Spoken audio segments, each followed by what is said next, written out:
Yeah, welcome to The Last Rites, episode 103. It's actually an episode.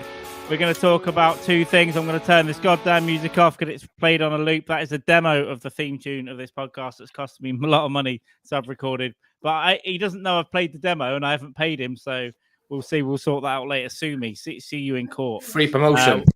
Exactly. Welcome to the amazing tones again of our arms of an angel himself, Jamie Dykes. Over there in the arms of an angel. Yeah. I'm in Manchester. I'm on water. I'm going to crack open the wine in a minute, but we're going to talk about two goddamn topics, and then we're going to drink, just in case people are here for the topics that are actually advertised. We're going to talk about Weirdo. We're going to talk about goddamn Weirdo, Michael Barrymore. Look, production and everything. We've got the name, Michael Barrymore. Now, if you don't know, Michael Barrymore is an old school entertainer on TV who, again, the 90s, but lots of game shows. All right, nice little likable guy. All that. My mum loved him. And then he had a party about 20 years ago, a party, and a lot of people went back to his house. And a very, very young man was found. I know. I think maybe was he 31? Maybe I don't know. Yeah, I think he was like late 20s, early 30s. Yeah, a man called Stuart Lubbock was found floating in his swimming pool with anal injuries and full of cocaine, and he was dead. And the TV presenter denies all knowledge, and they've made arrests and all that. But yeah, we're just going to talk about that quickly. So yeah, I mean, that's all I know. They were out. They went back to this house. He didn't know much about. He didn't know many of the people. He knew some of them, didn't know some others. They were in 3 different places. Correct me if I'm wrong about any of this in a sec. Someone saw the Stuart Lubbock guy get in the jacuzzi and then swim on his own in the pool, and then they found him floating, but didn't call an ambulance till an hour after they found him. And there's other stuff we can talk about as well, except when the police examined him, he was actually injured up the arse. So I don't know. The sphincter. Well, have you got any other details about the basics of what happened? Yeah. Well, all we know is there was the pool, a pool thermometer went missing, and also a door handle for the shed disappeared. So Barrymore was sort of seen scuffling through his property with something, an unidentified object after the body was found. So no one can actually confirm what that object was. But at the same time, a thermometer and a door handle went missing. So who knows? Very strange. Because they were thinking, maybe he could have died of a heart attack if it was cold. But if the pool was warm, the thermometer could have been evidence of that. So they binned it. But apparently tonight, I just found out that one of the other guys phoned, was it Barrymore's agent, and was told to clean up the house, like clean up the house before, and that was before they called the police. Shit. So, but to be honest, they're all back there clearly taking cocaine. I've been at lots of parties like that. You don't want, even if someone's dead, you don't want the police coming around and finding your coke. You want to clear all that up. That's fair. Snort a bit, chuck it down the toilet. That's all fair and understandable. Or they might have been cleaning up things in the shape of the dead man's rectum. One thing I do want to do in a bit is read out Matthew Steeple's complaint to Ofcom. So the reason this has come back up again is that Barrymore was back on TV after years of exile this week, and he sounded like a disheveled. He was just drunk. He sounded like Joe Biden. He was just sort of there was just no words. So that's why it's like most podcasts. That's why it come up this week. But yeah, those documentaries I rewatched again to refresh the memory, because it's kind of in the mythology of England now, like Henry VIII and like Camelot, isn't it? So you knew that Barrymore was involved in some gay man being found dead in the pool with anal injuries, and what possibly could have happened. What possibly could have happened at a cocaine party. Good times. But I don't know. So I reckon. I don't reckon he did it. I reckon because they rearrested someone 2 years ago, which I didn't know. That's right. I think the other one, this other guy, just did some manly stuff together on coke, like you do. Maybe he got a bit aggressive. Maybe he bumped his head. Maybe it was some breathing kink underwater that went wrong. I think it was something like that. And maybe Barrymore didn't even see that, but obviously you're hearing rumors that he got bummed. I think the technical word is. What do you think? I don't think Barrymore did it. I don't think he really saw anything, but I think they all know who was fucking him at least. Yeah, I think no matter what way we look at it, right, there's at least one person there that knows and participated in the death of Stuart Lubbock. I don't think Barrymore literally had a fist in it. I don't think he's guilty in that sense. In regards to what you said about, being advised to sort of clean up his property, yeah, that's probably a case of clean up anything that can incriminate you in any of the charges, like drugs or whatever the fuck. But I think Barrymore probably knows a bit more than he says. But as to how much, I don't know. But I definitely think either way you slice it, right? There's a conspiracy to cover this fucking mess up by at least one person there. Yeah. And whether one person could have physically restrained someone like Stuart Lubbock to do what happened to him, I don't know. I don't think it's possible. I think there had to be a second hand in there at least as well. So yeah, it's fucking bizarre. But I don't think Barrymore is guilty of murder or rape. I think it's possible. I just think they're guilty of maybe knowing who was with him in the tool shed or whatever before they went in the pool or whatever happened. Yeah. Or it's an accident and they've tried to cover it up, or he got a bit weird and killed him on coke. Who knows? But I want to read out. So Matthew Steeples, who's turned into our hero at the moment. See you later, Matt Napo. Rest in peace. He is an independent journalist, but he wrote in a complaint to Ofcom about being on ITV. I'm not going to read the thing in, but this is a genuine complaint to Ofcom. I'm going to read the first sentence. Yesterday, ITV1's bosses failed to intervene when this morning's dim-witted dunce-like presenters were interviewing as if their action could be deemed as such, given especially spent much of the 10 minutes slot cackling like a hyena. And then it goes on when talking about this, why have you got him on the TV? This is generally written to the TV Complaints Commission. Let me just find my favourite line. Oh, God, I'm not going to find it now. How can you not find the words brutal rape murder? That's towards the end. This is bad now. I didn't read the whole thing. Oh, yeah. As someone who knows relations of Stuart Lubbock, the victim of a brutal rape murder at the then home of Michael Barrymore, you can bug off. Anyway, that's it. That's just what I liked, and I tried to sign some petition earlier for him as well, but my phone wouldn't work. Bug off. You can bug off, but that's Barrymore, I guess. I mean, have you got anything else on Barrymore? I can't.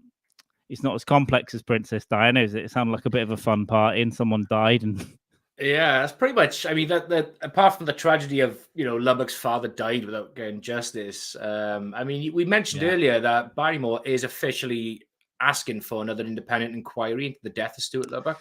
Yeah, and that surprised me. I thought he's been a slippery eel, and I think he does seem to genuinely feel.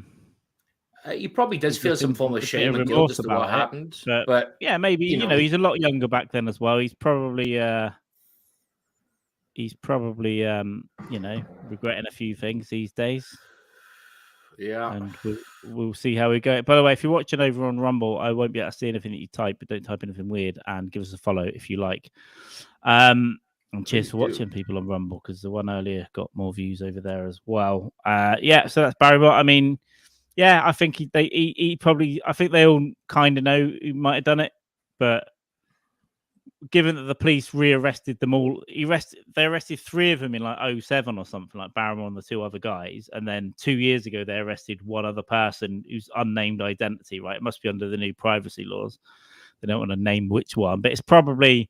I think I know which one it is. It's the one with the spiky hair in the documentary, I reckon. Yeah, is he the one who's on the phone to the police? Oh, I think he's dead, mate. Yeah. I think so, and I think he's also the one that got told to clean up the place as well. He's like, fuck it, I'm normally with my kids and I come out for the first time and this has happened. He's dead. You don't expect it, do you? Yeah, actually, he's talked himself into it. That's what I reckon. You don't expect to just be out for the first weekend away from your kids and you've shoved something up someone's ass in a swimming pool. Yeah, and now... That's why I don't go out much. Now you're in. Yeah, exactly. Because something always happens. There's always someone floating in a pool by the end of the night, and it's just easier to stay at home. It's always easier to stay at home and think about drowning your own kids. I get it. I understand. Yeah. Play with the fantasy. So listen, we're gonna rattle through these topics, and then we're just gonna drink and talk nonsense. All right. So, one other thing I want to talk about. Jamie doesn't know too much about this. I can try and recap what happened. Please do. Evil body positivist, Plus LIZZO, has been sued for force feeding dancers bananas out of prostitutes' vaginas and forcing them to touch hookers and stuff in Amsterdam and other places. And she's in a lot of trouble now, and she's coming out and denied it. So the lawyer for the dancers went, all right, well, there's loads more people coming out. We're going to take it to trial. So that this is obviously, if that happened, it's a serious crime, and she'll be in a lot of trouble and may lose her career. What a toe rag! I need Steeples drops on here, but that's it. I mean, crazy. It's not. Yeah, and I think now people can stop getting upset about people criticism. I think we can now say we can just call her. Now that people will hate me for this one, but I think we can call her Black Jabber. All right, so Black that's Jabber. all I'm going to say. I'm not going to. Well, if she's a plus size black female, right, you're going to get targeted because they're going to say she's an independent plus size fat. Body positive. Female. Yeah, it's really healthy to be 100 stone. So yeah, absolutely. But yeah, she can go fuck herself if she did it. If she didn't, sorry, with Lizzo. Bananas. With bananas, hopefully, yeah. But I don't want to see if there's any mobile phone footage of that. I don't want to see it. I even thought maybe the dancers would be better, but no. It's just like a fat troop that's going around the world. No, thank you. But you couldn't say that 3 weeks ago because she was a nice person, but now she's probably evil. You can say it and no. Yeah. Wasn't she? Didn't she do Glastonbury? And people were like, "Oh, she should have headlined." I think so. That's pretty much my knowledge of her. Whatever. And now this, so a career-defining moment for her. Fantastic. Whatever the kiddies want. Now, we might cover more similar topics than this throughout the show, but you know what? We've done 12 minutes and 48 seconds on topical stuff. That's enough, I think. We can just talk about whatever we want now. And we've got through pretty much 10 minutes without swearing. I might have said brutal rape murder, but I'm not sure if that's a swear word or not. Yeah, but that's quote-unquote Matthew Steeple, so any problems go to him, right? Write an off-jam complaint about it. Who cares? Rape murder. Write to Ofcom and repeat it. I might also write an Ofcom. I don't even care, but I might also... might write a funny complaint to Ofcom as well about it because it's just like I am a ghost. I am the ghost of but no, serious crime. Someone died, and I did feel sorry for his dad. There was loads of his dying dad on there. It was fucking touching, right? Trying to get over years and years and years and years, like fighting cancer and trying to get justice or an inquest or a police inquiry. I was like, that's a difficult wank. I had to put my dick away. But the dick away. It was okay when Lubbock's ex-wife started talking about it. You could continue comfortably with the wank there, but the dad was too much. Sorry, Dad.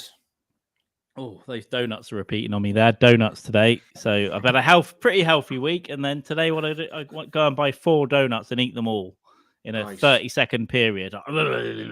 Good man. Jam donuts? What are we talking? No, pink ring with the icing and the Simpsons stuff on. Donuts, nice. Pretty much, yeah, the Sainsbury's version of those. So I just dipped them in coffee and just munched them. Like Homer, I looked like Homer Simpson doing it though. Nice. Well, this topical start the podcast. I mean, we've done longer than we did Hugh Edwards, right? I think in Schofield. I think. It's like 3 minutes, and then we're like, "Fuck." They're all guilty. A lot of them. Oh yeah. So the reason that I put a poll in something about Lizzo and banana. So answer the poll on YouTube. And I while I was waiting, I did put this in the chat. But he was ready. So it's fine. He's fired. And then Kelly said he gets fired every week. I was busy because I was actually eating half eating a sandwich. So yeah. Seems like a good idea to start eating, didn't it? Immediately before. Yeah. It was one of those things where I was starting to feel like a little bit shaky, and I thought, well, I haven't eaten much it's today. Good. So. It's good to get food. It's good to get food in you if you need. I was going to eat again, but like I said, I ate those donuts, and that'll do me. I've got a little margarita in the fridge. I mean, she's like a small Italian woman that I've shoved in there for later use. Hannibal Lecter. But in the shape of a pizza. So I'm going to have that at about midnight, drunk tonight. Is my plan. Gabagool pizza, baby. Nice. Yeah, I'm going to do the same.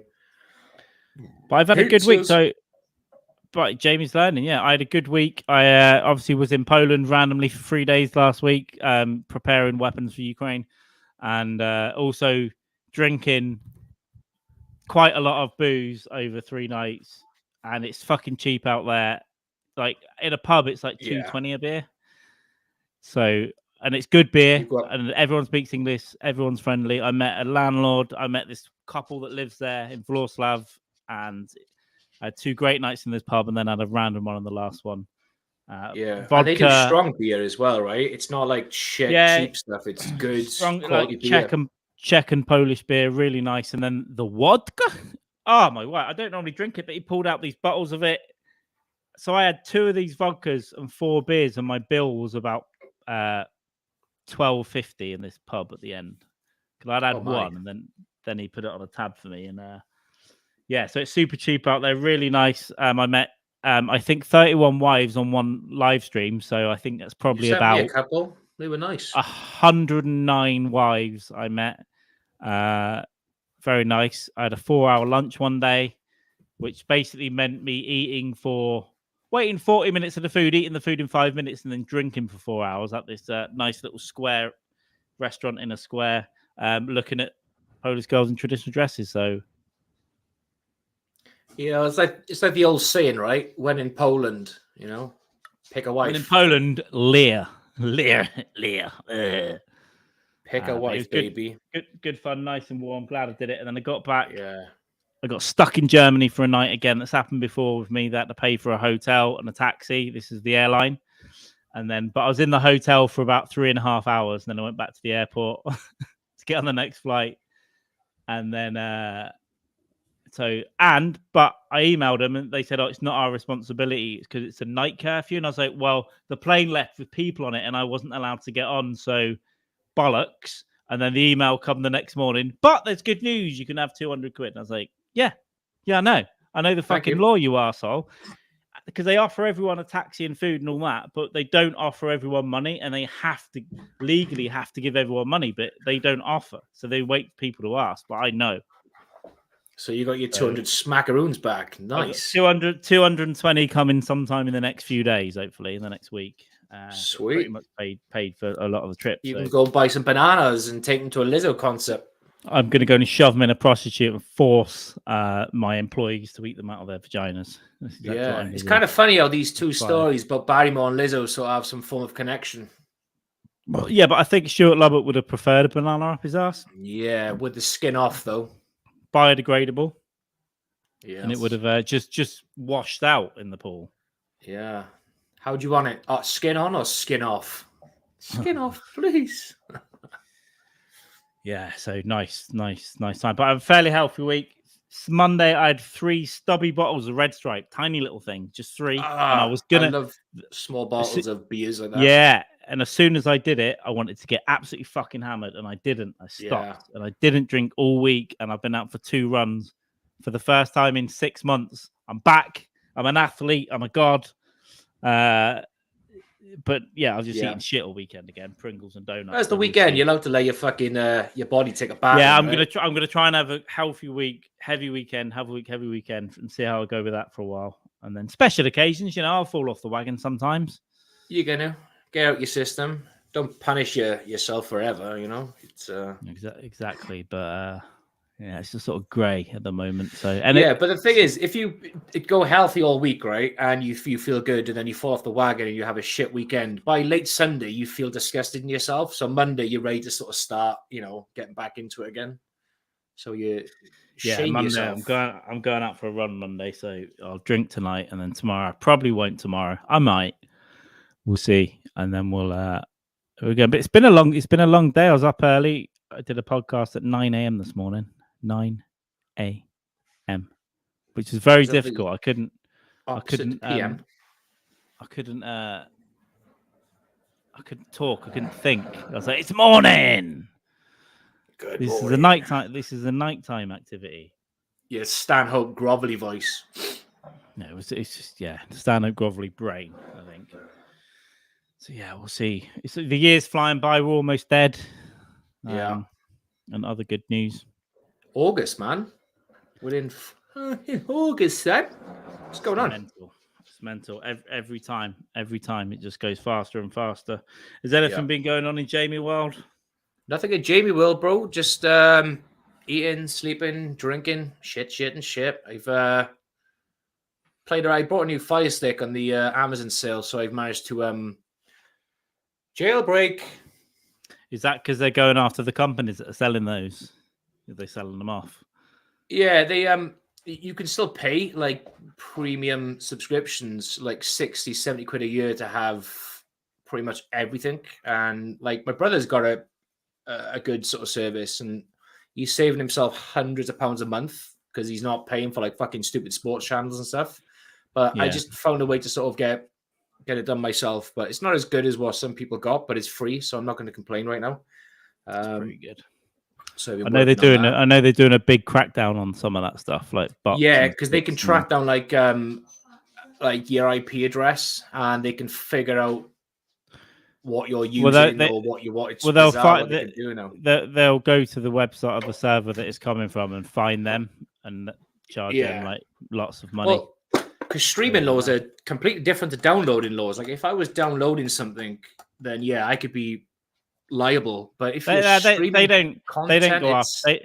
don't go after people, even if you're downloading it. That's bullshit. They did a couple back in the day as an example. They go after the people that are providing the downloads and the the big streamers. Fish. They may take a few people like me down just to say, see, we can't get you, but it's financially not worth their time. I've stolen back in the day when it was downloads and stuff. I worked out at one point I stole about 25 grand's worth of TV and music and films. Nice. Was that like BitTorrent days? Yeah, LimeWire.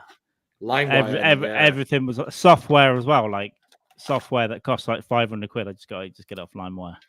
Yeah, might get as well. But a mate of mine sorted my laptop out. It was before it was Kodi. It was XBMC. Do you remember that?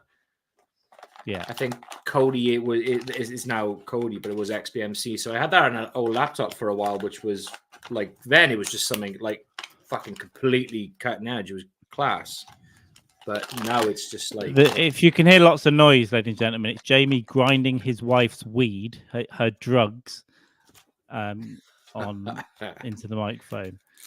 So shall we turn it down? No, it's fine. I'm just. Okay. I need to get mushroom capsules. I'm still in need. I know I need to get them off, but I need to arrange it for the right time. I'll probably have to go to Birmingham and pick them up, and then you ain't gonna find me, please. Don't worry about it. And then take them down to London and take them in a garden in London if it's not raining. Earl's Court. Take them outside Earl's Court and just like shout at the posh people going in to watch a fucking classical piece. Sit in the garden and ask the mushrooms questions and make them make life decisions for me. Yes. That's the way to take him. What do you think happened to Barrymore mushroom? Or Lubbock, rather? Shall I do this, or this? And the mushrooms will whisper back, this one. Kill her. Kill her. And then built a few mushrooms a few times, and then I'm going to do some DMT and go to the center of the universe. So that's the next plan. Yeah, floating, man. That'd be sweet. Well, my mate took some DMT the other week, and he said it is like he didn't go deep because when you go deep, apparently you do know everything that's ever known and all maths. It's mental, but he could see the source code of reality. So he's like looking at the walls and the lights and seeing like how your brain builds it up from little pieces. How do you control how deep you go? Just take more. Oh, that's simple as that. But it's hard. So he took like 3 hits, but he didn't take enough or whatever. But you can't necessarily control whether or not you get catapulted into the center, the universe. Well, that's what I was getting at. Yeah, it's like, how do you know? Like, so too much for me could be nothing to you, or vice versa. So it's it's different. But a lot of people take like 3 hits, and then often they'll just sit back, and in their heads it's just like all listening to the Beatles across the universe just in your head. There's a good documentary on Netflix. I think Rogan might present it. Actually, it's years old. And it's called The Spirit Molecule or something. And everyone that was interviewed said, I just fucking you just die. You're not a body anymore. You're just a thing floating in space and then going to meet aliens and stuff. And then wow, fun times. That's what I want to Figuring do. out I want to build secrets of up the to it because universe. I might have a psychotic meltdown and just get an axe and go to Yeah. a school. So I want to build up to it with mushrooms several times. Fucking wild. Do you know Muppets Christmas Carol, where Scrooge gets taken back to his old school when he was a kid, and he's sort of there watching his younger self? Yes. Imagine fucking like that. You just get taken back to your past, and you could see things like out of body experience. Yeah, I mean, I've such weird fucking dreams. So I mean, I don't know how something that strong will affect me. Yeah. So we'll see. I'll see how these mushrooms go. If I can take a good few of these a few times, and then go back to Amsterdam and start taking some of the stronger ones, the truffles that they've got over there, and just piece by piece, have a little or go. even like Interstellar, you know, where it turns out that it's him sort of guiding his daughter in the right direction. Just yeah, that's what I want. Go and interact with other worlds in my head, and then tell everyone it's real. It's real, man. But you know, it was years since I've had a decent mushroom thing, and that was super. It was just thoughts. Good thoughts. Yeah. Just. That's when I made life decisions. You know, just ask it questions, and they're answering, and then feeling connected to everything like a hippie. Hello, Carl. Like Hal from 2001: Space Odyssey. It was just weird. I felt connected to everyone and everything, like every blade of grass, every animal, every rock, every person. Yeah. And I was walking through Amsterdam, just like, wow. And then then I was like, in my head, I just asked a question and just got like yeses and nos and stuff. It's phenomenal. Nice. Do you remember Richard Pryor's bit about doing drugs? And it just goes into fucking Richard Pryor having the voice of like Hal from 2001: Space Odyssey. Oh yeah. Fucking awesome. Hello, Dave. Was that because Paul Mooney was raping his son allegedly, and that's why he set herself on fire allegedly? I don't know. Yeah, that's right. Yeah, that's the rumor. I mean, it might not be true. That's why I said allegedly 5 times, and no one can allegedly. Yeah, that's well, Mooney's the rumor dead. They're both dead, aren't they? So maybe I'll meet him on a trip somewhere. Yeah. Hey, Paul. We bad. That's right. We bad. I'm a bad motherfucker. Yeah, I want to. If you could be on like DMT and fly or drive or sail, what would you do? Would you like do a train? Would you fly a plane? Would you sail a big fucking yacht, multi-million-dollar yacht? So if he was on, if you're alive, so you decide to take like DMT, but you have to like have the lives of people in your hands, but you have to be flying something, driving something, or sailing. What would you pick? Probably sailing because there's less to go wrong, I guess. Yeah, a big cruise liner, like a multi-billion-pound cruise liner or some shit. Yeah, well, on a you could probably fly a commercial plane because it's an autopilot, but if you got to land, it might be a problem. Yeah, that was just a weird, random thought I had. Like, what would I like? Yeah, I don't know if you had to be in control or something. I guess probably a boat as well, to be honest, because the first thing that come to my mind would be a train, and I don't know why. Just a train, just like ignore the signals, just literally just go for it. Yeah, you kill everyone. One of those like big train journeys, you know, like through Russia or some shit, like the Siberian Express or whatever it's called. Yeah, you're gonna hit someone on a level crossing. That's what's gonna happen, and then the whole train's gonna get derailed. Let me get some fucking wine. Oh, he's a big boy. He's gonna get some vino. Yeah, DMT. It's gotta be. I'd have to start with like mushrooms because I've never done like hallucinogenic, so I'd have to start with a very microdose version of that. Build my way up to lifer experience levels of the stuff. If I can get a good line on these things, I'll get some. And because in Christmas time, I guess you never know what type you're getting, but I took 1 capsule and it was just enough to look at lights and giggle. There was nothing going on apart from that. But 2, I think, will be a bit stronger, and then whatever. But it depends. They're all different, aren't they? So it just depends what you get. And in Amsterdam, because they sell them over the counter, they have these truffles, and there's different there's different makes, but in this one make, they've got like weakest to strongest. But they'll fucking lie to you in those shops. They'll tell you something's not that strong, and they'll just lie. Because I asked for something not very strong before, and he gave it to me, and I googled it, and it's like the strongest ones you can get. And I was like, "You cunt!" Right? So the ones with dolphins on this particular make, they're the ones I took half of what he said, and over a slower period of time, of the weakest ones. And that's the ones where I had the thoughts. And then the next day I took more, and I could see trees bending and stuff. Oh, you've got. I can't hear you. Maybe it's me. Maybe it's you. Oh no, it knocked off. My bad. Yeah. I went to Geneva years ago to see my granddad in hospital. My father took me for a stroll around where he grew up, and he went. That's the first place I took LSD, and I remember levitating. It's like nice. He said, obviously I wasn't, but he said I just remember fucking just like levitating like I was some fucking. I've never taken acid and stuff, but I hear it's great. It just sounds bad, the word acid, doesn't it? But apparently it's fucking lovely. Acid, yeah. Take some of this acid, then you end up like Katie Piper or something, you know? Half your face gone. Yeah, it's fine. It's all fine. But I do want to, I do want to take, more edibles and more psychedelics. That's what I need. Yeah. So it's just a case of seeing where they pop up in life. You just got to make friends with dirty people, hang around with dirty people. Scum of the earth. Best people. Yep. But they start you off on like free or cheap drugs, right? Like, yeah, try this, it's fine. Don't worry about paying me, or just give me a tenner, give me 20 quid. And the next thing you know, I've had so many free drugs over the years. I haven't paid for. I've paid for drugs once, and that was for coke in Cardiff. And apart from that, it's all been free, like all of it actually. Apart from the mushrooms that I brought in Amsterdam, I had to pay for in a shop. But everything else has just been given them. Like, yeah, I'll do that. Yeah, I'll do that. Yeah, I'll do this. Yeah, I'll do that.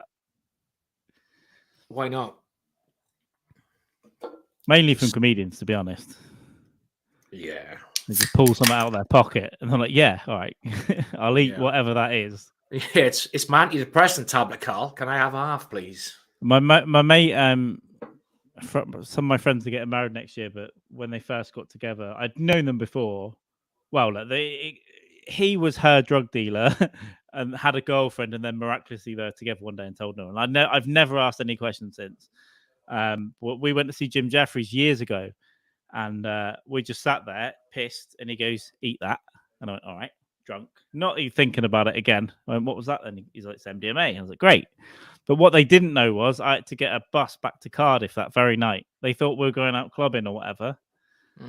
I had to. We left and I went, "I'll see you later." And then where are you going? I go, "I've got to go back to Wales today because I've got to be there in the morning." So I was fucking coming up on the mega bus, like chewing my face off, like looking at the blue lights and the USB ports and stuff.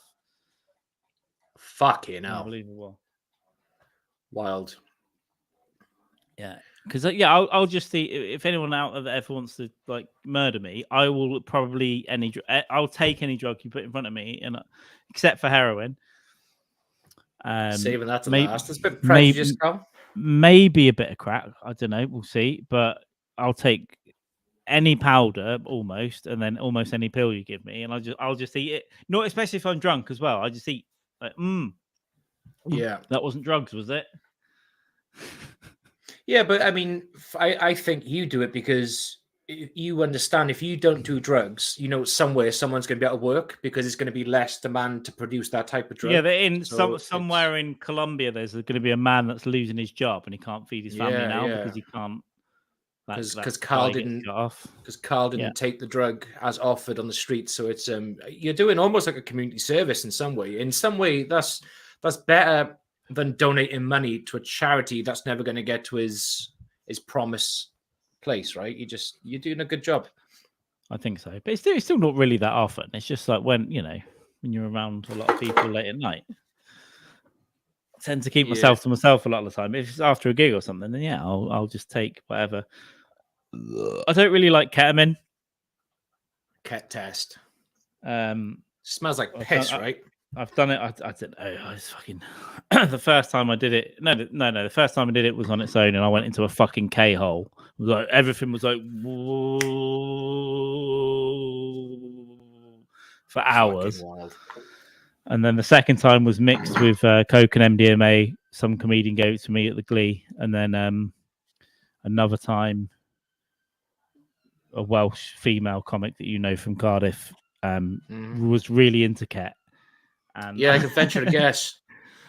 I liked coke and she liked Ket. So one night we had a mix of everything, but she extra liked Ket. And then the last thing I remember is her crawling to the toilet, going, "Gotta be sick." And I'm just like, all right, sit on your couch and do the rest of the coke. See you tomorrow. Don't release the podcast. But I did release it. Did release it like and a pro. It was on an audio version early when this was called Professional and Epstein from like during COVID. Illegally met up during COVID and took drugs, and there's audio evidence of it. Yeah. Well, the first half, that was another nice one. Who talks about it before, where the first half was all right, we're just chatting shit. The second half, I'm so fucking drunk and out of my mind and probably on drugs, I don't know. That it's just me going, Nazi, your nan's a fucking Nazi, glad she's dead. Sweet. Fucking hell. Which apparently happened at Bushfest, because I was sat in this room I went up at like 11, no, early, like 9:30, but I was there from about 3. So I was there for 6 hours before I went up. And I got whiskey, and then I didn't know that other people knew this. I only noticed it a few years ago. One of my eyes droops when I'm really drunk. It's like this one, I think. It just drops down, like it's almost shut.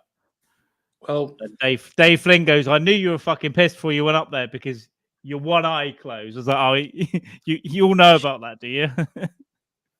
Well, I didn't. Yeah. I think it's because I'm always drunk before you are. So it's, I can't really judge what other people's facial expressions do. I've only noticed it if I've seen a video of me back or podcast. I guess I've noticed it now. But yeah, clearly everyone else that I've been drunk around that haven't been as drunk as me have noticed it. He's going to have a stroke. Nah, he's just pissed. Yeah, well, that's been a mini stroke happening for about 20 years, I think. But it's weird how it happens, though. Just like a bit of Bell's pulls in, like. Yeah. A bit of bells. So apparently, I had a bit of a set, but I don't remember. I fucked it all up, but I remember I did do a thing about Harvey Price just because he's recently got in the Guinness World Record book. I heard that. Is he? What for? I want to take some guesses, but go and take some guesses. But I did that bit, and apparently I'd said something, and some woman in the audience went, "You can't take the piss out of disabled children." And I don't even remember. I don't even remember that. And Dave goes, apparently her husband like put her arm around her and just like squeezed her like in the audience. I'm like 4 feet away from him. You ain't a child anymore. Fuck me, he's not a child. Yeah, he's very much an adult. So you can definitely take. Yeah, you can definitely take a piss out of him. Yeah. I remember Frankie Boyle's fucking. This is one of the jokes that really got him in serious shit, wasn't it? And he almost got sued. Back him in the day was great. Yeah, he said the only reason why she married a cage fighter was to stop Harvey from raping her. And the fucking the UK just sort of like shut down. Was like it's fucking stupid, hilarious. Stupid. It was hilarious. I know it was on the special something like I would reach out and punch him in the face or something. Yeah, it's good. The media, they've always done that. They don't care anymore, really, about comedians. But they always used to jump on like evil, because he made a joke about troops in Iraq getting the fucking legs blown off and stuff, and the other, like the son went mental. Boys, Frankie's having to go out. Yeah, boys, fuck no, bye. Yeah, the guy's he's gone a bit fucking. Kelly lefty tootedy lately, but he's still fucking great though. He's still a legend. You get squinty in one eye like Popeye. She knows from podcasts. Yeah, Jesus Christ, bastards. Yeah, it's what I think it's this one. I don't know, but one of them definitely goes a bit Siamese. I think it is. I won't do any of the other actions, but wasn't it like Chinese, Siamese, Japanese? What are these? Yeah. What are these? Can't say nothing anymore. God damn it. I tell you what I've stumbled on, right? And I genuinely mean that I stumbled on it. I was on YouTube and flicking through. I was looking at travel stuff, right? So looking at whatever. YouTube suggests stuff, and it's something about Thailand. So I clicked on it, and it was some fucking, you never see his face, but he's just walking around like the town in Thailand where you just pick up girls or pay for girls, basically. And he sounds like he's about 68, and he's northern. And it's like, well, let me tell you about Pattaya, Thailand. That's more Sean Atwood, but it's more like, some people say you follow the 3-day rule, so you get one girl for 3 days. But that's dangerous because you can fall for her. And after 5 days, it's very dangerous because when you leave, you'll miss the girl and you might become a sponsor sending her money every month. My rule is the 1-day rule. Nice. You meet a nice young lady, but his whole channel is it's about property and visas, but it's clearly the only reason to emigrate to Pattaya, Thailand. Yeah. Is to constantly smash like tiny girls. Yeah, I mean, fair play. If you're lonely and your wife's died, I say go for it. Fill your boots, son. Fill your boots. But it's such a funny channel for me. I watched one today just about like renting a flat and stuff. I was like, this guy, because he just walks around with, like, I guess his phone's on his chest and he's walking up and down these bars and he's like, today I'm going to talk about how you approach a girl in Thailand. Fucking hell. What a sad bastard. Obviously not a comment on all of Thailand, but there are certain areas, of course, that people and places like that are just... the whole town's built for... diddling about. Old men going after women that they think then are their girlfriend because they've taken them out for days and then it's like, oh no, that's a girl that's taking your money to spend the next time. thing you know, you're supporting their family. Yeah, and as soon as you've got the plane, like she's just with someone else at the airport bar, like, I'll miss you. It's like, that's fine. That's just what they have to do. They're dying of starvation. I get it. But it's just that channel makes me giggle. So I'll try and find some. If I find a good clip, I'll send one to you. It's really fun. Send me a link because I need to watch that. I love shit like that. It's just weird. It's just very. It's just the guy. It's just the guy's voice as well. It's like your uncle or something. When you meet a young, I follow the 1-day rule, which means you meet a girl, have a lovely time, and never see her again. Nice. He sounds like a great travel agent. It's the only travel agent I want to use. Sad bastard. Yeah, good times. But I'd have to get over to.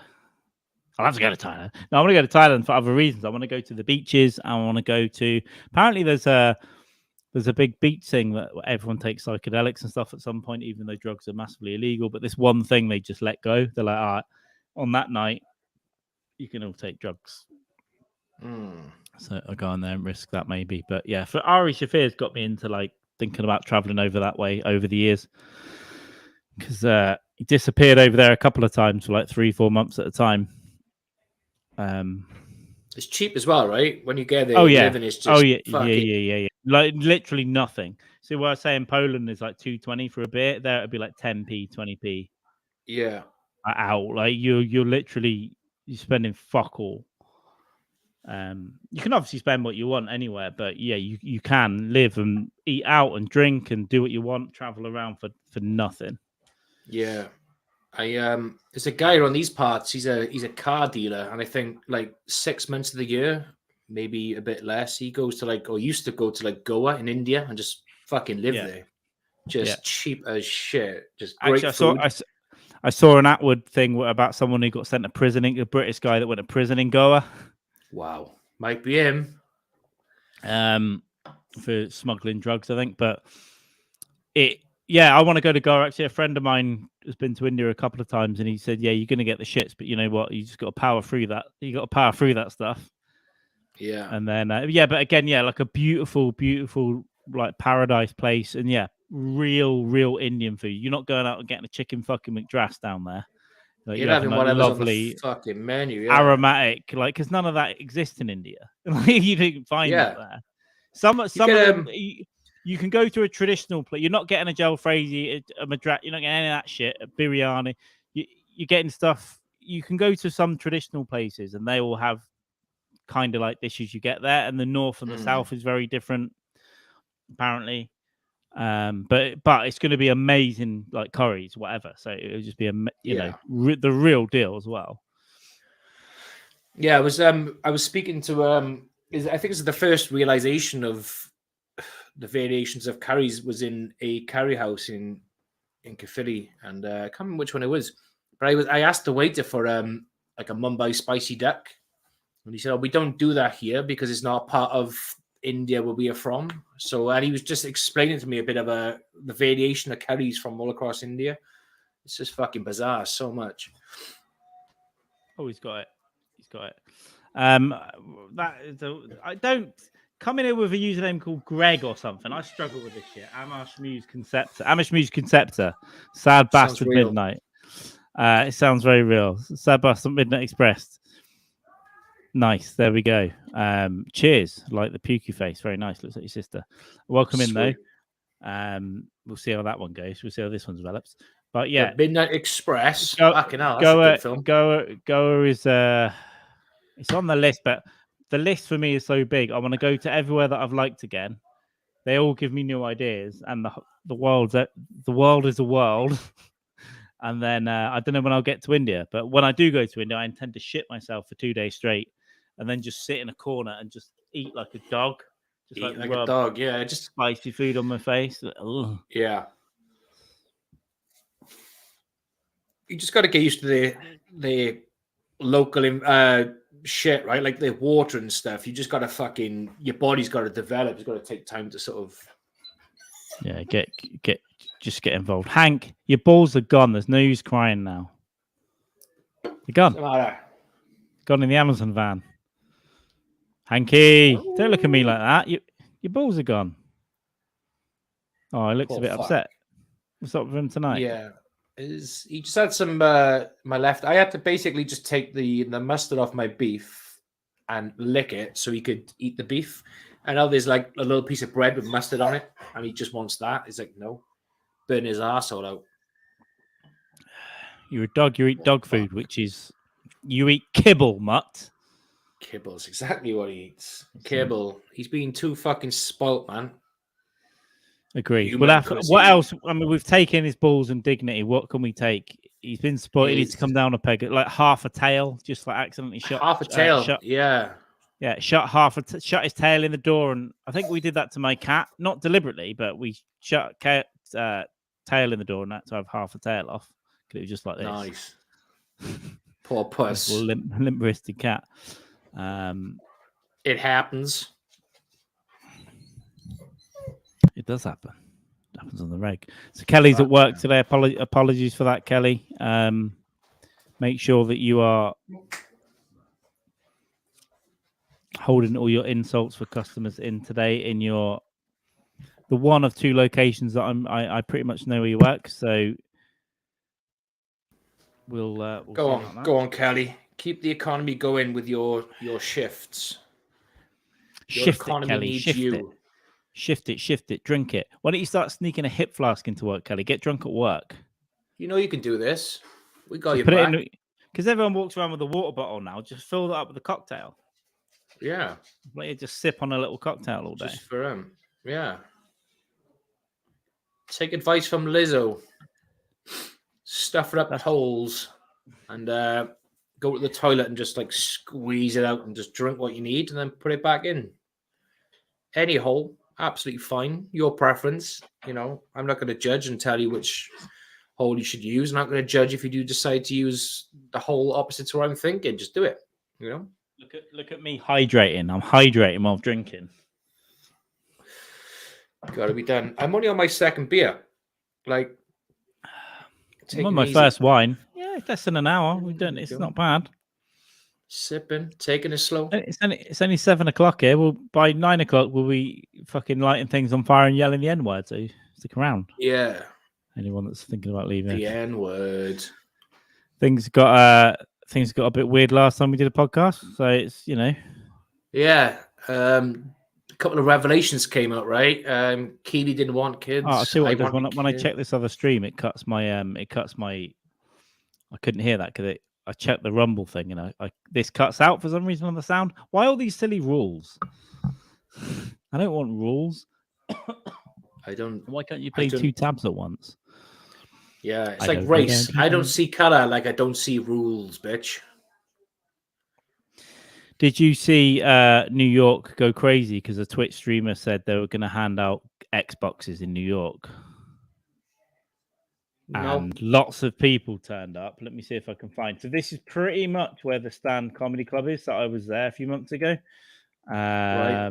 So someone said they were going to give out Xboxes, and it went fucking berserk. Yeah. Hang on. Oh, this is weird because I think the sound for you cuts out when I go to another tab. Are you still there with us? Yeah, I'm still here. I can hear you. No, I can see you. Can you hear me? No. Yes. Yes. Was that you or me? It's me. Okay. Yeah, I got. Yeah. Okay. So here I can. I think I can share this. Don't know if this is the good one, but I've seen lots of videos today. So there's a little park. My dog and me walk down there from my hotel and walk a quiet little park, and this is a result of offering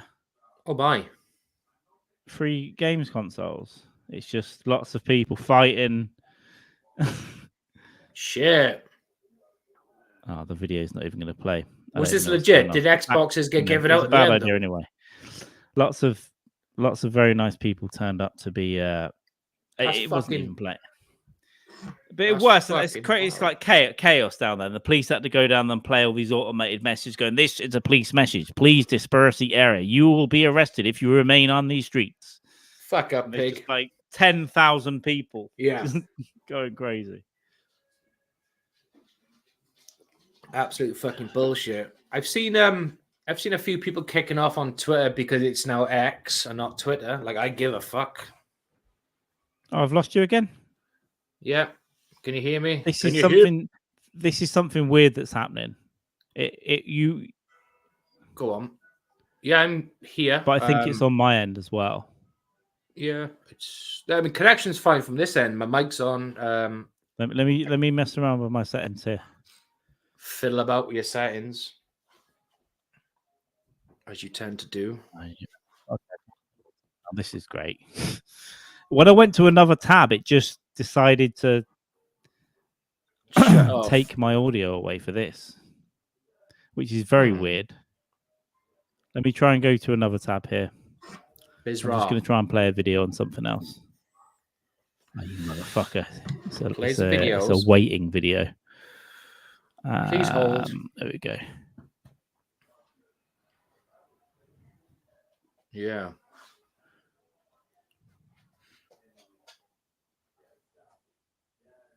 No. Can you hear me okay?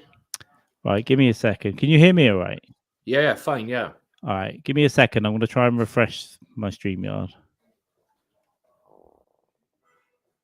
Hey, all, just me and my big fucking head. Hank's after luck. Hank, you ain't gonna get it, you big fat bastards. Come on, you fucking gimpy bastard. Yeah. You are cutting out. Turn my headphones off. No. Jamie, you're cutting out, man. Yeah, I don't know if anyone can hear Jamie. Can you hear me okay? No? Can't hear you. Silence. I don't know if you can hear Jamie because I can't. Yep. No. Scooby Bop Bop, Christopher Reeves. I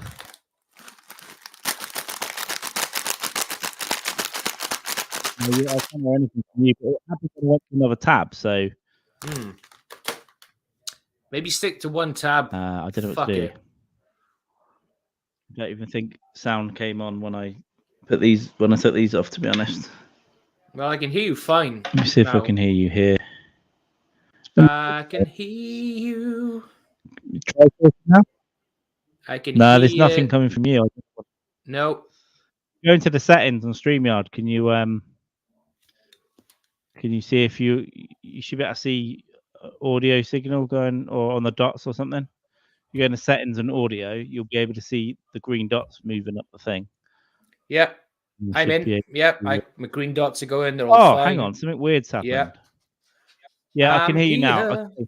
Sweet. I can hear you. So for some reason, StreamYard has set my speakers to this or the mixer or something, and that's just so dumb.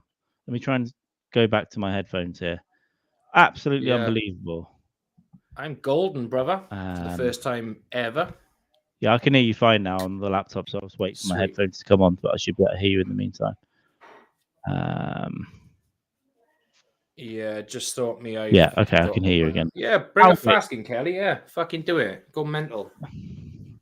But it happened when I went to another tab, which is really annoying because I want to play some audio. There's a lot of shouting going on outside, and if I have to open this window and shout at the kids, you will. He's got form, bitches. I'm just going to see what it is, actually. There's a lot going on. They can't get me. I'm high up. Take the camera. Let's have a look. Piss out the window. Bare ass shit. Oh, hang on. There's a lot of very drunk girls, but the police are there. Oh, he's off. Doing a bit of fucking detective work. He's going to piss all over him. Straight out the fucking balcony.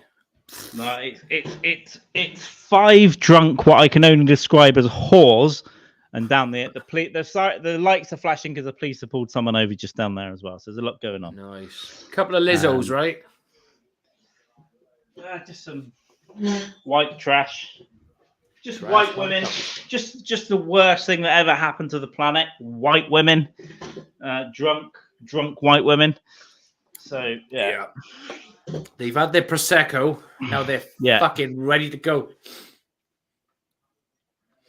Exactly. Yeah, I don't have views, Kelly. I should have peed out. I put a peed out the window, but there's a police car like 50 yards away. So even better. They'd smash your dick with a truncheon. That's what they do. They like to do that sort of thing. Kinky bastards. They'll Lubbock me to death. Yeah, you've been Lubbocked. Fuck off.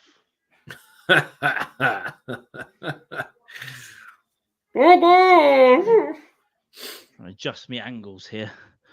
There we go. If I move this laptop. Michael Barrymore in the pool with a door handle. 9 o'clock. 5 grams of cocaine. Yeah. And our suppository is your probably. Yeah. So I think later on we should play some mug shouties, but I don't know. There's not a lot of people in the chat right now, mate. If more people join in later, we'll see. Mug shouties. It's a good game. I found more wives in the mug shorties Twitter feed. So cool. More crazy bitches. Some fucking crazies in there. Fucking hell. Oh yeah, definitely. Definitely real problems as well. Yeah, even the DUI ones are fucking in the eyes, right? They're just like psychotic.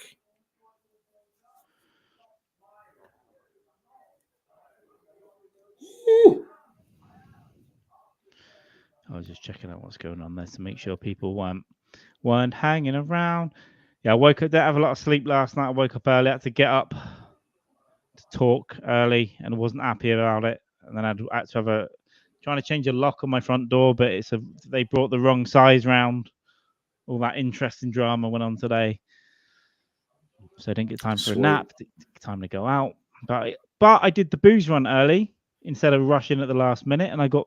Apart from all the gear into this room, I got, the stream set up and all that. So it's better than a complete rush. There we go. I mean, how many times have we sat down to do a pod like a few minutes late, sweating like pigs because everything's been last minute? Yeah, I prefer it this way. I'm going to try and do this. A little bit more often, I think. We should, I don't know. I don't know. I got no brain power. I need to be drunk. But if I start downing this wine, it'll get bad, and then the eye will close. Yeah. That's why I'm only 2 beers down. I'm just sipping, take my time. I haven't eaten much today. I had a bowl of pasta, and I've had a like 3/4 of a beef sandwich. What did I have? I had beans on toast with spicy chili, bird's eye chili flakes, and then I had donuts. And I think that's been it. I might have had something for breakfast. I can't remember. I'm not sure if I ate first thing. Just a bit of bread with mustard on. Oh, nice. I can't eat mustard like that. I've had it in a few things recently and I haven't been as bad, but my mum used to wipe it up my nose as punishment. Fucking hell, seriously. That's bad. On a knife, like, because she knew I didn't like it, she would hold me back and like get a knife and spread the mustard up there. What do you say? What do you say? Even Stuart Lubbock wouldn't trade places. Yeah, I told do you remember when we were in Edinburgh, we were sat in a pub one lunchtime and I recognised an old Scottish guy from the Hollybush, but then he came over and he wouldn't shut up. And we were trying to get away from him. Really nice guy. I can't mention his name. It was the lunchtime we were leaving. But yes. So I know him from the Hollybush, and he was there again. And actually, he came around because I slept at the pub. He came around and went for breakfast with us. I can't mention his name. I don't upset the guy, but he does. I was stuck with him for 3 hours while that landlord was asleep, and we were just in the back garden before the pub opened. It's like a fucking. You can't. You know what I mean? You try and move, and they follow you. And then I tell you another. Oh shit! I did the accent, but everyone knows. Apparently, I didn't know that everyone knew how bad it was, but people were taking. Anyway, nice guy, but goes on a bit. And now I can't remember the point. I can't remember the point of where it started. Oh no, yeah, I even told him, and he's like a scrote. He's an old scrote. And when I told him what my mum used to do to me, he's like, "Just tell her that's really bad." I was like, "Yeah, I know." So that's just I forget that stuff, and then I remember and say it like it's normal, and people go, "Oh, that's abusive." So me eating just basically a mustard sandwich just give you flash memories. No, I'm all right now, but I never liked mustard before that, and I think that's why she did put it up there. But I have had it in like a mayo or whatnot. I haven't had such a bad reaction to it recently, but I can't eat a big lump of mustard on something. No. Yeah, I remember being a kid. I remember we was in my auntie's house, and I swore, and they were like, "I'll put this bar of soap down your mouth." So I remember just fucking grabbing the soap. Biting into it, like that's what are you gonna do? What else you got? That's fuck weird. You. But now you say that, I think she also did ram a bar of soap into my mouth, and I didn't like it. Like, yeah. But I remember she used to grab me by the back of the hair and like just fucking ram soap in there and mustard up my nose. Like. Yeah, I was the kid who would grab an arm and just take a fucking chunk up myself and go, fuck you gonna do? I remember clawing my face one day as well, like again, like. I have fingers in my eyes and shit, like scratching. I thought, what the fuck is that for? I probably just called her a bitch or something. You know, I was like, you bitch. Yeah. Old school mums, eh? Fucking 90s mums were the worst. They were crazy. You like me finding my dad passed out with his dick out in front of porn on the computer. I thought that was normal till last year. Shit, no. At least it wasn't a dead hooker or like outside of school. They're two worst scenarios. It's all right. It's like at least the that would have been embarrassing. Yeah. Jesus Christ. My uncle had killed himself. We had to go and clear out the house. And my auntie didn't want anything to do with computers because he had diagnosed himself with cancer online, killed himself, and he never had cancer. So we had to go and clear the house out. And as we're cleaning it, we're going through the CD-ROMs at the time, years ago. We found like the worst Japanese porn, and it was like they had put the cover on the actual disc, that like the big hairy Japanese pussies on the CD-ROM, and I was like, I was showing my brother, and I was like, we've got to hide it. We had to hide it from my auntie, obviously, because that would have been an extra fucking step. That's fucking brilliant. That's wild. Yeah. I'm assuming you viewed this, right? No, actually, I didn't. I don't even know when it was. I'm not sure I even had a laptop at the time. I think I thought about it and then like snapped it in half and binned it somewhere, I think. Yeah. Fucking remember when I was working in Cardiff, and it was a JD Sports in Cardiff. It was years ago. I was with Keely, early days then, and they were having a clear out in one of the storerooms, and they found a porn on DVD. I think it was called like Maya's or Mia's Adventures or whatever. So they were asking people if it belonged to them, and everyone was going, "Oh, not mine." So I was just like, "I'll take it," and I've still got it to this day with pride. Everyone was just shying away, like all red face, like not mine. So I just, I'll fucking take it. Like, thank you. No shame in it. We had porn in the woods, but at school, and then at a job, like my first job, we had a porn mag that was found in the biffa bin, and it got put in the staff toilets. And I assume everyone went into the toilet and had a wank at work. That's why, and it was like an over 50s one as well. Yeah. But it was just like, and then they had the one with it's all open in the front page and that. And like, I think that's the one where everyone just went and knocked one out at work. I know that happened. I know it happened from at least 3 members of staff that I know did that. Oh, fucking definitely, yeah. And I only know that because there were 2 more other than me. Yeah, I found me and our mates found a bag filled with fucking porn mags when we were younger. Like we did it as well. Yeah, the same stacks of them, a ton of them in the woods by school. Like there were woods next to the school, and down there, like a cliche, like there was a carrier bag with 20 odd, all rain soaked. They'd been there like a month, covered in dirt and twigs and stuff. Everyone has shared those mags over time, and it's just been used and touched by everybody. Man. And it's weird. It's so weird, like to explain that now. Now you crazy. Just need a phone. Now your kids just need a phone. Yeah, just need a phone now, and you're sorted. I remember there was one magazine in particular where there was holes in certain areas to represent the genitalia of the female, like someone had put their finger through it. It was just weird stuff. I do remember we went to Ibiza at like 19, 18, when we were 18 or whatever. And for one of our mates had taken a load of porn mags on holiday with him, like in his suit. But he was out one night and he had really annoyed us. So we thought we'd go and trash his room, like as a bit of revenge while he was out. Well, I say annoyed, he'd come home and punch through our fucking wooden shutters in our room and tried to like break the window frames and everything. The next night he was out, so we decided to trash his room. And we did. We had his bed up, we ripped all his clothes out, but in his suitcase we found all this porn. And so we opened it all out and spread it all over the room, and then got all of his sun cream. Like, I don't know, we just absolutely fucked his room up. He deserved it.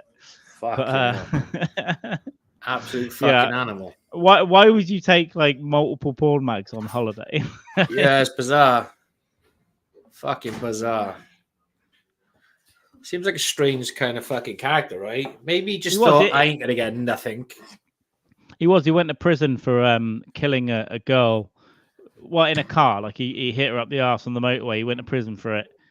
And he crushed her to pieces. And he was even on the TV on like a documentary thing called Here and Now on the BBC. It's like evil. He was in the Sun. Shit. And now he's getting hit up the arse in prison. No, he was in an open prison. They educated him, and he went to university as soon as he got out.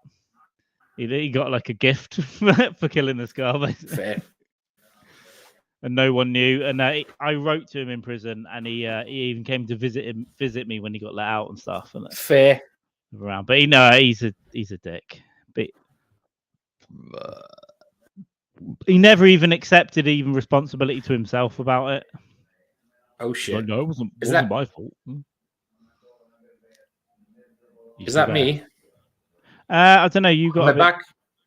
Yeah, you got a bit jittery. I'm back. I am. Yeah. You killed a girl, but you have a master's degree in fucking business and whatever. Yeah, there we go. Still a mess. I really want to say his name, but it's fine. I don't know if you still be able to find the articles, because it was like, to be honest, it was about 18 years ago. So you might, I guess, there should be like archive websites and stuff. He'll still be around, yeah. Yeah. But he never admitted it. And it's like, come on, dude. He was texting on the motorway, driving a 7.5 ton truck, and hit a traffic jam up the arse and crushed a car was about that big. Fucking hell. Destroyed her. But it turns out she was like, her mum was disabled and she was her only carer and all that. So the story was worse. That's why they put it on the telly. It's like, evil guy kills girl by texting. And he denied it all the way through. He said, no, I wasn't on the phone. No. Fucking and in court, they brought out the records. He had sent like 2 texts. Like, fucking hell, what a dummy.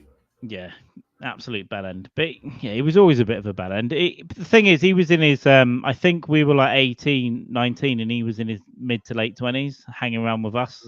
So we didn't really think about it at the time.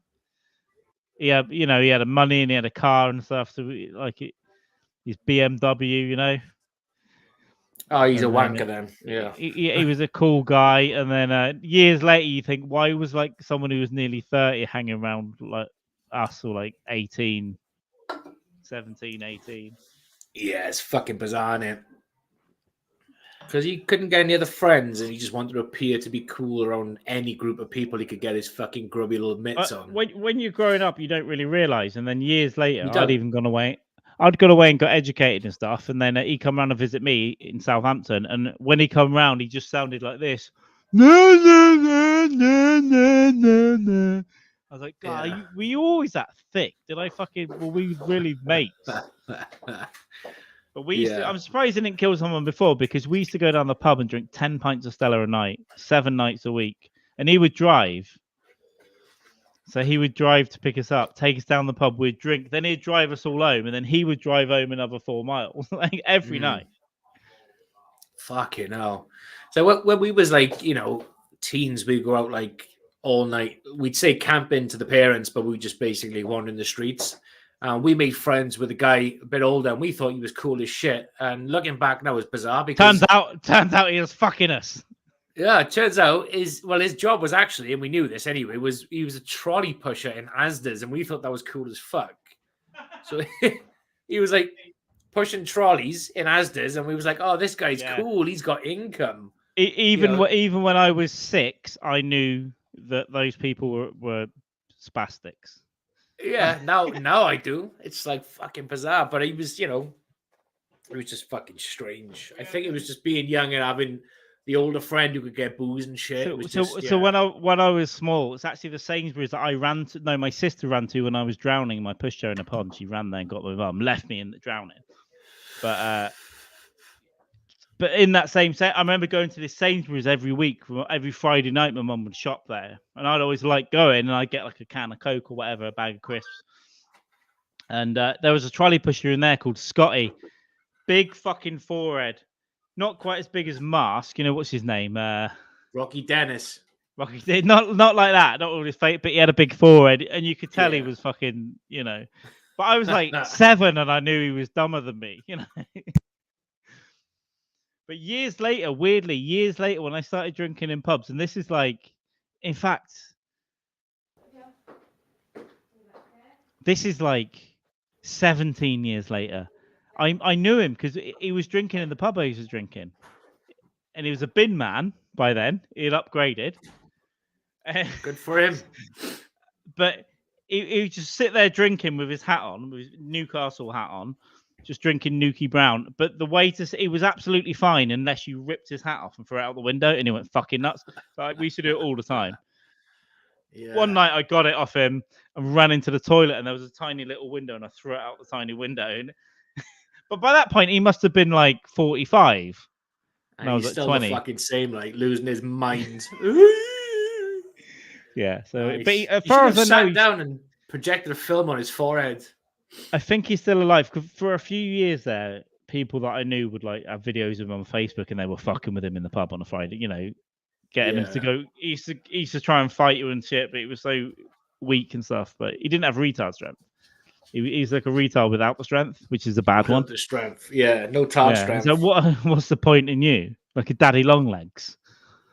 Like, yeah, just gumming about the place. But no, he was all right. As a human being, he was all right. But it was weird that I knew him. I still remember seeing him when I was like 6 and 7. I can still picture him. I know the uniforms they wore back then, really weird. And then all those years later, I met him in the pub. But Scotty, no. Hell yeah. Let me go and get him. Let me just do a Brett Brock. Ding, ding. Don't have to say about that. Your dad had a file. I'm trying to use the noise reduction on that when he comes back. Your dad had filing cabinets full. Yeah, I didn't have. I'm going to try something here. Let me know if Yeah. So let me know if my mic sounds worse for you guys. Because I'm trying a new feature that they've built in here, a bit of noise reduction, a bit of a filter. This actually seems to have done quite a good job on the upper end. So we'll wait for Jamie to come back and see what that's like as well. I've forgotten I already released it this week. But actually now in the back end of stream, I've building in a few more bits and pieces, which is quite good. So try talking to me, Jamie. Sounds like you're underwater. I'll kill you. I'll come to Arizona next month and I'll kill you. Let's try this. Oh, it does sound shit. And now have I lost Jamie again? Now is that? Do you know? Maybe it's something buggy tonight.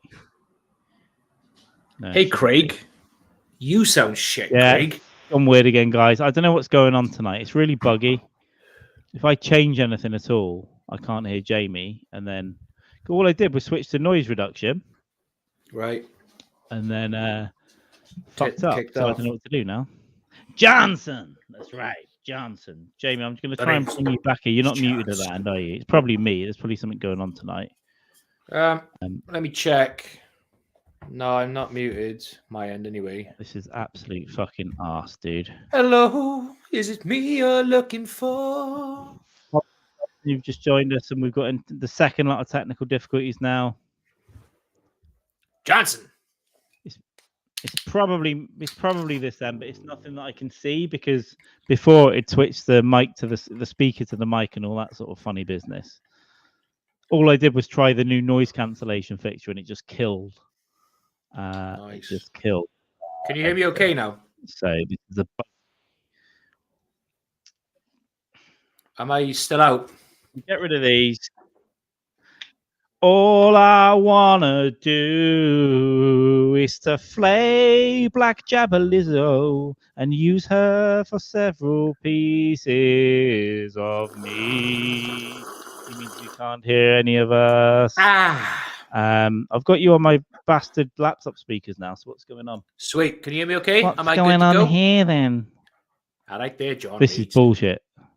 Fucking bullshit, mates.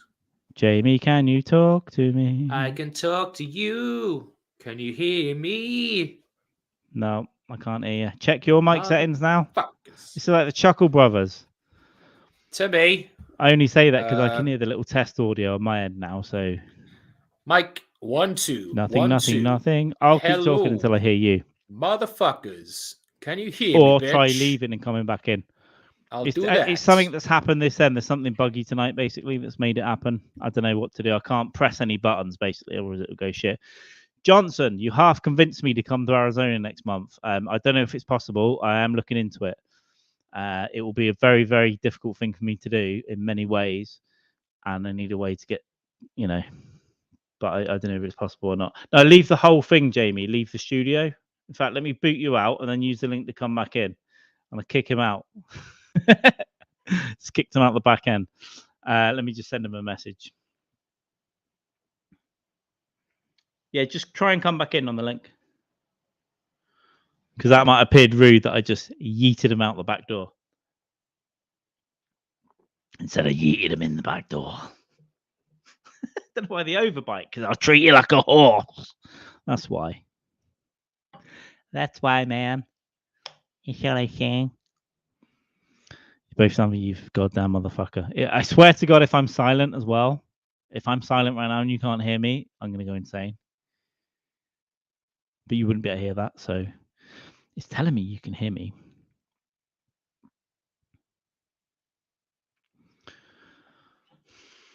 It's telling me you can hear me. How long, Jamie, will it take?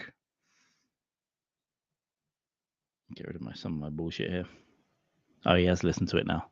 How long does it take for him to hear a message, dude? About 17.7 seconds, Carl. Thank you, Craig. Thank you very much. And yeah, I might be able to come out. So are you going? Are you going to go? Tucson the night before as well, right? Hell yeah. Guadalajara Grill, Tucson on the 14th. I think so.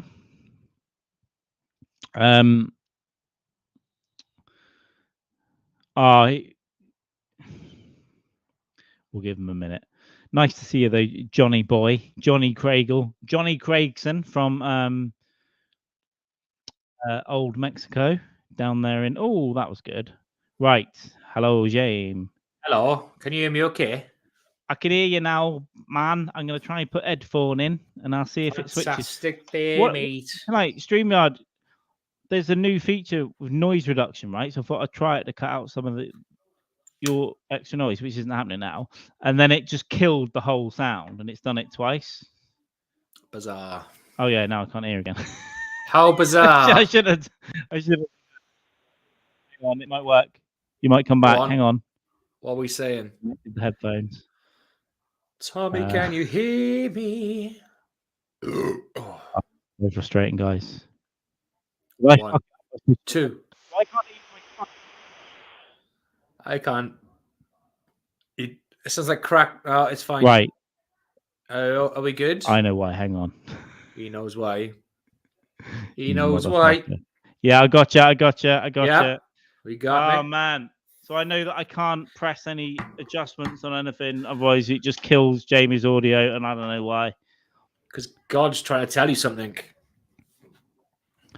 God is trying to tell me that he sucked me off when I was 7, and that's why I like I am. Yes. Why? Here we go. Why do choir boys have middle partings? Oh no, it was this, isn't it? Bless you, my child. Yeah. We knew that when we were like 11. That one at school. I know. That's what I was saying the other day. We should do like one of those like old dad jokes, fucking, 10 minutes or whatever. Because we can try it. We can look some stuff up. We can get some stuff together. We can try and put something together. Maybe old edit school something together. That'd be good. I've been watching a few of those lately. Just like you get people opposite the sides, and they like. It's one group, they put water in their mouths before they tell. So the opposite one puts water in their mouth, and either one tells the joke. And if you laugh, but I don't want to be spitting water on a fucking laptop though. So it's more of an in-person thing, I suppose. Yeah. But it'd be fun. We'll sellotape your family to the floor, and we'll just drink over them. And if we happen to laugh, we'll just be gobbing out backwashing. Cool. Warm cocktail over your family. And if we need to take a piss, there we go. No, straight there. We don't even have to leave. Exactamundo. Hey, Craig. God's trying to fire Jamie because you didn't, you bastard. Because I didn't, you bastard. Because you didn't. Kelly's right. Yeah. Carl is more sympathetic than the Lord. I am. We've got to work on. Life is tough right now as well with time and money and everything. Not right now, but I might just waste a load again this month. We need to get Jamie up to Manchester, and I need to go to Cardiff. These are two things that need to happen, and we need to. Yeah, mine's about. It's a mixture of time and money's obviously always a fucking thing this day and age, but time is more the fucking problem than anything right now. It's just crazy. But yeah, it'll be done this year at some point. We can sort that. Yeah, it'll fly by the end of the year. Yes, and I think I think we should do a little. We should do a couple of days on the old Christmas podcast. Not as bad as the OG, but we should have a couple of days in December where we go hard and long, and we try and. I think we do a Tuesday and a Wednesday and a Thursday, or an all weekender. We just do a Friday, Saturday, and a Sunday. Hello, Ghost Gerbil. Hello, my rodent friend, my mousy mischief maker, my rat cunt. Gerbil loving motherfucker. Did that gerbil go up Richard Gere's ass? I think it's the same one. Well, I mean, again, that was one of those things in the early 90s or late 80s that went round. It's like the original meme, right? It was like one of the original memes, I suppose. But there weren't even any mobile phones, but everyone knew about it. Word just went around. It was just literal word of mouth in playgrounds and presumably pubs. Yeah. Crazy. But like we said before, it's like the same as the Diana stuff, right? The Diana jokes were going around like no one's business. Within minutes of her death, we were all like kids, and it was just like the jokes were fucking insane. Like straight away. Yeah, I knew a couple of people with mobile phones then. And I remember that there were a couple of ones. The classic, I heard Diana died on the radio this morning, and the dashboard and the steering wheel. Yeah. The windscreen. Except And all these years later, when we really looked into it in the inquest, she didn't actually have a bad accident. She was actually absolutely fine, and she was conscious. She just broke her leg or arm, and then she just had the tiniest little tear in a fucking vein or artery around her lung, right? And that they didn't know. And when they were stopping in the ambulance to like resuscitate or check her, that was bleeding out, and they didn't know. Except the Queen was in there squeezing her with a lizard tentacle. Die, you bitch! Yeah. You mean the ambulance, baby? You mean the ambulance that didn't take her to the nearest hospital and took her to a hospital an hour away? That one. It took an hour and 26 minutes till I'm yelling Muslim baby and threatening to strangle someone. Neighbours, I'm sorry. Muslim baby. A pager, fucking hell. And then Diana, of course, that stands for died in a nasty accident. So it does. Those were the two that I remember nearly 30 years later. Yeah. Another Frankie Boyle classic was Prince Harry. Ironically, is going to die in the same way that his mother died, fucking with the wrong Muslim. That was another one I liked from Frankie. Yeah, classic times. Turns out it's a mentally ill, terrible actress that's going to be his downfall. Yeah, I know. How far we've changed. I was on his side a few months ago. I'm now like, dude, you married a nutcase. You married a nutcase with one eye sticking out there and one eye fucking pointing down there. Dangerous. I was fucking all for him. Like, I was just like, yeah, fucking, people are giving her a hard time, blah, blah, blah. But yeah, she's fucking nuts. She is fucking batshit. Prince Philip and the Queen have gone now, but hey, the firm that run the royal family, get your intelligence guys on it. Get MI6 to follow them around Paris. Get MI6 to follow them around LA. And then obviously MI5 follow them around here. And then one of you knock her into a Fiat Uno, and we'll have done with it. And if after all that following, if they have time, follow the Last Rites podcast as well. Are you trying to say all women are fucking mental, Ghost Cherbock? Because I agree. I absolutely agree with you. Yeah, follow the Last Rites podcast as well. I absolutely that's great. That we should record some adverts for If Dykes and Mann and this when we bring that back finally. Exactly. Instead of following Diana around on the paparazzi, follow this. Follow this, bitch. Yeah. Hell yes. Indeedy doodly. What was I going to try? I'm not going to try. I can't really share any stuff at the moment. That's a shame. Later on, when it gets a bit mental, I might switch over to Twitch so we can share stuff. But right, I was going to say, we'll do Twitch later on so we can play songs and play. We are live on YouTube and Rumble right now, and Grumpy Mama got banned from Twitch for a week for playing a film. You're not even supposed to play anything, but she even has it in the title, like this movie, and she got put in Twitter jail for 7 days. Yeah, they're pretty good about it though. Yeah, they're pretty good about it. They just just have a week off, like for being bad. Yeah, I mean they can't let, I suppose, illegal activity continue without punishment forever and a day, right? Agreed. Someone has to hang. And OGM was that person, unfortunately, but she's back now, no doubt. Yep, all back and good. Oh no, I've just got pictures of Diana looking at me, all nice and lovely, and then nearly dead. Did you hear the yacht that she got pictured on with Dodie is now sunk? It's gone. Oh shit! There's pictures of it sinking.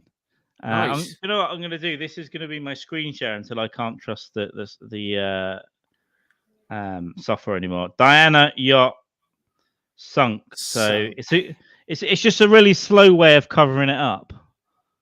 It? It's just years behind. The bomb didn't go off in time. That's it on its way down. It's fucking bits of it. Nice. There we go. The final bit of cum DNA has sunk along with it. Yeah, there we go. So why did it take so long for the explosive to go off?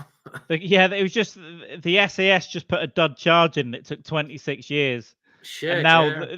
the Muslim fetus that was yeeted out of her and put in the fucking first aid cupboard in the captain's log or whatever, on the starboard bow or whatever boats do, has gone with it now. But it was just a 26-year delayed fuse, so we're not putting the pieces together. Exactly. Yeah. I mean, the SAS are not great at everything, evidently. I deny all historical events. That's how I get around it. I don't nitpick. So I deny every historical event. And if you want to include that event in history, denied.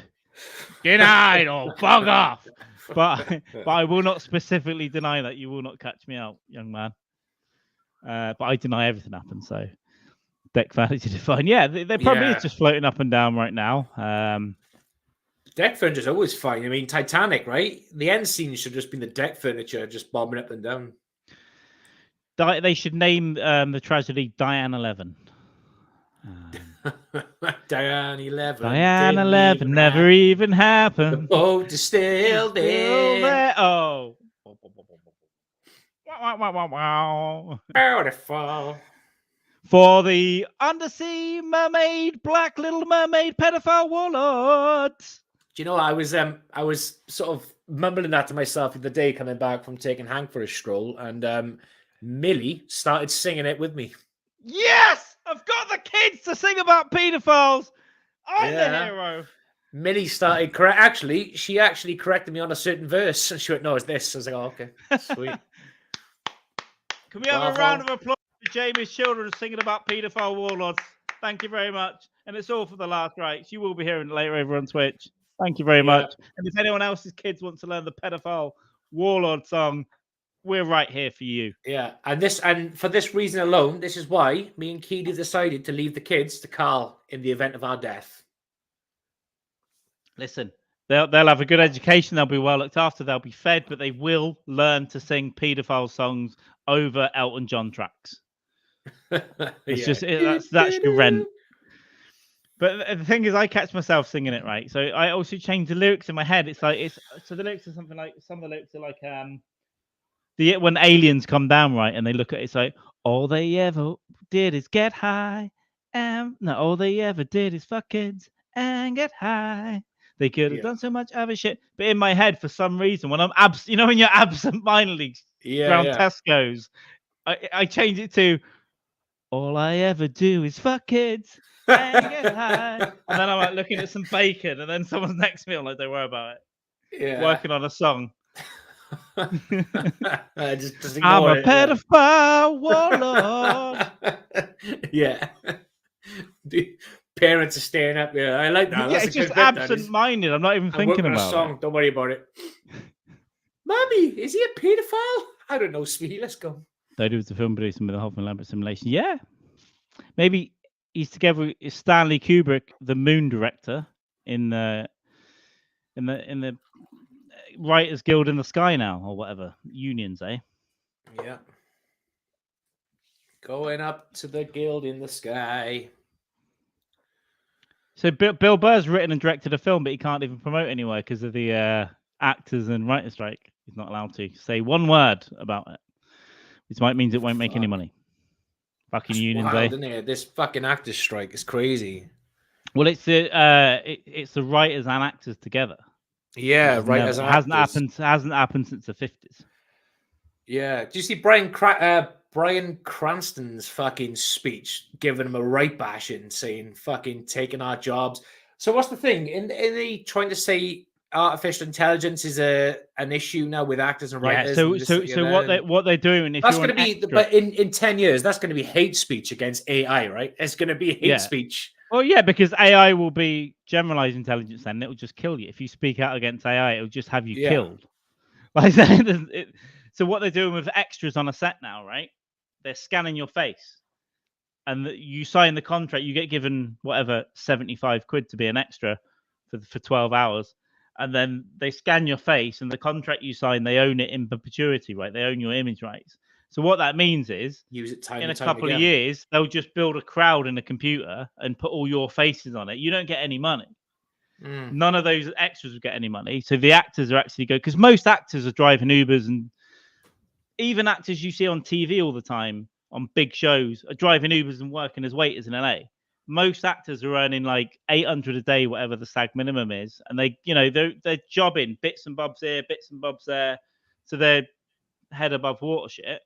So that's why they're striking, because they're going for the extras. They know they're going to do it with a lot of these jobbing actors as well. So it's not like millionaires are going, we haven't got enough money. They're actually doing a good thing by striking, because they're saying, oh, we're going to all actors.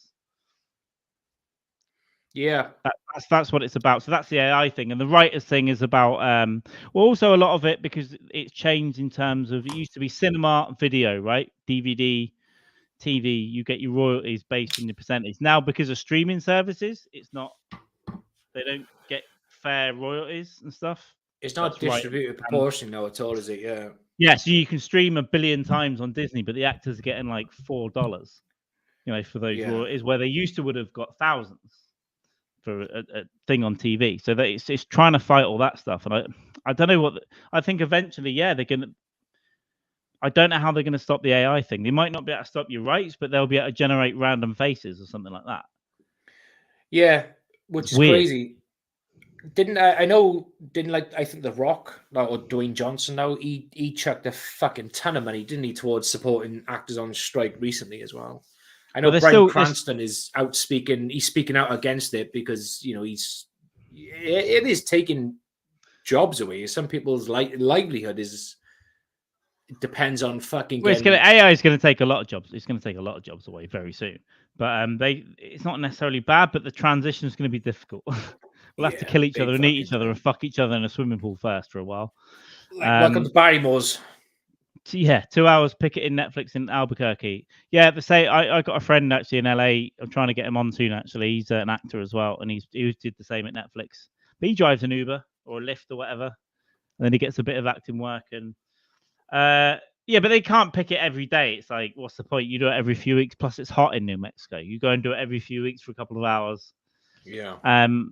But it's the damage it costs. It's going to cost the studios probably billions, because then no one's working, nothing's getting made. They can't even promote a film. So if you've made a film and it's got out, you can't promote it, which means it might not. It's less likely to make money. Like Barbie and Oppenheimer are going to make money, but a lot of films won't, because they need promotion. They need the cast to go to the press junkets and all that stuff. But with Barbie and Oppenheimer, them films have been in production for a couple of years now, right? So people knew these films were coming out, so the advertising has pretty much been done anyway. Well, that's why they rushed those world tours. Like Margot Robbie went on this world tour in a week. She was like Korea, Australia, London. And how the fuck she keeps looking good looking and traveling all the time? They must iron her and fucking inject her with adrenochrome. Like Hillary Clinton's on the plane, like overextending her jaw, just like dripping pure adrenochrome into her asshole. And then she comes out and she's looking good at London and stuff. So yeah, it's just been a South Korea. If I travel for an hour, I look fucking homeless. How the fuck does she do it? Yeah. A shit ton of cash. Yeah, exactly, Gerbil. But all the streaming service. But it's the same with Spotify, right? Spotify have fucked over musicians for years, and it's essentially the same thing, but for TV and film. No one gives a rat's ass about how comics are getting shafted. Well, comics don't get paid for 10 years anyway, and then when they do get paid, it's dog shit. And then when they do start recording stuff and putting out, it's dog shit. And yeah, Netflix will give a comic 500 quid for it. All those comedian half-hour specials, 20-minute specials. They're getting like 500 quid and a taxi. And they'll pay for your special and a fucking burger and go home. Shut the fuck up. And by the way, we'll take it off in 6 months and no one will see it. 103. I want an AI version. You two swearing at me as damn alarm clock. All right. But we'll record. We're thinking of recording a bunch of different stuff, and I can do a lot more editing now. And I was about to buy a really good computer that will help me do lots of stuff. And then I decided to maybe not do that for another 2 months. But we should get together and record a lot of stuff that I can edit, that we can have some stuff going on, and we will make you go Sherbal for being a loyal man.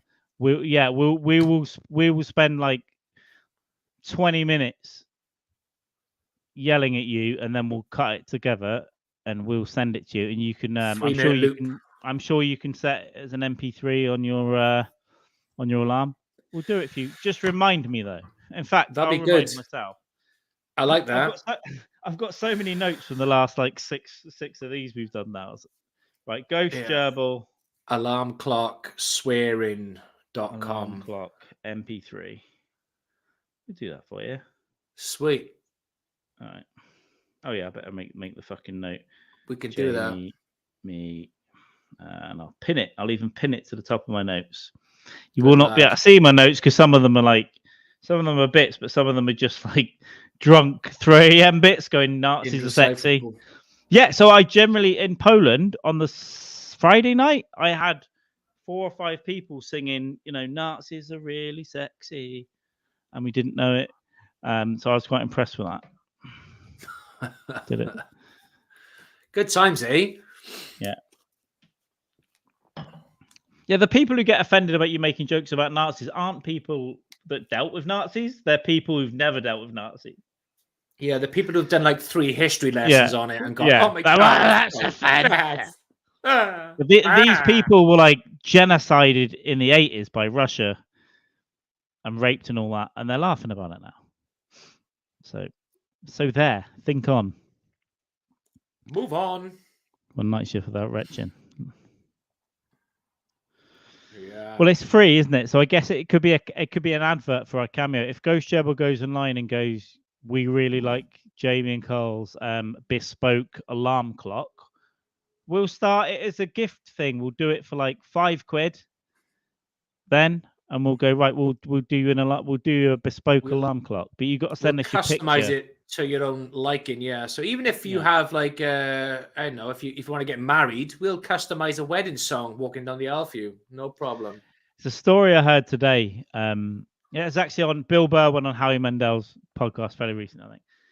But Howie Mandel was telling a story about Theo Von. He got asked years ago to do, from what he heard it on an answer phone, like, can you host the Kirk Douglas benefit? And this is when Kirk Douglas was like, oh, he's got it. He's got it. The Russians are coming in my asshole. My pathetic one. I'm like the guy watching the black guy fuck his wife. My shit one. Yeah. And then I've got to lift it all up. Let me look it up. Before I interrupt you, what was Kirk Douglas doing? So Kirk Douglas is now fucking monged out, like dying. His son. And Theo Von got asked to host the benefit at like the Laugh Factory or something, or Comedy Store or whatever. And so he goes along. But what happened was, because Theo Von didn't really listen, he heard roast, not host. Oh, he gets up on stage and was like, why I can only say consonants? Why did he like and all this? And famous actor Sally Field went up on stage and dragged him off, and then they kicked him out of the comedy club, and it fucked him up for like a month. He couldn't get booked back at that club for a while. Jesus Christ. Yeah, but it's like Michael Douglas was there, like, but he just heard the word roast instead of host, and he's like, oh yeah, I'll spend like a month writing roast jokes for Kirk Douglas. But they just wanted like a nice, friendly comedian to host the benefit. And he fucking ripped him to pieces. Shit, Christ. Yeah, I couldn't not like charity stuff. You're having jokes about that charity. The only one charity night I did was about Kids for Cancer, and they just had cancer jokes. First, I listed out the comedians that took better paid gigs to give up a charity gig. I told their names that were booked on that show, and that I knew had told me they'd gone and got I'm doing this gig up in fucking Worcester that's paying this instead of doing the charity gig. So I went up on stage and read their names. About 6 of them. This person, that person, that person, that person are all taking money instead of helping your cancerous children, because it was the parents of the cancerous children in the audience. Yeah. And then I did some cancer jokes and left, and I've never been back. Never. It's not because you haven't been invited. You just decided not to go back. Isn't that right? No. Yeah. But that's you can't get anything else. I can't not do it. I have Tourette's. I don't have Tourette's, but I like to say I did in case I'm around, in case I'm in the hood anytime. And I say the wrong thing. And I have Tourette's, bitch. Or a ringtone. Yeah. We'll get a beat. We'll get Halen to make some music. Get a cunt bag. You can't.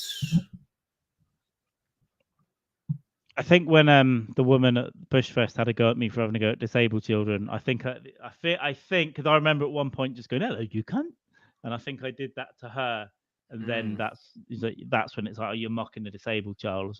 Again, he's an adult with a massive big black cock. Yeah. So, old grumpy mama out of Twitch jail, but this is YouTube. This isn't YouTube jail. Naughty girl. What did you do, OGM? She gave birth to a boy who wears mankinis. A son wears mankinis. It's okay in 2023, but we don't want to see the thing that he uses to pee. I do. Nice to see you, OGM. Oh, I like your. I was in your stream the other day for a while, and I like the little animated OGM in the corner. It's good when you're talking. I like that. OGM.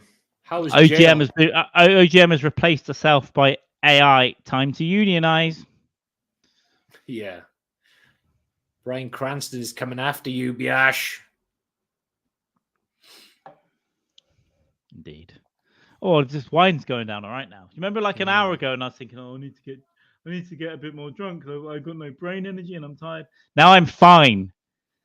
Now I'm ready to talk about anything. Very good, OGM. Thank you. I've had a long day. Also did a morning podcast, which is very rare. And then nice to see you. I'll try and I've jumped into yours and DC stream this week too, and Husky Boys last night, of course, as well. Good to see Husky went in and did Hector Salamanca from Breaking Bad. Very good. Yeah. People, I've seen a lot of Hector Salamanca posts as well, but I don't know if people remember, but he was also in Californication. He was Hank Moody's father. Great show. Oh, shit. Was he in a care home? No. I'm seeing my brother in Californication now. I'm getting no. He was Hank Moody's father. He wasn't in a care home. He was. I don't remember his dad, but I remember now maybe seeing his face in the series. But I don't remember the plot. Just like Hank Moody, he was basically like just an older version of him, and that's where Hank Moody got his. Yeah, he's class. It got a bit saccharine and weird in the last season, but the first season of that is fucking high level. I think they did 4 or 5. The first 2 or 3 seasons are great. That stuff with Runkle early on, where he's like, "Woo!" where his wife wants to be raped and stuff. Yeah, I want you to rape me, Runkle. And she fucking knocks him out. Like, it up. Yeah. Fuck Runkle. Californication is a phenomenal show. The last 2 seasons got a bit like, but I remember it ending a bit like stupid. Like, come on, stop being. This wasn't a sweet show ever. It's still. Do you know what? It's a phenomenal show. David Duchovny is just fucking outstanding in it. It's just Hector Salamanca, whatever his fucking real name is. Yeah, he was in there. Mark, someone. Anyway, Great. Dead Mark. Always making spaz jokes at work. Goodbye. Sailing Coast to the Winners. 2 the NECs for. Listen, you've got people who use chemicals on other humans for a living, and they just happen to have disabled adult children. They weren't taking their work home. You're going, look, if I just fucking practice on Dave the Genius, and now Dave the Genius has got his tongue round by his own toes. You can bug off, disabled adult child. Yeah. Sorry, I didn't realize I was making fun of your son specifically. I do apologize. You know what I mean? It's fucking crazy. This is colleagues have got disabled sons. Yeah, I know. That's what I mean. That's what I'm saying. Yeah, so he should say, sorry, I didn't realize I was making fun of your child specifically. But they're anaesthetists, which always means they've probably fingered someone without asking. They've probably touched someone. I don't think there's less of a 50% chance of an anaesthetist having inappropriate touch someone that's under fucking anesthetics. So one of those two has offended, probably just after you felt bad about making a spastic joke about their dumb kid. Yeah, I agree. But the question I always ask is, if someone gets offended by something you've said, is to say, well, have you ever laughed at a Michael Jackson joke? And then usually they'll say, yeah. So you've either laughed on the expense of a child being molested, or you've taken advantage and laughed at Michael Jackson's mental health. So either way, you've laughed at mental health or child abuse. Oh yeah, people are hypocritical. It's normally they don't want to laugh at something that affects them. It's like, well, you're not allowed to do that. You can't get offended for you because you just laughed at all this other shit. Yeah, exactly. It's just so fucking dumb. What I want to love to think about is Ghost Gerbil in the canteen at work, just like, does Billy want his peanut butter? And then Dave the anaesthetist comes in and gives him a funny look. So, well, you know, yeah, I'll turn around with like spaghetti bolognese dripping on his mouth. Yeah. I don't know how common it is, but I saw a thing, a little documentary of how many anaesthetists fuck it up so the person can feel pain, because they give them the thing that knocks them out, they give them the thing that paralyzes them, they give them the thing that gives the pain, and they've got 3 canisters. Sometimes they just don't fill the canister up, and it's like they'll just put people under, and then someone's having an operation and their eyes are closed, they can't move, but they can feel everything and just being ripped apart. Yeah. It's not uncommon, anaesthetists. Is it probably like what's the film, The Green Mile? I didn't know the sponge was supposed to be wet. You know? Yeah, well, I knew medical. I knew medical students years ago, and they used to fucking tell me all kinds of stories, like fucking around with dicks and stuff in the morgue, and just fucking around. Like you get a body part and like put it on something else. Yeah. Let's not pretend we wouldn't do that. And I have been around universities over the years, not schools. The medical students were always the worst. They were always the ones that got done like in blackface, like always at like the party and stuff. They always went that little harsher. So fuck doctors, along with firemen. Do an excellent retard. All right, I tell you what. Next time I see you, when I'm down that way, we'll have a retard off. We'll have a retard off. In fact, I did this with my niece at a family party. Like I convinced my niece we had a retard dance off at some family party a few years ago. Nice. It's like, come on, and we were doing it for a while. I wish there was video of it. How old's your niece? I don't know. I don't know how old any of my family are. They were probably adults now, but back then they were kids, and good. Yeah, we did a retard dance. So, but all my nieces and nephews, I've got 6 nieces and nephews, by the way. I was an uncle at 11 and a daddy at 12. No. I don't know why. I don't know why I said that. I don't know why I said it. I don't know why I said it. There's a couple of cars out there. One of them might watch it. I don't know. I can't say anymore. What the expose? Oh man. No. It says one of them might watch this. That's what I mean. One of my nieces and nephews might watch this at some point. They're all so, especially my sister's kids. They're all fucking weird and fucked up, and they're all hilarious. All of them. There's loads of them. I find that funny. They're all since they were tiny. They've all had a completely different personality, and they're all absolutely hilarious in their own way. It's fucking crazy. I think it's because she didn't really feed them. Like, so they've all got eating disorders and that. And one of them has fits and smashes the TV. In fact, one of them lives in Hove. The niece I'm thinking of lives in Hove, Ghost. But I can't. She's so weird. I went down to Brighton a few years ago, and I was like, "Do you want to meet up for?" She's a vegan. I was like, "I'll take you to the vegan shop, buy her some shit. I'll buy a load of shit." Because she hasn't been at work for years because she has these fits and stuff. I was like, right, I'll buy you a load of stuff. And she goes, yeah, I'll be up in a minute. And this is like 11 a.m. At 3 p.m. I told her I'm going at 3 p.m. She goes, I'm up now. I'll just walk to Brighton. It's like, no, I'm going to London. I've given you 4 hours. You can fuck off, bitch. Yeah. Very weird. Propofol. Oh, yeah. All right, Cosby. Yeah. Hey, Bill. Are you ghost gerbil because some of your gerbils are ghosts because you've overdrugged them by promising them they can make it this year. You want to be a star, gerbil, don't you? Come and sit here. Propofol very effective in this street tomorrow. Michael's milk. Oh, okay? That's what he had every night to sleep, right? That fucking weird. You can't really blame the doctor though, because the doctors just give you stuff for money when you're rich. Like not most GPs, but like if you get a doctor that's in with celebrities and stuff, yeah, that's what they're there for. I need some fucking temazepam, please. Yeah, $500. Thank you. Yeah, send me some your way, please. Imagine how much money he was getting off Jackson for giving him that propofol night. and put him in an oxygen centre stuff. Thousands a day, right? I reckon he was just on big fucking money. Dr. Conrad Murray, fucking hell. That guy was fucking rinsing the cash. But all of those weird fucking wacky celebrity cunts have all got doctors like that. They've all got, I know a guy.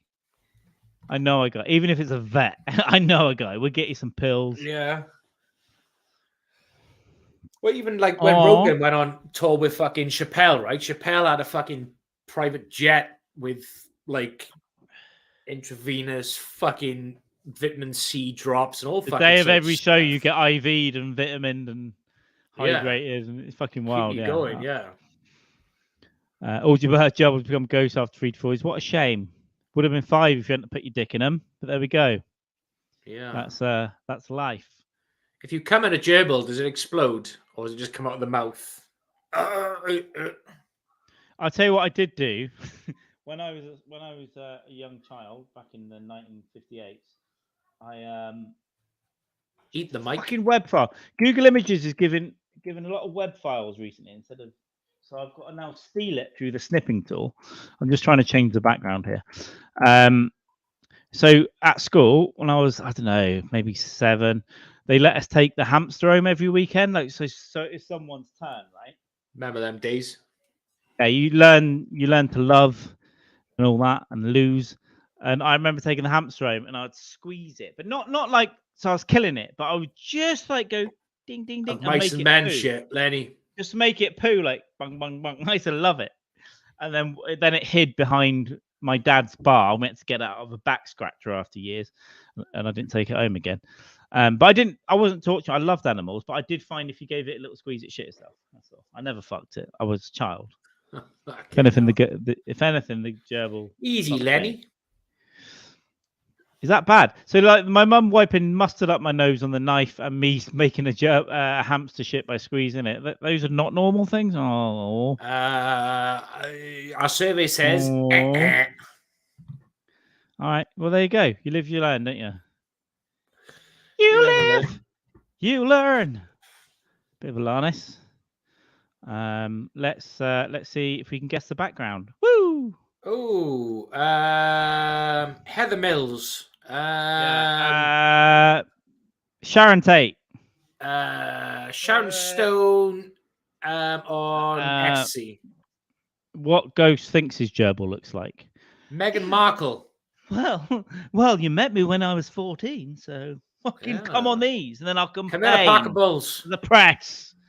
Seems to me you lived your life like candle in the wind. Like Mother Teresa, like sandals in the bin. Walking on the landmines and touching people with AIDS. We should do a deep dive on Mother Teresa because she was a horrible, nasty little cunt, right? Mate, nasty little toad who loved keeping people poor so she could go around and touch their feet and fucking bless them and stuff. She hated bog off. Mother Teresa needs to bog off. Bog off. I watched. There's a Channel 4 program with Christopher Hitchens before he died. May rest in peace. He done one called The Missionary Position about Mother Teresa. Fucking good watch. He's got a book as well called The Missionary Position. Man, she was a bad cunt. Yeah, I'll have to. I remember reading a few articles back in the day and thinking, "Oh, you nasty little whore." Dave requested a whole bit about finding the worst possible doctor to get recreational drugs. So I get all my recreational drugs from comedians and comedians adjacent. But my friend is married to a psychiatrist who is a medical doctor who can get drugs. So also that. I love Reddit to the personalities. It's Chase Love. Eddie Izzard. Yeah, Eddie's got some great bets. I need to go and watch some of his stuff. It could be Eddie Izzard. Who knows? Just for some reason, Ghost Gerbil has now become a nihilist and just shout and die into the darkness. What does Ever think of this? James Hewitt. They had a cafe diner. Is that by the monument in Kensington Gardens? I walked past that for the first time like 2 years ago because I remember back in the day. Again, Frankie Boyle had a bit. It's like, why did they make a monument look like a racetrack? It's just this weird loopy thing about fucking Kensington Gardens. But yeah, nice. I saw it for the first time about 2 years ago. Because I go for Hyde Park a lot, but it's normally on the east side. Kensington Gardens is way out the way. You don't need to go over there unless you go in there. But first time I saw it, Teresa, my dumb Catholic college, a picture of living rooms. Yeah, but Catholics are dumb anyway. And they're all whores, which isn't necessarily a bad thing if they're young and attractive, but if they're old, then it's a bad thing. They like young boys. Let's be honest, right? Diana, I would have fucked Diana. I still would. Do you know what do you know what I like? I like the fact that we're kind of blanking out our identity with her faces, but she's just got that one little piece of eye that's staring through the middle, like she's looking into our and everyone else out their soul. She's like, hey. She knows what Ghost Gerbil does to his anaesthetist friends' retarded children. She knows that Kelly isn't working properly. She knows that Johnson's basically a fucking animal. Is this like catchphrase now? We've got to try and guess who it is with the squares. She knows that OGM gave birth to an oxygen-starved son who now wears mankinis and fucking sombreros at the same time. Yeah, she knows. Look at that little eye. It's just that little eye. It's there. You're going to marry an African-American, my son. I predict it. And she's going to ruin your life. Yeah, it's exactly. So I never go over that side, that park. It's kind of in the middle, but a bit more to the other side of the park, isn't it? From like the West End and stuff. Yeah, I walked past it in the rain a couple of years ago because I was over that way. It's a good time to see a Diana Memorial in the rain. Yeah, it's a racetrack, and it's literally a racetrack. Do you know what it looks like? I don't know what it looks like. No, I'm trying to bring. It's fucking weird. It's like, why don't you just do a statue or like whatever? Seems to me you lived your life like cancer in the minge. Yeah, look. This is it from the air. Oh shit! Yeah, it's just a race. It's a scale electric track. Fuck me. Yeah. Somebody needs to make Bo Selector type Diana and Dodie and MI6 and James Bond, Daniel Craig helmets, right, and have little Red Bull Flugtad go-karts go around that. Somebody has to do it. We'll get arrested, but they can't really charge. Yeah, like public, fray or whatever. But they won't be able to actually do you for anything. It's just like indecency. Like, you should do more like it'd be more Mario Kart thing, right? Mario Kart would be more well suited for that shit. MI6 is just throwing banana skins. Like Daniel Craig is just throwing banana. By the way, MI6 aren't cool. They just murder people. Daniel Craig is just throwing banana skins at our princess. Yeah. And those banana skins are going in Lizzo's backpack. Oh. They are. And then Black Jabber is making a dancer suck them out of a dirty Amsterdam prostitute's fanny. Fat Black Jabber. Yeah. Yeah. I'm just going to call her Fat Black Jabber. Now, what are you going to do about it, guys? You were defending her 3 weeks ago. No. Now she's Fat Black Jabber. Fat Black Jabber. Oh, Fat Black Jabber. In fact, we don't need to. No, that's the fact. We don't need to say fat because it's Black Jabber. Black Jabber. But this is when she's kind of coy, right? She's very like coy and young and like, ooh. Yeah. That sort of time. Fat ass sticking out. Yeah. I'm trying to think of what song because I think I know one or two songs of hers. That's about it. Like, but who cares? Like, but are we going to disgrace her for making people eat bananas out of prostitutes' vaginas in Amsterdam? No. Unless none of it is our legal department says allegedly. Allegedly. But it's like, if Lizzo ever sued me, she wouldn't. But if she ever did, I would just give her a small fright. I would just hide outside somewhere and give her a small fright, and she'd have a massive heart attack. Or she'd grab me like a fucking troll and just eat me. She probably would, actually, yeah. She probably would. Wine is done. 2 hours in. It's earlier than last time, but I've got a glass. And it's a good point to raise right now. Script written by Matt Nappo, Brett Brock. Oh, I haven't done that. I haven't done that for a while. I don't know where Brett Brock is tonight. We gotta save probably ourselves. Masturbating. Yep, let's bring this up. Old school. Script by Brett Brock, approved by Matt Nappo. Yep. This is everything we say. every libelous thing we say, you must contact at Husky Boy or all social media and at Minddog TV. Why did he put TV in there? Because he's old. That's why. Everywhere with his big fat Italian dick. I haven't seen it, even though he's been in my hotel room. Just contact these people. Those who are we're actors. We are merely actors, and they create all the stuff that we need to say. Holocaust what? If we say anything about your dumb spasticated children, that it's probably your fault because you drank wine or smoked or stood near a microwave where you're pregnant with it. Contact them. Yeah, please do. Yeah, agreed. Please do. Glad we talked out with anything. That weird fountain. Yeah, there's a weird fountain over there. But Mario Karting over Diana's memorial. That'd be great, that would. I think a true little memorial is in maybe even where our ashes are, is inside the Fayed's private apartments, right? There's a courtyard. There's the Atwood thing with the bodyguard. Is it Lee Sansom that knew her for a few days? But he was Fayed's bodyguard, and because he was on the yacht with her and all that stuff, right? It's quite a good podcast, actually. But yeah, I think she's got some memorial they own this whole apartment block in London as well. And in the middle they've got a little Diana thing in there. That's probably like a real genuine one. Unless it's just like a lot of ISIS dancing around going ha ha ha ha ha. Do you reckon Muhammad Al Diana who the ashes? Diana who Akbar. Maybe to resurrect her, like in an Indiana Jones type thing, or just to rub on his dick every now and then. He comes in the ashes every full moon and just tries to revive. So the reason this might be bullshit, but when he brought Harrods on a credit card that belonged to like one of the, I don't want to fuck the countries up, one of the Middle Eastern royal families or whatever. He had a credit card that could afford to buy Harrods. It was that shilly, and he did it without the boss knowing, the royal whatever. They didn't care. They're like, oh yeah, sure, you can just do whatever you want on my credit card. That's how rich they are. He bought it for like whatever millions and millions of pounds. But the British government thought it was unethical that he did that. That's why they didn't ever let him get a British passport, and that's what set him off against them. But he hates the government and the state and everything. He doesn't trust them.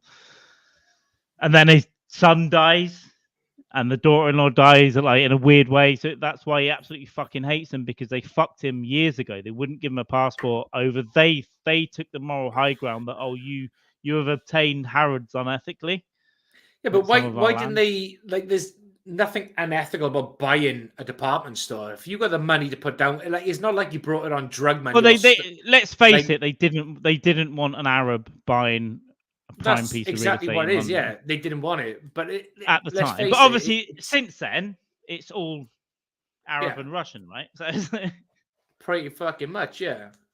But not let's Russian not anymore. act like the royal family did not purchase anything on the money of but it's slavery not the point. It's the other way around, isn't it? It's like you can't do it to us. Yeah, it's the flip side of the coin. They're like, nah, this is bad. No. I really, that really does make sense to me, though. That it's like, that's the kind of thing they'd do. Yeah, if little sand person coming in here, the British buying establishment cared about Harrods that much, they would have purchased it on their own accord, but they couldn't afford it. Like, fuck it. Yeah, exactly. Yeah. So a dirty Arab comes over and purchases it. Oh, no way. Oh God, yeah, Rory Bremner's with the Diana thing. Yeah, I forgot about Rory Bremner. I don't remember. Great. I think let's bring up a little bit up on the phone. I don't remember this one. Let me share screen because of copyright, but also because of this whole screen thing's fucking up recently. Rory Bremner, Diana. I think I do now, but vaguely. It's just a vague. Rory's class though. Oh, there's a Charles and Camilla. Look at those lips. Oh, look at those lips. Hey, Charles. You want to make me a queen someday? I'll have 2 kids with you. My uterus can't take it anymore, Charles. Look at these lips. Hey, Charles. I can just find the Charles and Camilla one. I can't find Come on, Charles. Take a look at these baby pucker lips. You want these? But We can look at the CCTV footage of the death night. Oh, that's gone. That was a dick pic. No, it wasn't. Hey, pucking me up. I don't understand why you can't bog off. Oh, okay, it's trying to play. It's trying to play it. Bog off. Oh, there we go. This is Death Night. This is Dinah and Dodie and Henri Paul, who the French intelligence services filled his hotel room up with alcohol the next day that wasn't seen by the police that night.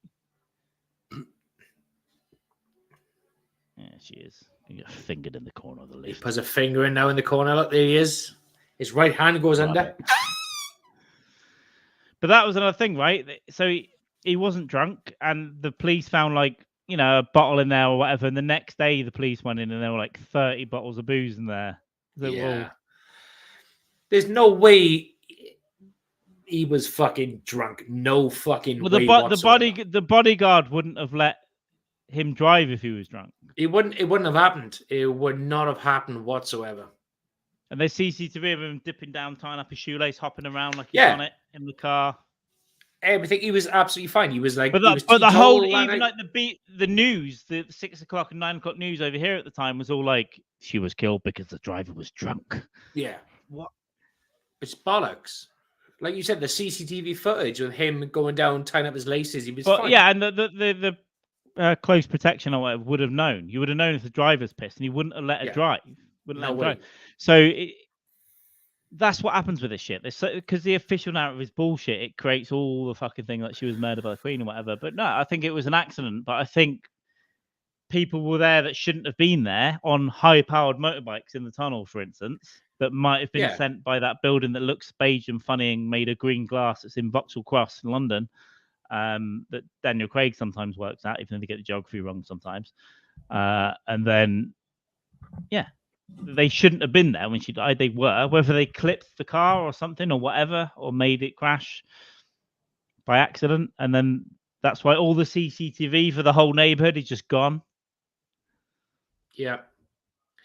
And the other thing we come so there was there was an office in London somewhere panicking, like, put booze in the driver's room. Put booze in the driver's room tonight. Like, but remember what we done last year? We done the Dana podcast, and it was something that popped up that I said about the tunnel, the camera on the tunnel. It was working perfectly up until a certain point, and the camera shut off. It's not even that camera. There's no footage. There's footage no of the hotel, and there's like a mile or two between the tunnel. No cameras, no cameras, no cameras, no cameras. Nothing. Just all off. Blank. All disappeared. Yeah. So that means French intelligence services are involved. British intelligence probably as well. It's all like, a quick phone call, like, dude, you've got to put booze in this guy's room. Take that CCTV. Yep. Fucking crazy. So it is a conspiracy, though, because people say you're a conspiracy theorist. Well, it is a conspiracy because people have conspired to cover up what actually happened. Which is what a conspiracy is. It's like there's more than one conspiracy to the Diana thing. There's multiple conspiracies, as in. Oh yeah, but I joke about the lizard family had her killed. I don't think they did. I think they it was convenient that she wasn't around anymore for some of them because yes. The brown party got buried. Oh, they scrubbed it. She was elevated to sainthood. But it couldn't have even been that pop. Like, surely now, like, you could do a YouTube video that would get more views than that ever did back then. And they couldn't scrub that. It's just such a silly thing. It sounds like a 2000s thing to do where we can still cover stuff up like that, but it's just so stupid. Bonkers. I've seen it happen with newspaper articles though, like about Manchester City Football Club. There was a really good article on their finances, and there was a really good article on their real owner who used to set people on fire and run over them in the desert. You can't find these articles online anymore. So there's a way to go to Google and go, hey, We would like any reference of this thing to go, here's a lot of money. There's got to be some deal behind the scenes of how Google don't need money, but I guess there's a way of saying, look, we would really like it if you didn't have these articles displayed on Google anymore. National emergency shit. Well, I guess like the Middle East have got money, so if it's about Manchester City owners, they've got more money than Google, but not many people have. Yeah, it's just interesting. Yeah, but sometimes it's not about money; it's about influence. Sometimes, right? Influence, influence. Like we will let because it's like Abu Dhabi royal family that own that, but it could be something like we're going to restrict Google in our country more than you would like, unless you take this down, like that kind of shit.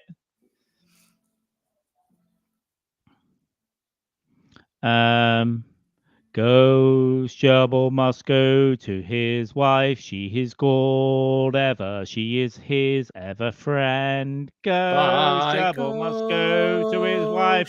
She's called ever. She's his ever friend. Ghost Gerbil, she must go to his wife. She is called ever. She is his ever friend. Because Gerbils only live to be 3 or 4 years old because he fucks them. Yes, he fucks them. He fucked a gerbil. He fucked a gerbil. He fucked a gerbil. Well, there we go. That sounds like a bit of the alarm call, doesn't it? There we go. The original Richard Gere. There he is. 2 hours 16, yeah. I fucked a gerbil till it died, and it cried before it died. Oh my. It cried, come from its eyes, but the anaesthetist said it wasn't mine because they said it wasn't mine about his retarded child, Stephen. Stephen, stop licking the dog, Stephen. Stephen, eat your peanut butter sandwich, my child, and I will protect you at the NHS at work from Ghost Gerbil. He's mean about you. Even though you tried to fuck your mother with your big retarded dick, we can't have this. It's kind of sick. We will tell somebody. Retarded. I hope he saw some of that, by the way. I hope he saw some of that and didn't just go. That'd have been rude. Well, we worked hard on that improvisation. I think it's pretty good. I've made a note of the time, so we're going to go back to that later. And Ghost Gerbil, go Ghost Gerbil. You want some frills? In fact, I can clip that little bit and send that to him later. If he... There you go. There's your alarm clock. That's 10 grand, please. Oh, always thinking about Ghost Gerbil, Ghost Gerbil's wife, some retarded children he's made fun of, and he's raping hamsters and Princess Diana. Yeah. This is normally like 3.5 to 4 hour content you're getting now. It's coming along fast. Early content. This is the means to an end. I might have to do a beer run at some point. By the way, I've got some beers. Cool. But it's one of them nights where it's like, why didn't I buy 12 for those little Brooklyn Pilsners? They were only a $5 for 6. Well, if you have to do a beer run, what we could do is... I got this and 6 beers, so it's like I got time. We can pause it. I can grab a bite to eat. I can take a piss. You can do a beer run. We can just let the whole podcast play. I don't silence the background. I'll figure it out. No, I don't need to do it now. No. It's not going to be now, Julia. Yeah. We're going down to the Magnet in Broadstairs. Yeah. I want to talk to you right now about things that are going on in the public domain there. So what can you say, Matthew, about this? She can fuck off with her silly ideas. Why do I care about her? The big talk about mutton dressed as lamb. Matthew, what do you think about Holly Willoughby touching her vagina live Holly, on golly, ITV? Wally, dolly. Holly go lightly, Holly go heavily, whatever. Interesting, Matthew, yes. Yeah. She can bog off. Bog off. Hey, Matthew, what do you think about me taking a shit on my next door neighbour's drive? Well, I'm sort of into that. Collect some for me and take a photo. Ew. We should one day I might we might show him that stuff or get a little impression from. We'll get him on here at some point, but I want to leave it a little while. I don't know. I just feel like I'm going to sense the right time from the mushrooms. Maybe I feel like he will come on, but I think he's going to start. He's going to start his own thing soon. You see him? Yeah, he said he's. Yeah, he did a poll. Would any of you care to interest me do my thing on? Yeah, yes, please. Drink a bottle of gin and go on YouTube, please, Matthew. Yeah. There's 3 times this week alone that I wanted to message him on your behalf and say, dude, please podcast. But it's not my podcast to be introducing people. I want to do it. And I feel I don't know. I exist. My antennas up. I'm going to do it at the right time. Yeah. But I am going to go down. I'm struggling about when I can do it, but I'm going to go down there. I'm going to little message say, listen, I'm going to come down. Obviously, you might have to go and do an emergency outward at 8 o'clock or whatever. Well, I was in the Magnet. They put the comments, Matthew, I came to the Magnet today. Where are you? And he's like, well, I was in the Magnet at 12, and then I went back at 3, and I went back at 5. So the question is, where the bloody hell were you? Yeah. He's a beaut, isn't he? I love him. Yeah, I absolutely fucking adore him. I think he's a unique like posh British guy, but he's cool. But what's good, right, he used to hang around with Margaret Thatcher and Dennis back in the day, right? But he's not and more like he's known like, is it RZA? He's like he's met so many people like Gwyneth Paltrow. Yeah, but he's not like a full-on conservative or he's not like a lefty. He's just like he's centrist right, I would say. But he's just he loves going after people that are fucked up. Like I love him with the Dan Wootton stuff. Dan Wootton spent his career going after Johnny Depp and Susan Boyle. He's a monster. He's a liar. He's brilliant, man. I love him. He's normally pretty good because he normally wants to say a lot more, but he doesn't because Atwood's a bit funny about it, and he's like, so Schofield is like, he's a liar, he's a deceiver, and he bloody well wants to. Atwood's eyes go. But sometimes the best one, if you catch Steeples when he's hammered, he'll just start saying all kinds of shit. But Atwood's trying to keep control of it, but then he can't help himself. He's just like, I watched one yesterday where Atwood was just crying with laughter, just couldn't. There's another one tonight. So the Royals and Rotters series, right? Yeah, the Royals and Rotters ones, and he just let fucking him go like wild. So funny. But imagine him on here, this podcast, right? No holds barred. He could say what he really means and just exactly. And he likes drinking, so he's like, we'll just make it a drink. We'll make it a real drinker. And like, all right, let's get some fucking bourbon in, dude. It'd be a drink-a-thon and a half. I mean, Brock is our drink-a-thon guy, right? But this guy would be fucking. Steeples can go some as well because the other day they did a 5-hour one. Yeah. And normally they boot him. I think he was there. He was on it for about 3.5 or 4, and then he got someone else on, I think. But he can just sit there and go, what? In his little jump. So, yeah. He's not even afraid of. He's not even afraid of stalkers and that because they're like, where were you? I came to Broadstairs, and he's in his orange. He goes, what? Where the bloody hell were you? And also, I'm in an orange fucking jumper. How hard am I to find? It's a small place. I'm just wandering around, and you couldn't even find me. So, yeah, he's great, man. He's fucking the guy. I love it. But he likes like posh food and then fish finger sandwiches and stuff. Like, like, I like a Captain Bird's Eye fish finger sandwich. I like a delightful meal. He's brilliant. And the other people that are sending him things like bottles of whiskey and gin for no reason. From Australia and stuff. And Australians sent him gin, yeah. He fucking loves it. That's why the guy got so much cash now, because he's not spending money on booze, because everyone's the Atwood thing's blowing him up. I bet a load of people are subscribed to his Steeple Times and that, and when if he starts a YouTube, that'll be pretty big pretty quickly.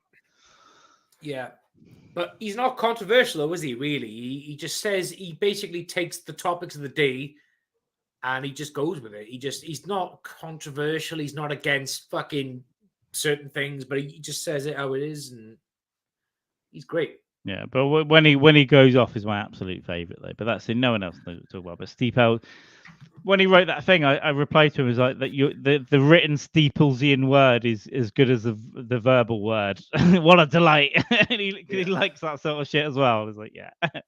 Oh, he's class. He's a guy. He's some fucking lad, though. But I can't believe his official complaint to Ofcom is just what he would say. He's like, and the brutal rape murder. And this stupid, duncy, cackling hyena of a presenter you roll out in front of us. Yeah. But like I say, imagine him on this podcast, right? With no holes barred, say we got to say, he would fucking fly off the handle 10 times more and just go with it. He can say the bad words on here, but yeah, we still got to be careful. We still got to be careful for the libelous stuff because some of the topical stuff now people watch and it's like, I just want to be like a little bit careful. But to some extent, once I've had a bottle of wine and 6 beers, I also didn't give a fuck. So yeah, but you just call it you just title it the Allegedly podcast. Yeah, everything's alleged. Everything's alleged, and nothing in history happened, including Barbara Windsor's dying. She didn't die. Barbara Windsor never even happened. She's still the mother of the Mitchell brothers. It's clear. But now she's in the Queen Vic taking. Why does everyone want to fuck Sharon or Kathy? It's all about the bombs and her dry vagina, dirty anus, saggy drooping tits. Exactly. Yeah. I perfectly agree. I agree. I'm on board. Can we change the background to Jay Goody, please? Maybe. And if you're watching on Rumble though, as well, hello, thank you. We're also over on YouTube. We're just hanging out and getting drunk now. We did the topical stuff at the beginning. 18 minutes, I think we lasted, and then misses, and then we started getting drunk. We'll change it to Jay Goody in a bit. Jay Goody, but like latter life Jay Goody. No, I'm not doing a cancer. I'm not doing a cancer in one. Come on. All right, Big Brother Jay Goody. No. Big Brother. Shitty shelper. Yeah. fucking hell, shitty shelper. You smell of curry. But how quickly people become a national... Okay, this is a good one. How quickly people become a national hero when they get cancer? It's like, oh, she's nice then. Yeah. She's a horrible racist cunt. All of a sudden, she's lovely now because she has cancer. But, you know, I don't think she was the worst person in the world. I think I think she was just thick, like really. Is these Anglia bro? Carl, I haven't seen it on YouTube for a while, but there was a Elton John cover piss take of Jay Goody. But I'll see if I can find it now. I'll send it to you for later on. But if it's on YouTube now, it wasn't the other week when I looked. Let me see. We'll have a look later. Let me see. And in the blue corner, it's a kind of thick, pig-looking woman who called an Indian lady Shilpa Shitty on a Big Brother episode. It's dead, cancerous Jade Goody. Goody. Weighing 3 pounds. We've got Jade and Shilpa. You're Shilpa. I'm Jade. I'm the racist now. But I can look how powerful I am, Jamie. Look, I can make you the racist. Look. Yeah, there we go. Weighing 3 pounds, Jay Goody. I quite like being on the racist side. If I'm honest. There was a song years ago. The left, get it? Oh, the racist side's the left. Yes, we go. There we go. Hey, the racist, the left. Jaden Shilpa. The left are the people that think black people can't think or talk for themselves. Yeah. It's like, well, I need to defend you because I'm a white person that says that's racist. Yeah. What was the other one? It was a Bill Burr's a racist, but he's married to a black woman. But that doesn't mean he's not a racist. It means he's enslaving a Monday woman. It's like, aren't you the racist now? Yeah, it's insane. Fucking crazy. But there is such a thing as Black Twitter, and Black Twitter were firmly on Bill Burr's side. They were like, look at these white bitches. Not that they talk like that, but they said what they said was, look at these white bitches. Yeah. These are white bitches. White bitches. Yeah. Because white women are the worst. And that was his point on that evening. That was the whole point, yeah. He's a racist. He's married to a black woman. But that's enslaving black women. Ugh. Okay. Yeah, okay. Okay. Okay. Are you okay? Are you okay? Pretty sure he does as he's told in that house as well. So he's definitely not in charge. Have you had a couple of the podcasts where she's come on and she's put him in his place and he's like, okay, bitch. Yeah. What she needs is Holly Willoughby to come out. Are you okay? Holly, dolly, golly, wally. Holly go lightly. Holly go heavily by the look of it. Fucking hell. I need a pee and a refill. Go for it. Please hold.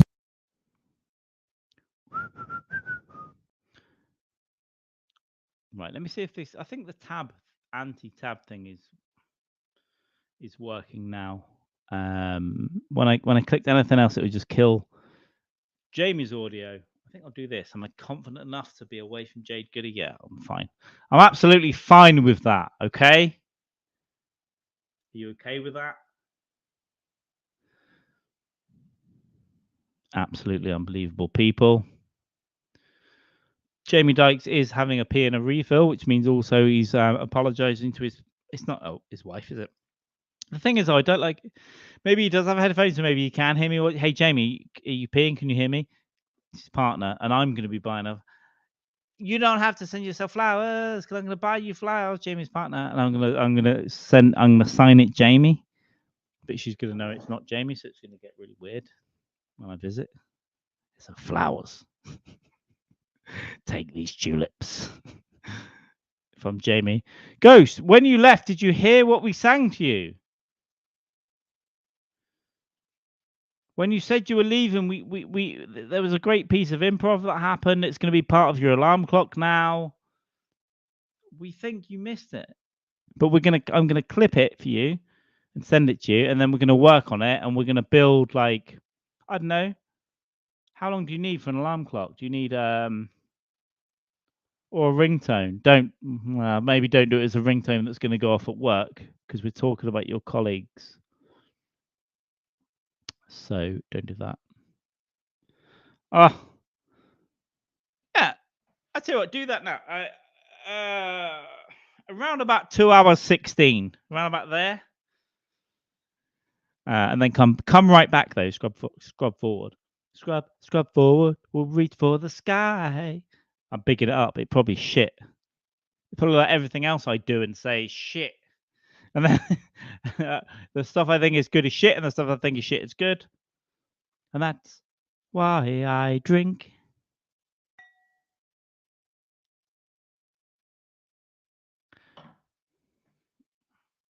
Thing is, all these notes I make, I never go back and do anything with. And I really should.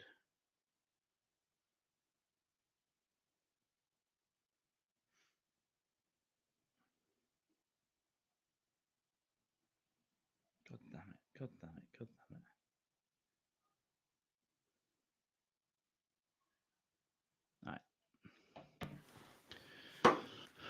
Jamie Dykes is kind of back in the background. He is back in the background for sure. I need to break this here. I need the first P. Let's bring it back.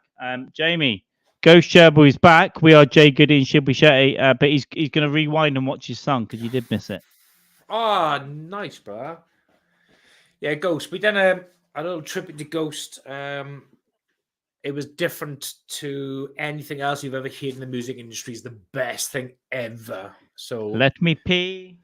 All you got to do is send £500 to the bank details Carl is about to send you now momentarily, and we will provide you with the rough outcome of it. Only 500 quid. Don't worry, it ain't going to break the bank because you work with the NHS. You got millions of pounds in the bank. We understand. Absolutely class. Be great. But yeah, if anyone else wants like a customized fucking wake up call song like Ghost is, just send us hundreds of pounds to start with. Nothing much. A few £100, whatever you can afford. 150, 250 pounds. Nothing. Look, we're not asking for thousands, right? We're asking for a few £100 cash up front. to come up with a rough version of what, again, not thousands, hundreds of pounds, right? It ain't gonna fucking kill you. Send it over to the details Carl will send you shortly, and we will do an edit, rough outtake version of what you're looking for. Again, hundreds of pounds. That's all we're asking for. Nothing fucking much, you know. We can 6 months after you send the money, we can come up with a great version of it. All right. We may ask for some more money then, but for now, just a few £100 of your heart. Listen, if you can afford to go to work and get the train or the bus or whatever, then go to Starbucks to get your coffee and a bagel or whatever, you can afford to send a few £100 our way to do a song which will take 3-4 minutes to roughly come up with. We'll send it to you for free. We won't ask you for money to send to you. We will send it to you for free, and then you can, I like this, and then send it back with your comments, and we'll like play around with it. We'll rough it up. We'll go with it. You know, again, 4, 5, 6 months on the line, we'll have a good version of what you like, and then send us more money, and then we'll say, look, give us £1,000, and we'll, you know, give it to you then. It's I heard all of that, and I agree with Jamie. It's not a lot. The only bank details I can remember are sort code 111403. That's 111403 and 10671562. That's Halifax 10671562 11403. You can try and use it to steal my identity. If I can't, just pay money in by bank transfer, please. And yeah, several £1,000s, please. And then we'll send you only a few hundred for the only a few hundred for the first. See if you like this thing. You know, we'll take a few hundred to start with. It's a few hundred 99p for the first issue, and then 1 million of your finest camel women for the next 100 years. That's all we're asking for. It's not a lot, guys. It's not a lot. Listen, you send more money than children need. It's nothing. We're not asking for a lot. It's just, you know, a few hundred, and then, you know, a couple of grand 6 months on the line. But, you know, whatever, you know, whatever you can afford, 250 quid minimum, but, you know, whatever you can afford. I'm going to share the link on my other Twitter, Yeah. It's weird now it's fully X now. It's like, I'm not quite used to it being black. Sexy. I know. It's bizarre. I think my laptop updated to the X, but I don't think my phone... No, my phone hasn't yet. It's still Twitter. There we go. But fuck it. But there it is. There it Eid Mubarak. We hope you found it well, Ghost. I will clip it up and send it to you later. And we're gonna also we'll work on it though. That was an improv. We'll probably use some of that now because it won't get better than that after a bottle of wine. I did a bit of sick of my mouth. Nice swallow. Also, but I got it. I caught it here and it went back down. You know when you catch it here? Acid. I just get that bile acid at the back. Yeah, Katie Piper acid throat. When I peed, right, what happened was I tucked it all away in that, and then I started to pee down my leg, and I was like, shit.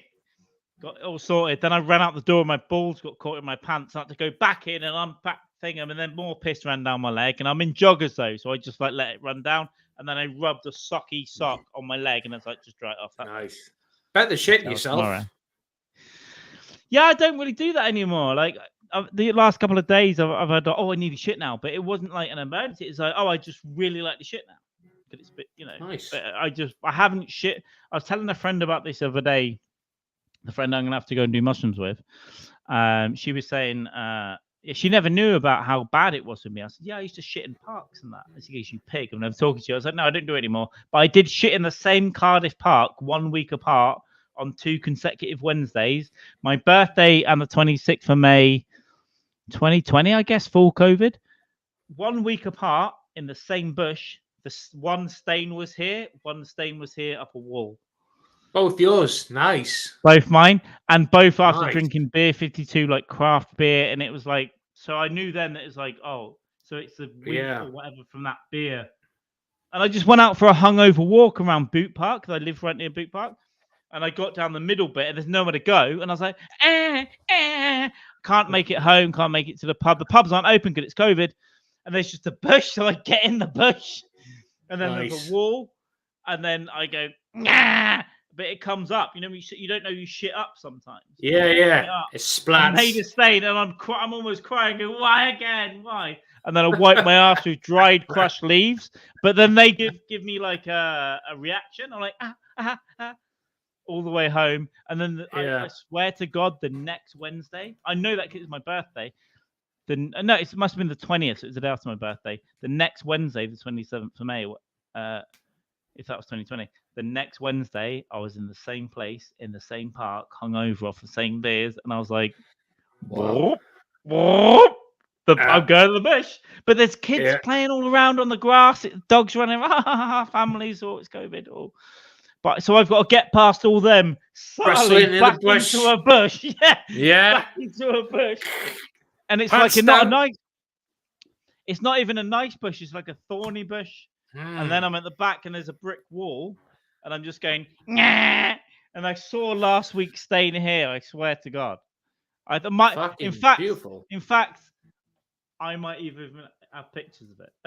I hope so. We need to see this. Like that's disgusting, but it's also romantic in some. So families out with their kids in a park, you're in a bush with your trousers down, shitting and crying and stinking. That's beautiful. All right, so I've got Boot Park photos. Oh, look at me in my bald head. That must have been just after the podathon, I think, with the castle. Oh, okay. Lovely. Yeah, I used to live right by that. That's the one thing I miss, is because round here there's no park nearby. The one thing I miss is living right next to that massive park. I don't miss shitting in it necessarily. Cardiff. So what do I think? 2020 birthday. So we're going to May. Oh. Yeah, COVID. We got the COVID Hitler beard. May. Oh no. Maybe 2020. Maybe 2021. Yeah, no, I think it's more 2021. May. Here we go. We're in May 2021. We can see a lake. We can see a tree. I'm all happy. No, it hasn't shown up on the location. Shame. There's just years of pictures of me being very happy in Boot Park in Cardiff. And taking shits randomly while kids are playing football with their dads. Because and mums. To have the kids.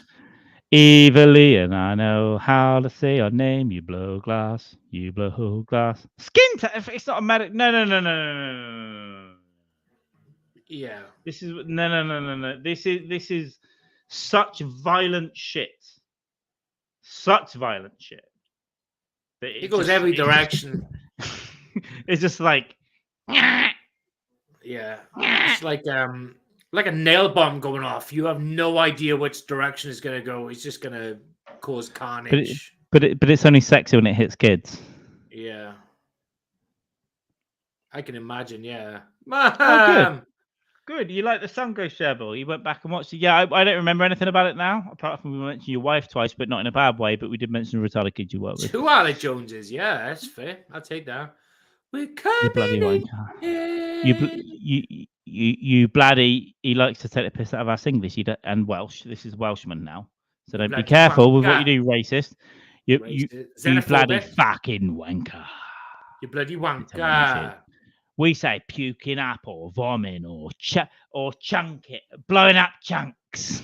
I don't know. Blowing up we say chunks. Is you've been sick, love, right, Bat? You've been fucking sick, have you, Bat? Oh, it's fucking bad, that is bad. Been bloody sick, you love.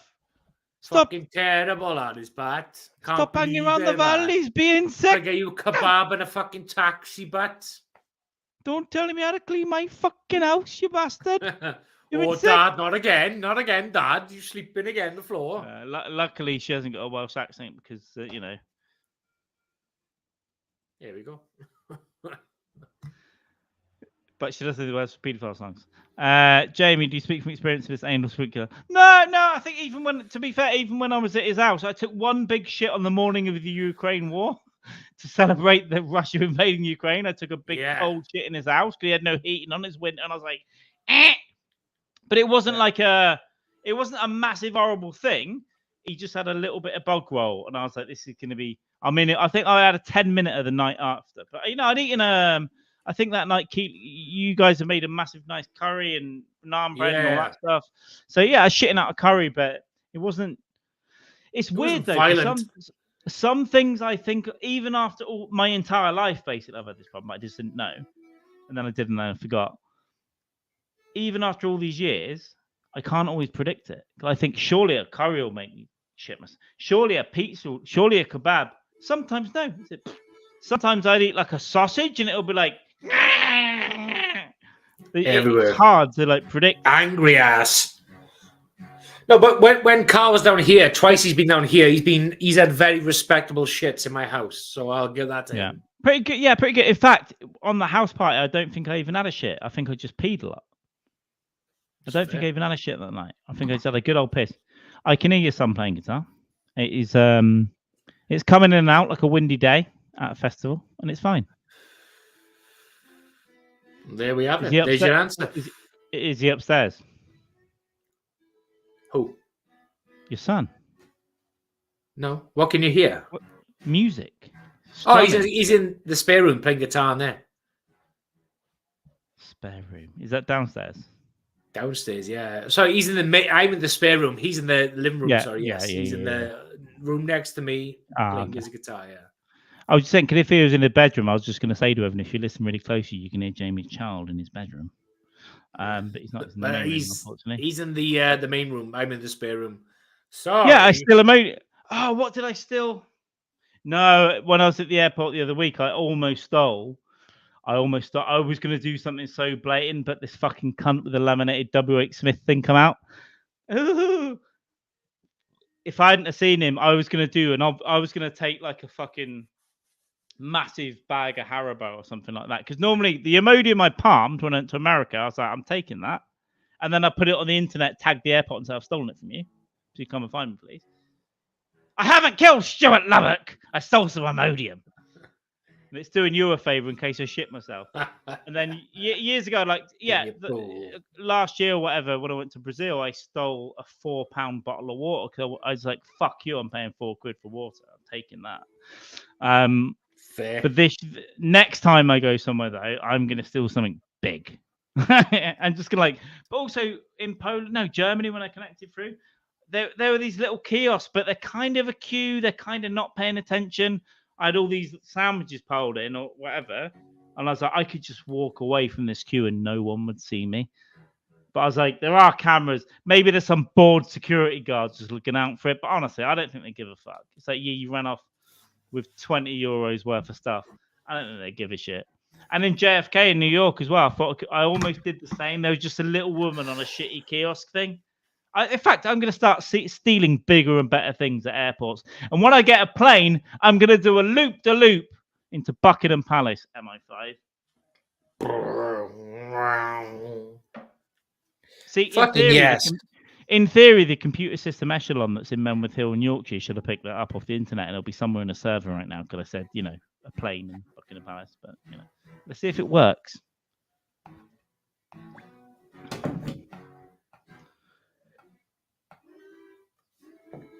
Spare room. Yeah, we have spare rooms. Because the other child, unfortunately, was aborted at 17. Have a spare room and bug off. If you haven't got a spare room, you can bug off. Let me get started on the beers. Fuck the slow drinking. He's doing the beers. What lights do we want, kids? Oh my God. Look at this. My new toy. Well, I say new toy. I've had it for a while, but there we go. It's fun. It's going to cause Carl into an epileptic fit at some point tonight. I did promise a friend I wouldn't drink much tonight because we're trying to help each other. But you know what? She said I could have 2 drinks. This is 1 drink and it's stuck together. Yeah. Right? And that's 1 drink. And I fucking will not hear of it. And look at the simple way. You struggle with the glue. Look at this simple. Yeah. Look. Carl got a genius idea. You go that way. One way. And then you simply roll off. No, look. Roll and away. Roll back. Roll away. And you yeah. Perfect. Roll forward and roll back. The guy got assessed. What can I say? You can say I do anything for Lubbock, but I won't tell the police. I won't tell the police what I have done. You can do anything for Stuart Lubbock, But he died in my pool full of anal injuries and cocaine, but I know nothing. All right. All right, Barrymore. Is the top, the middle, or the bottom? The bottom, Governor. The bottom. Yeah. Oh, yeah. What the worst, Madeleine McCann or Stuart Lubbock? Ugh. Madeleine McCann, you evil cunt. There we go. First beer. We are on the Carl? yellow cans, and I do not mean the CCP. We are on. Carl, the aliens are coming. Ooh. Hang on. I got a DJ for Just See Pepsi. Oh shit, that's on the tripod. DJ. Something over. Hey, can I come on your podcast? Have I knocked the angle off? I fucking have now. Did someone say DJ? All angled out, bro. I know I get DJ. He'll be really good for your alien invasion. My dog. I'm gonna kill myself. I'm gonna end my own life. If you don't help me now, help me now. I'm gonna jump so high. I'm gonna jump so far and fly. Except I'm not gonna fly. I'm gonna hit the ground like the ground and pound that incepted me. Like incepted me. I'm gonna kill myself. Podcast before I jump off a building, and I'm gonna kill myself. We're like the Beatles. This is better than watching Get Back and McCartney and Lennon coming up to Get Back. We're singing about killing ourselves and retarded kids in NHS hospitals. Mm-hmm. Now I'm kind of out of breath. I'm gonna try and straighten this camera up because I know it's gonna annoy people. No, I can't forget this feeling when I hit the concrete floor. Is that Clapton son or someone else? Woo! Ah, shit, this is bollocks now. I knew it was at the perfect balance of everything. You fucked up. Do you know what? Just don't look at anything in the background. Look at me. Look at me. Don't notice anything's off angle. All right. Knowing me, knowing I'm you. noticing it, and it's just gonna feel like I know it is. I'm literally like an episode of Star Trek. Fuck's sake. Tilt it, you pig. No. Timmy, to you. No. Timmy, it's to you. Balanced on a tripod that it doesn't fit on. Timmy, to you. What about that? Yeah. Better? Fuck it. I'll do. They're 2 legs of the tripod on a little table, and one other leg is on a stool. Nice. And your mother's fingers in my asshole. Who are you? Better than your dad's fingers. Is big and thick. Right, Poland. I went there to help the weapon supply in Ukraine because I secretly work for the government. No, I went to get drunk. I went I needed a random 3-day trip. Went to Wrocław, and I was going to go to Krakow, but my Polish friend, my beautiful Polish friend, she told me, she said, no, go to Wrocław because it's cool. It's not as touristy. And she was right. Beer was £2.20 in the pub. I had great food. I'm going to go back. I met I had a whole pub singing sexy Nazi songs. It's a, whole thing. Beautiful. And what else? Yeah, I met a couple there that are really cool that sell the couch next time I go. I just make friends everywhere I go. And what else? Yeah, I fell in love with 129 women. You did? One homeless man. And then what? Yeah, no reason. Just went to chill, get some inspiration for a few days, and be in a place that was recently occupied by Russia and bombed by Russia, actually, because it used to be Germany, and Russia bombed actual Nazis when they actually did that in Breslau or something. But then it got renamed Wrocław and did a little bit of history. Of course it did. Churchill and everyone redrew the lines and gave it to Poland, so it's in the southwest, Polandia. Before the Russians took everything over, we gave Poland a little something back. Nice. Well, yeah. Then they took it. They took it all over. It was fine before, Carl. Fine before. Oh, yeah. Did you hear that little squeaker? You might not have heard it actually. You squeaking out. Nice. Mm-mm. Good man. Good man. Here he goes with his genius pint. Oh, he caught it. There he is. He got it. He still got it. Nice. Number one. Come up, bum. Oh, we're very musical today. This is dangerous. Oh, yeah. I like it. Wait till I get a guitar. It's not happening yet. It's supposed to happen last month. Wait till I get a guitar and keyboard. Last time I tried to tell Jamie I'd play guitar for years, I picked up his son's guitar and immediately broke a string. You did break the string. Well, it was out of tune, and I tried to tune it. It just went ping. I was like, shit. It went bing. Yeah, but a real guitarist would just say, fuck it, 4 strings, 5 strings we got. We'll play with that. It's fine. No. But I need to play again. I need to practice again. But Get on it. I'm also quite musical, and also I'm very good lyrically. So we're gonna write all kinds of racist white propaganda for Ghost Gerbil in particular, because Ghost Gerbil's with an Eastern European. Let me remember what race, what part. White race. I'm gonna say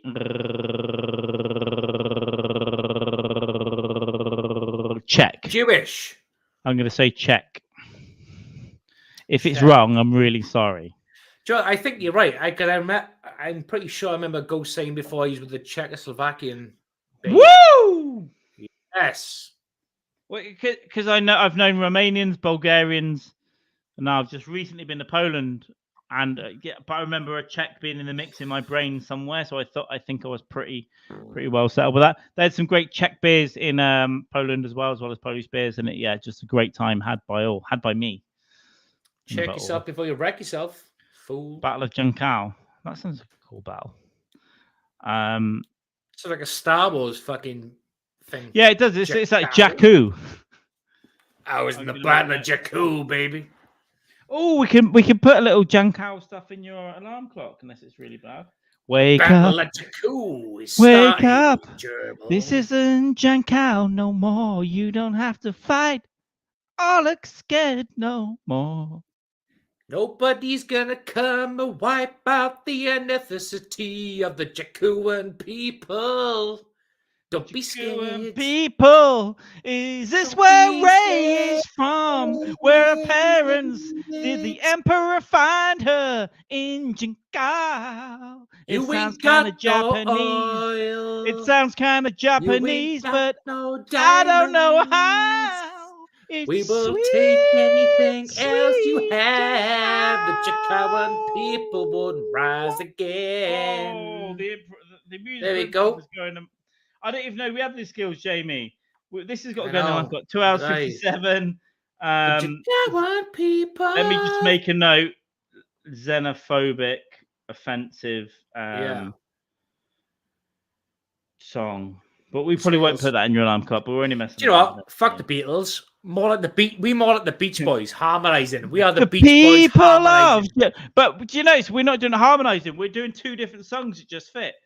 Yeah. It's the people of Juncal. I don't know how. Juncal are the people. And the Jedi never found us here. And the Sith did, and they killed you. It's why the Nazis came, and the Russians came, and the Jedi never came. And the British sat behind and watched with closed eyes. And we kind of like the British, but we hate Yoda because he never came round, like he just killed Count Dooku. He never came for Jedi. Was the Churchill of the day. I want to say wow. So was Yoda. I wish I lived 30 years worth of Swedes versus Austrians. What boring enemy. What boring enemy. It's like the rest of the Nazis. I wish I could be American and pretend. Get down.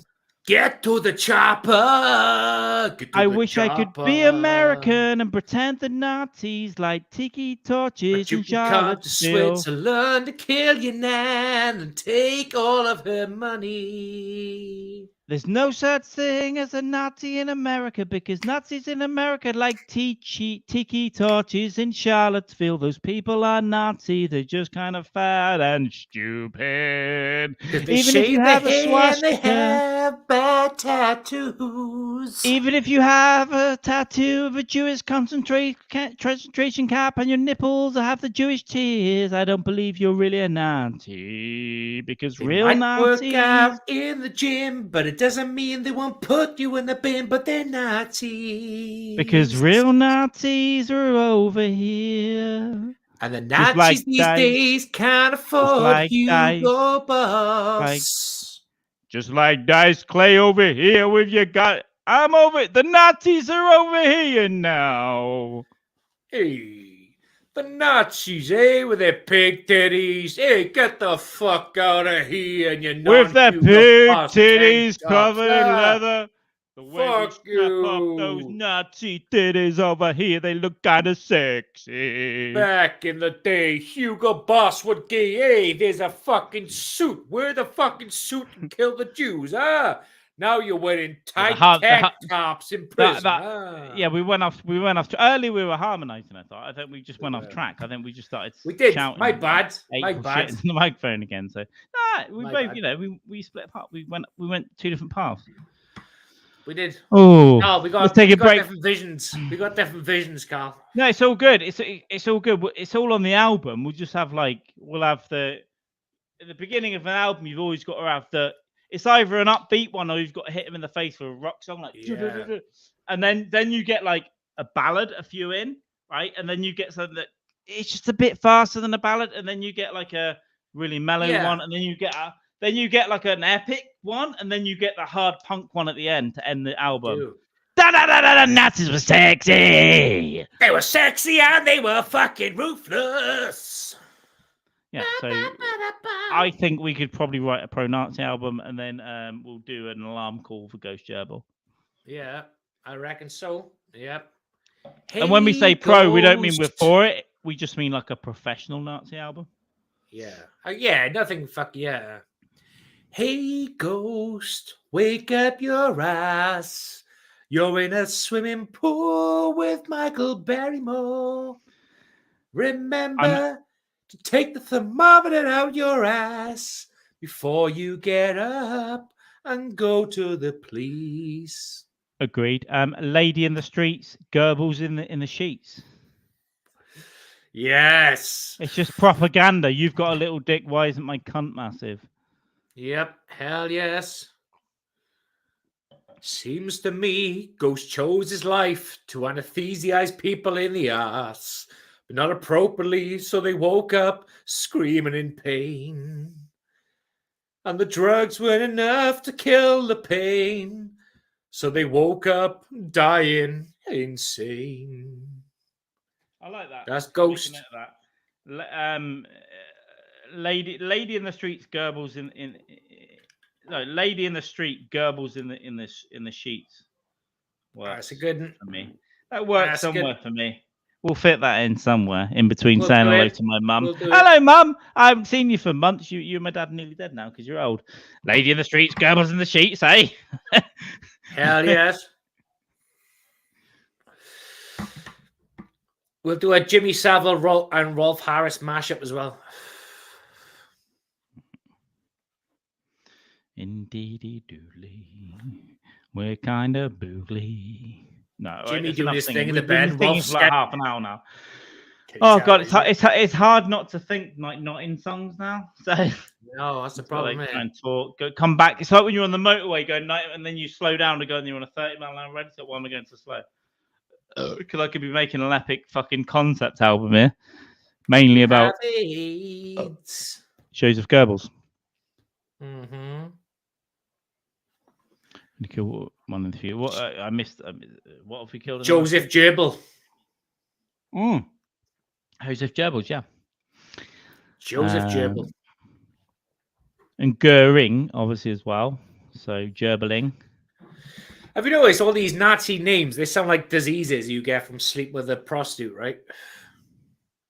I got the Himmler. Yeah, having a Goering, yeah. I have a Goering. What's the matter? I have a Himmler on my anus. It's rough. You got Himmler, you got a Goering, and then if you just say Hitler, my dick gets hard. So they're all sexual. Yep. I have his fines on my sphincter. Now then. I believe I can fly. Jumping Gerbil. Now then. Can you tell what it is yet? Hey, let me have a good go with this bitch. Can you tell what it is yet, mate? Yeah, it's illegal and wrong, Rolf. Take it down. Saville. I'm trying to epically pace the thing. Do you remember? I think we're hitting a similar level to the old school ones because about 3 hours in, 3.5 in, we start to get really drunk. Whereas more recently, we've been going like more steady, and then 4.5 hours. That's when it gets steady. But I think we've done it an extra 90 minutes for everyone today, and that's good. Yeah, we've started old school. So hence the Christmas idea. We'll start we'll prep now dates for Christmas and we'll bang them in. So Ghost, have you recognised our background yet? Do you know what the background for not our background, obviously as Nazis, but the background to the podcast behind us? Have you worked out what those faces are that we're hiding right now? Yeah. You got one little eye over Nazi. there and some glasses over there. I don't remember her wearing glasses though. This one. Yeah, I do in the Big Brother house. That's the Nazi reference. So if you can guess who these two people are, Ghost Gerbil, we're still going to send you the MP3 for free for your alarm clock, but you have to advertise us, and we're going to charge £5 per MP3 alarm clock, and we'll do one for everyone that's in this thing. But you got to pay us £5. Sort code 1114310671562 for a back transfer, and for international payments, you have to set up a Wise account or PayPal, Jamie, because the PayPal have locked my PayPal account. Now I've got to phone them now. I've got to phone them up, and I don't want to do that. I don't want to talk to a human. Why can't I just organise it? Why can't I sort out what I need to sort on the app? But they've blocked me out my own fucking account. You can use my PayPal, and I will happily transfer it to you, Carl. No problem. No, it's ours. It's ours. I mean, we're 50-50 anyway. So it's just... But if you're in the UK, a BACS is easier and tax-free, and then that's the only account number I can remember. I've got 100 because I'm a criminal. 1114310671562 Halifax, and then it's my name, and then you transfer us £5, and we'll make you a bespoke alarm clock, MP3, or whatever you want to use the MP3 for, alarm clock or text message. I think Ghost Gerbil gets it free.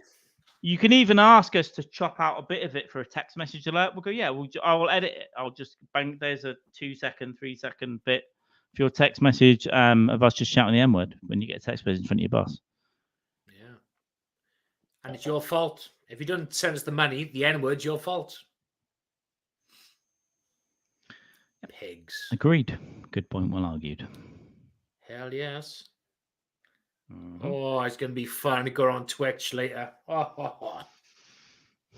Yeah, we're going to switch. So on YouTube and Rumble right now, and we're going to just switch right over to Twitch and that rhymes because we're feeling musical tonight in a while, like at least an hour, but probably longer than an hour. Yeah. And then we'll get weird for the last hour, and then I'll probably just fall asleep on it, and then you can laugh. Ooh. Name that tune. My mother's cunt. That's exactly what it is. We should play when we go on Twitch. We should play some Barrymore clips, top, middle, or bottom. Woo! Yeah, on that documentary, you've got some great little clips. Well, anyway, it's just flying. It's just weird, isn't it? Find a body flying in the pool. You don't know what to do. It's like his ass is that. What about the anal injuries? I don't know anything about that. He just went for a swim. He sucked it out like no one's Matthew business. Steeples quoted the brutal rape murder of Stuart Lubbock. Yeah, Steeples' off-gem thing was off-com was great. But you know they have to act on that, right? They have to take it serious as a complaint. Yeah. But you know whoever opened that email is like, Jesus Christ. They're not going to get it till Monday morning, right? They won't be in the office on a Saturday. So it'll be like Monday morning, someone's going to go, complaint this morning. Brutal rape murder. Jesus Christ. I haven't even bitten into my Greg, so I've got to deal with this shit. Yeah. Boys, listen to this. See this. Look at this. Who the fuck is this guy? And they Google him. I think, Sean Atwood, Matthew Steeples, and they listen to podcasts all day. So they haven't got no chance to or time to go over real work. I don't know what that is. The two TikTok women that killed the guy. I don't know what that is. I've not seen this. Two TikTok.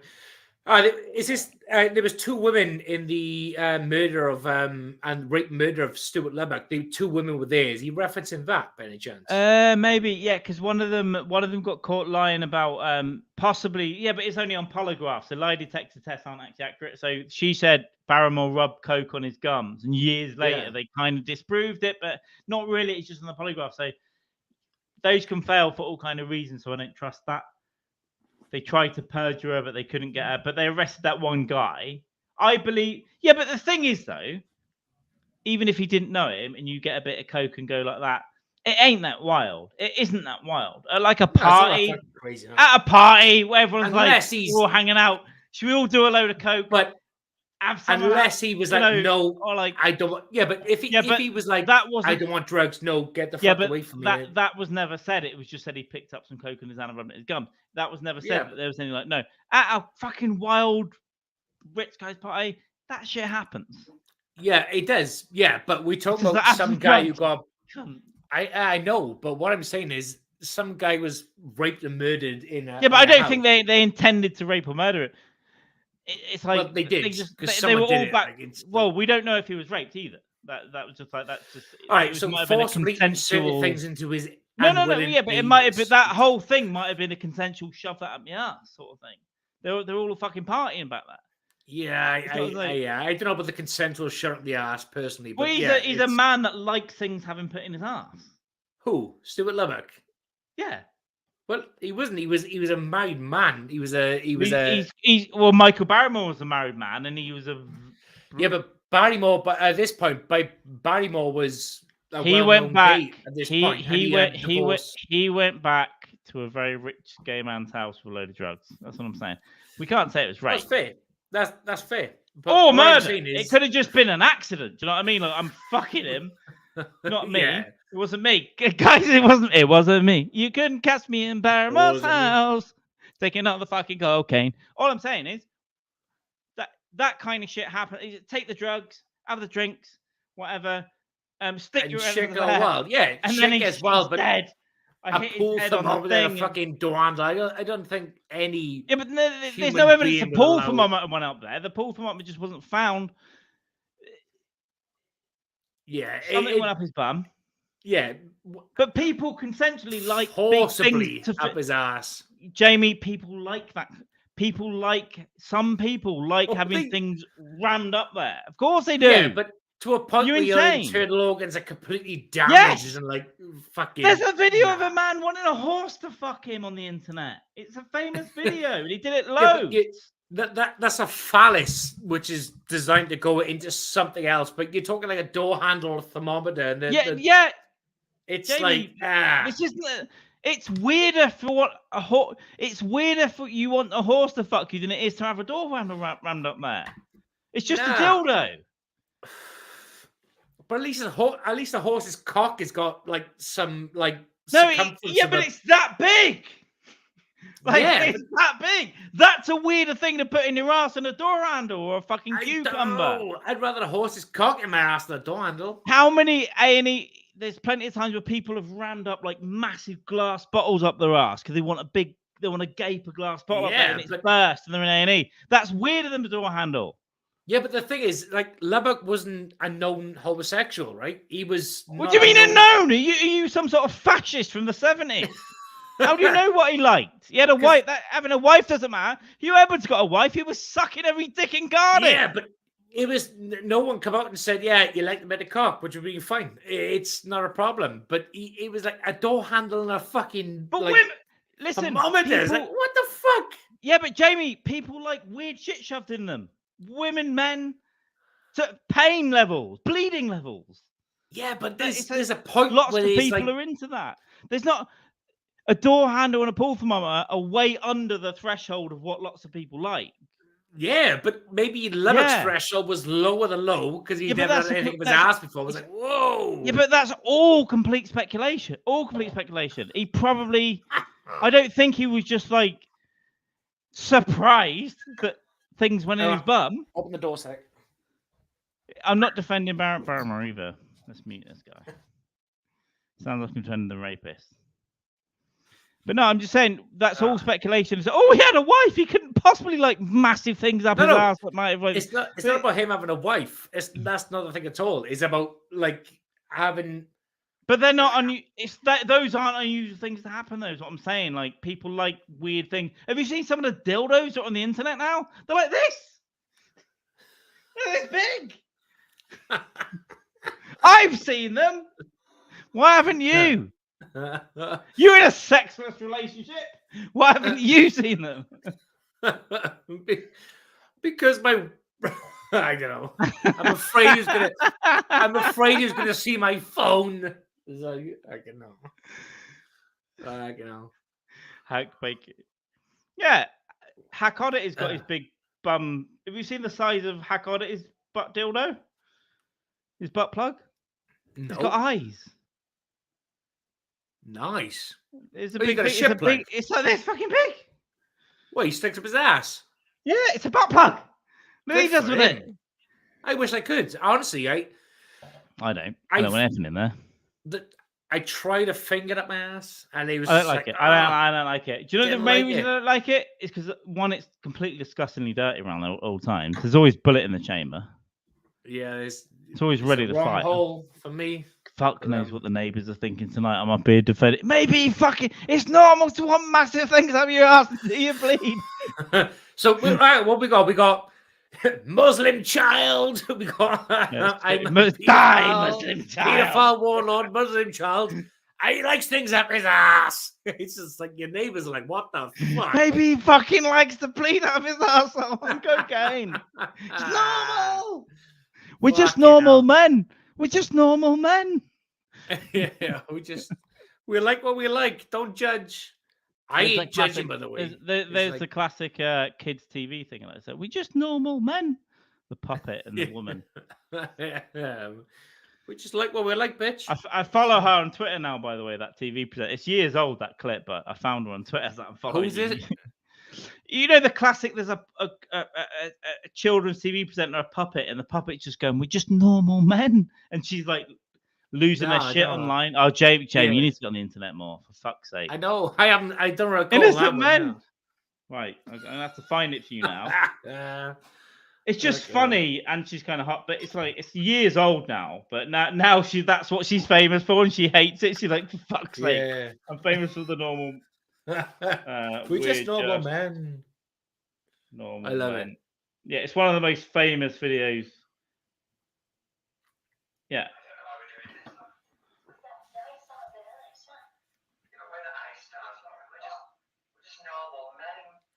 Oh, yes.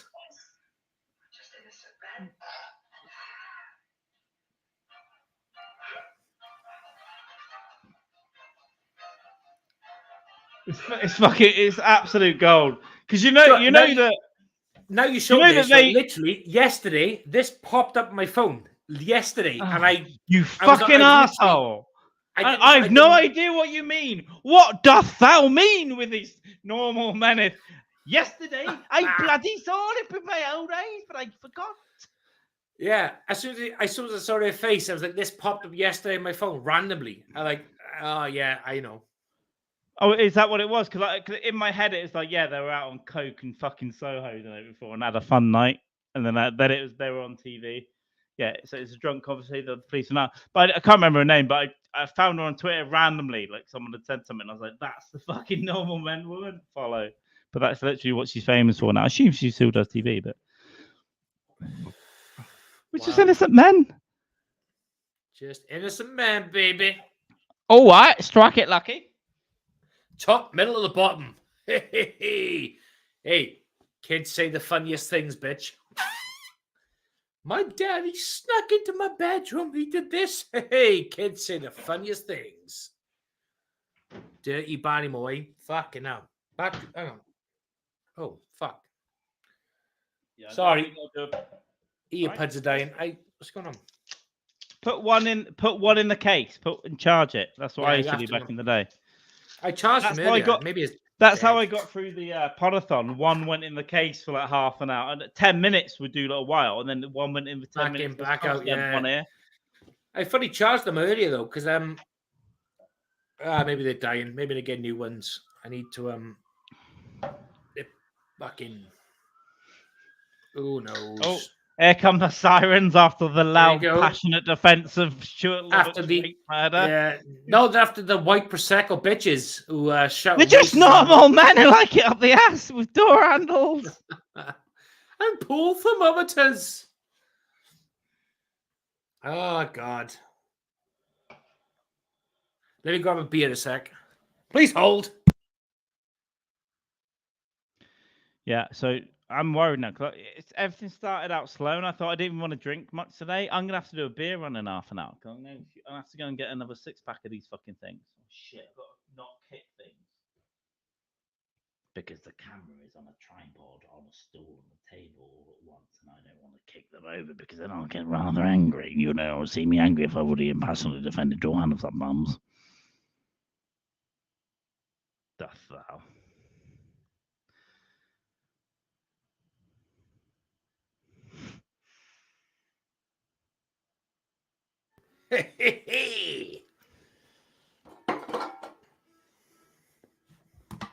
Have you emptied your bin from like 2 months ago yet? For my first one back. Say it again. Have you emptied your bin from the first one back like 2 months ago yet? No. You got to clean up your office, Jamie. You'll be surprised. Sorry, that bin. Yes, that's done. That's finished. Sorry, yeah. You'll be surprised. Yeah. This place is spotless. It's spotless. It's insanely spotless. Keely gave me a fucking grilling like after the last podcast about my desk. Jamie, it's spotless now. It's dust free. You've embellished me on the internet. I ain't to clean up, man. Oh, but what it is, right? Clean, spotless. By the way, I've still got all the flowers she likes in notes, but I can't. Yeah, I want to spend. Gladiola's her favorite flower. Yeah, but no, and tulips. But I've got listen, I've got other things to spend my money on. There's an emergency situation. If I search for gladiolas, yeah, look. Okay, let's search for these notes from the last podcast. 3 hours, Keely tubes. Hang on, I got to change my microphone settings. Can you hear me? What? Microphone settings. Talk Jamie, to me. Can you hear me? Can you hear me? Can you hear me? Can you hear me? Can you hear me? Can you These hear went me? dead. Dead. Okay. Dead. So it's not microphone settings. It's speaker settings. Set your speaker to your laptop. Set your speaker to your laptop. Real tech, probably sound card. Say speaker to your laptop. Speakers to your laptop. Da, da, da. Let me send it on your phone. Can you hear me okay? Yes. Can you hear me? Can you hear me okay? Ah, fuck. Yes, Jamie, I can hear you. I'm sending you a WhatsApp. I'll send your wife flowers soon. And also, it's not your wife, it's mine. Also, say it's not your. You want to set your speakers to your laptop settings or whatever. If you have no headphones in.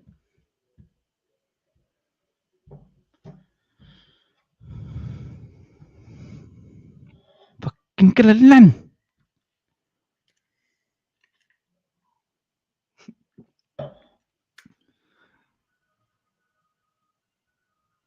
I can hear stuff now. Speak. Can you hear me okay? Yeah. Oh, you can't hear me. You can't hear me. Okay. I can hear you now. It's fine now. Right. I'm all good I now. can hear you now. You speak to a very place that's close to me. It went dead for a sec, and then cool. That was all good. Volume maximum. Issues with Jamie's. Yeah, don't. We have so many like passive aggressive, and he was on time today and everything. It's like, okay, no. Actually, I sent him the link, and at 5 to 6, he goes, eating a sandwich. So, what do you mean eating a sandwich? What do you mean eating a sandwich at 5 to 6? 10 to 6, and then he comes on. He goes, just got to set up my headphones. 4 minutes, 5 minutes, 6 minutes back. I wasn't stressed about that. Yep. But I found the notes. I found some of the notes from your whatever. 3 hours Keely tube. So I've got to try and find this and try and clip it and send it to you. I won't put it on the internet. Keely Flowers. So my notes are, this must have been like whatever o'clock. Keely Flowers booze meal, right? This is line 1. Line 2 is 325 dildo. Oh no, 3 hours 25 dildo. That's what it means when we talk about what dildo she liked. Idris Elba dildo, I think that was. Then it's gladiolas, and she likes an 8-inch. How do you know what I like? It was fucking hilarious. I remember it being absolutely hilarious. I'll try and clip it and send it to you if I'm deleted. Gladiolas, tulips, gypsophilia, and she wants Slimming World, high fiber, maybe Iceland bars. Yeah, there we go. the note. But I remember it being like an hour. I'm like, Yeah. What you posted on Twitter as well, and I said, "Can I come for the meal?" You said, "No, you can keep the car warm." Okay. But I think that's what makes the last rites glorious, is just the chaos at the end of the fucking night. I said to Keely, I said, "Carl said I can't come for a curry, but I can keep the car warm." She went, so I was like, okay.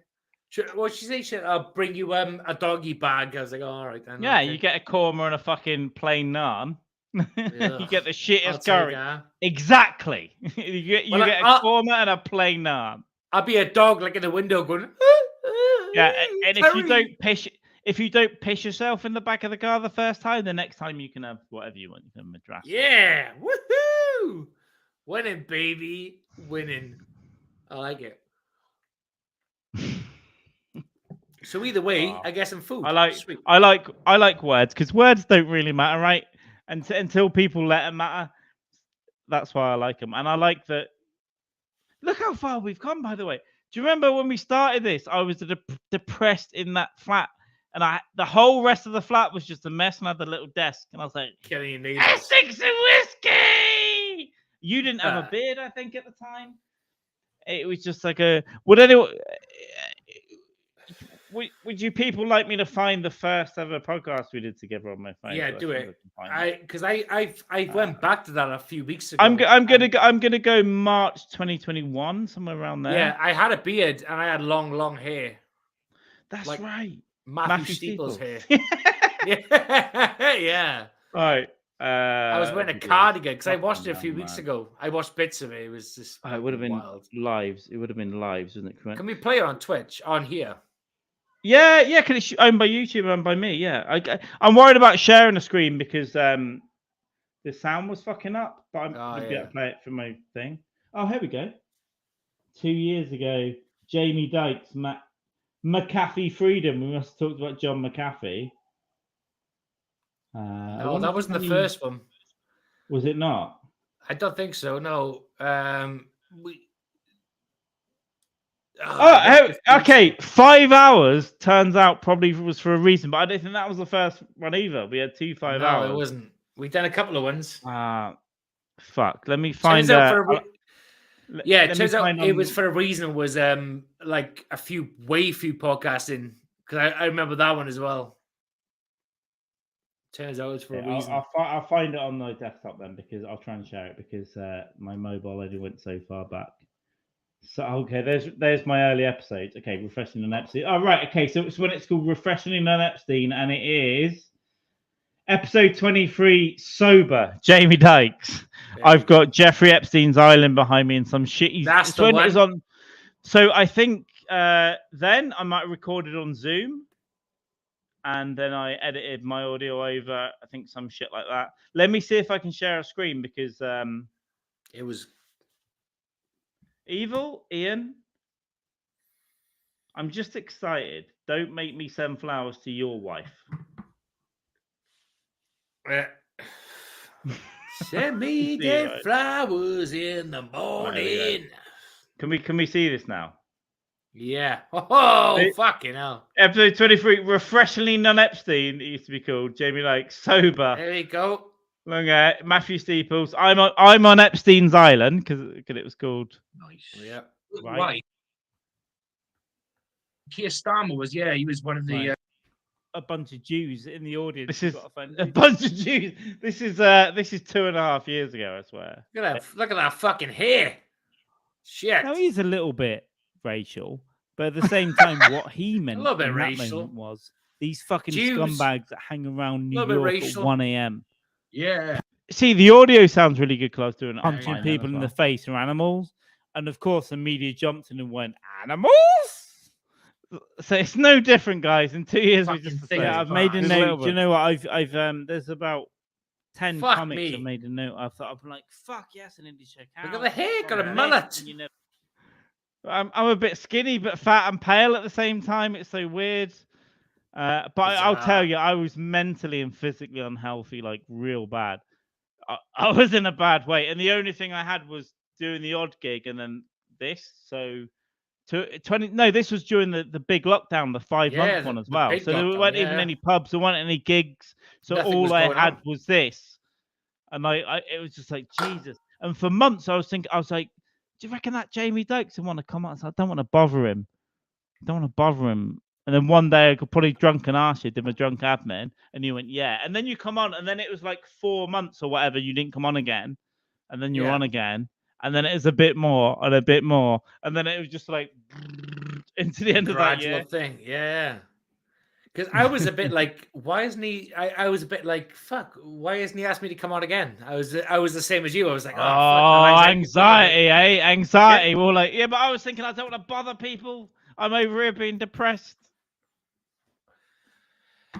Look what happened. Look what happened. We're so much healthier now.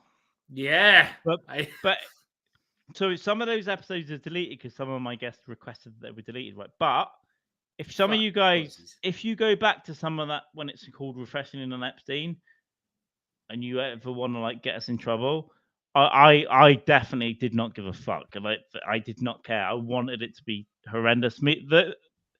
When we started getting going with those, the second part of that podcast was always we were so hammered, just saying the worst.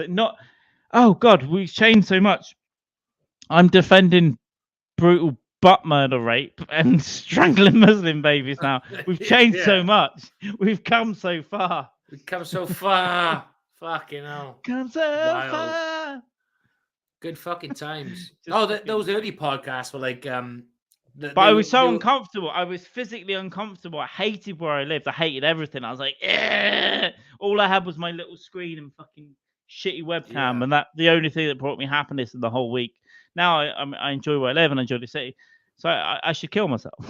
It's over now. It's the best it's gonna get. It can't get better than this. Toast to London. Do you know what? I love Toast to London so much, and I never saw the LA version and Toast in Wonderland. I need to catch up with that. But I loved Stephen Toast and I gotta watch them. I know of them, but so funny. Matt Berry. He does all the hilarious. Music. He's brilliant. I haven't seen that program. He does all the music as well. But it's just about like a voiceover artist and shitty actor, and he's got this nemesis. It's just Matt Berry and then this crazy, chaotic, like fantasy shit. Yeah, right. You can't explain it, but it is really funny. I spent a whole day with my old friends who don't talk to me anymore, by the way. Some old friends of mine, and we spent a whole hungover day watching like 10 episodes of Toast of London. It's so good. Not now, Clem Fandango. Yeah, beautiful little marriage. Hang on, I have a message. Who from the missus? She out, is she? Yeah. Jamie. First of all, could you explain to me where my wife is? Is she working or is she out having fun at the ABBA? She's having fun. Yeah? Really? Yeah. Could you tell me who she's with, please? People's. She's with family, she is. Family, is that you sure? Oh. Family. That's what they call them these days. It isn't Carl. This is not AI. I am real. I am here. I know. I just want to know where she is. That's all at all times. She's out with family. She's fine. She's out with family. Over the local pub, doing her thing. And just saying, look, I don't want to leave him, but I never wanted to have those kids in the first place. Mate, I want a bit Scouse at the end. The first place. Family dramas. Fuck me. Oh damn. Yeah. Fucking. Same shit, different day. But don't worry, Carl. You get it. You can take over this family shit as and when. It's fine. When you're on dialysis, I'll just but I'll be really polite. I'll never be rude. I won't just skate in on rollerblades. Get all right, dude. How you doing? Beep beep beep. Out the back. I'll come and go. Man, I'll come and hold you down and go, man, you were such a good friend over all those years. Yeah. I've got some. I know you can't drink, but if I put a little hole in your IV and pour some Strongbow in or something. You can just enjoy that. I don't know. And then if you hear anything from upstairs, don't worry about it. Don't worry about it though, because it's just she got stuck in the wardrobe, and then the kids are gone now. One got drowned in the bath, the one with glasses. That's too genetically weak for me. And then the other one is out living a life. It's just it's a living life at National Art College. It happens. Fucking sweet. And you'll be there like beep, beep, beep. Like, listen, don't worry about it. Beep, beep, beep, beep, beep. No, yeah, just make sure the beeps are like normal. Beep. Yeah, but I'll even light a cigarette for you and like try and put it in the breathing tube. You know, I'll do that. Be a good mate. Fine. I'm like, you can have it now, son. I haven't smoked fags for a while, but that's good. Michael Barrymore did. Michael Barrymore, yeah. I also usually put one out in the pool as well. Oh.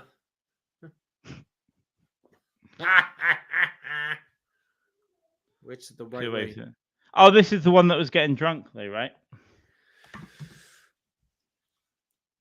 I know about your kids, Ghost. Benjamin. I know about your children too. I've done my research. All right. I know what school they go to. But Carl's gonna look after mine. No, it's not about school. It's just about like the psychology. It's just like how to psychologically manipulate them. Carl's gonna look after my kids like they were his own.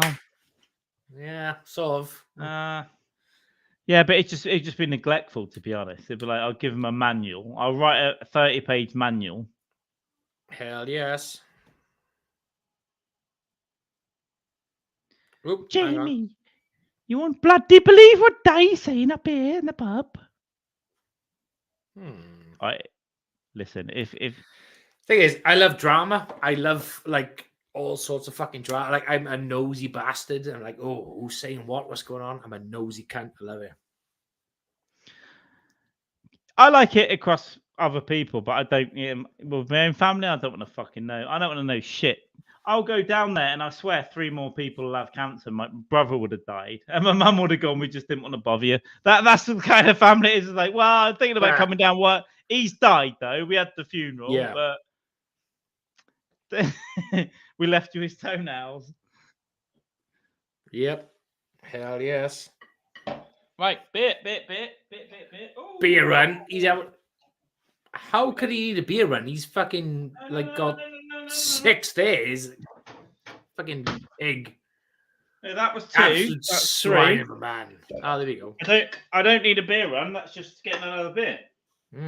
That's not a beer run. A beer run is me sprinting to Sainsbury's on First Avenue, Manchester. You can Google it and dox me. And then, but it's literally, I've got to go down the corridor, down the lift, out and out across, beer, back, up. Well, when you do that beer run, I will get food if you do, and then we'll please hold music on this podcast. Yeah, I'm scared. I'm scared they'll run away. Fuck man, they'll be fun. They'll come back. They always come back for more. I'll probably just switch to my phone and go mobile, and take the phone to Sainsbury's. Fair. In which case, you must never. I'll do the same. It's fine. So it's coming up to 10. The shop is open to 11, I think. So I've got a while, but yeah, I've only got 3 beers after this, so I should go and get another 6-pack, and that'll be it. It's only like the little get a can. 6-pack, but can you like do a stop on this and do a part 2 and then go to Twitch? That's what we could do.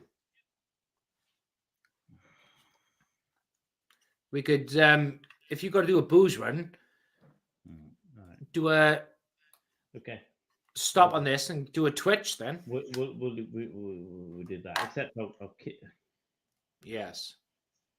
In fact, I'll stop this, start the Twitch for the booze run, do the booze run on Twitch, and then come back and I'll just be on Twitch. Yes, we'll overlap. Okay, I mean it'll be seamless as well because I think I can start Twitch and stop these. And then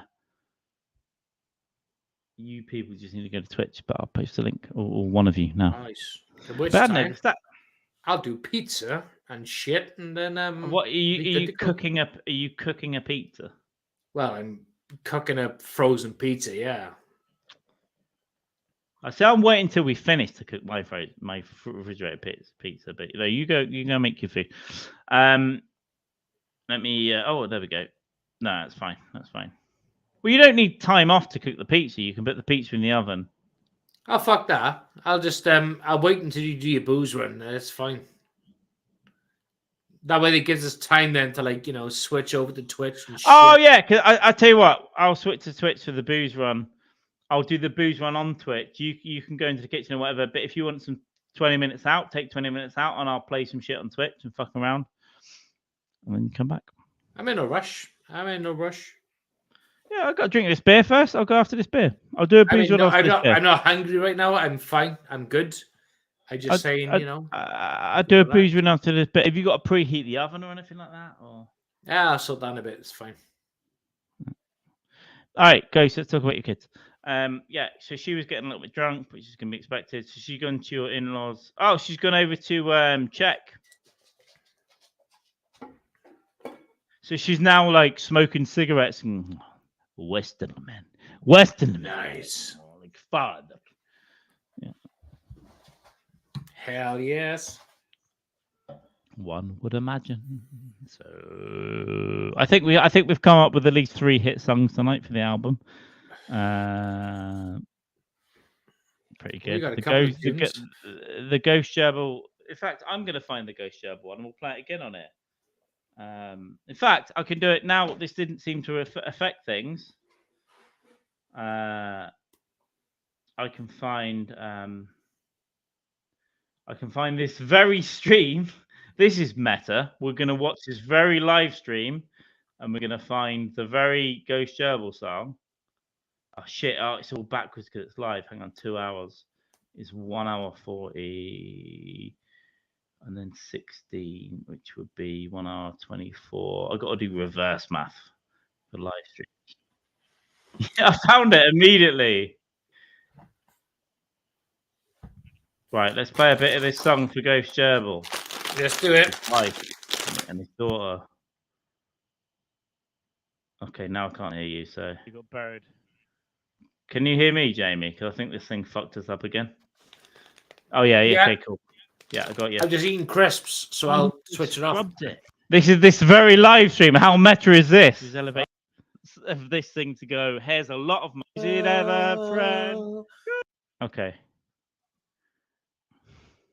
I think we start soon. Ghost Gerbil must go to his wife. She is called Ever. She is his ever friend. Ghost Gerbil must go to his wife. She's called Ever. She's his ever friend. She's his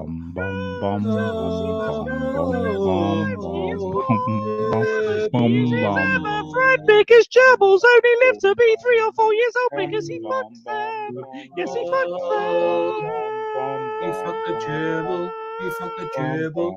He fucked the gerbil. There we go. That sounds like a bit of the alarm call, doesn't it? I think there we go. The original Richard Gere. There he is.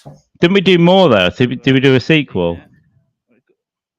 I fucked the gerbil till it died. And it cried before it died. This is so weird. There's 4 of us. What's going on?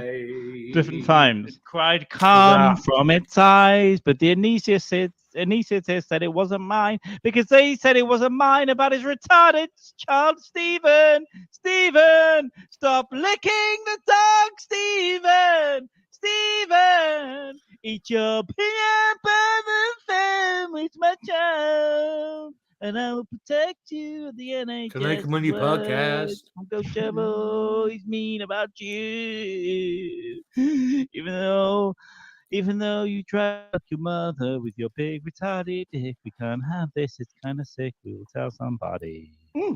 Retarded. I hope he saw some of that, by the way. I hope he saw some of that. Listen.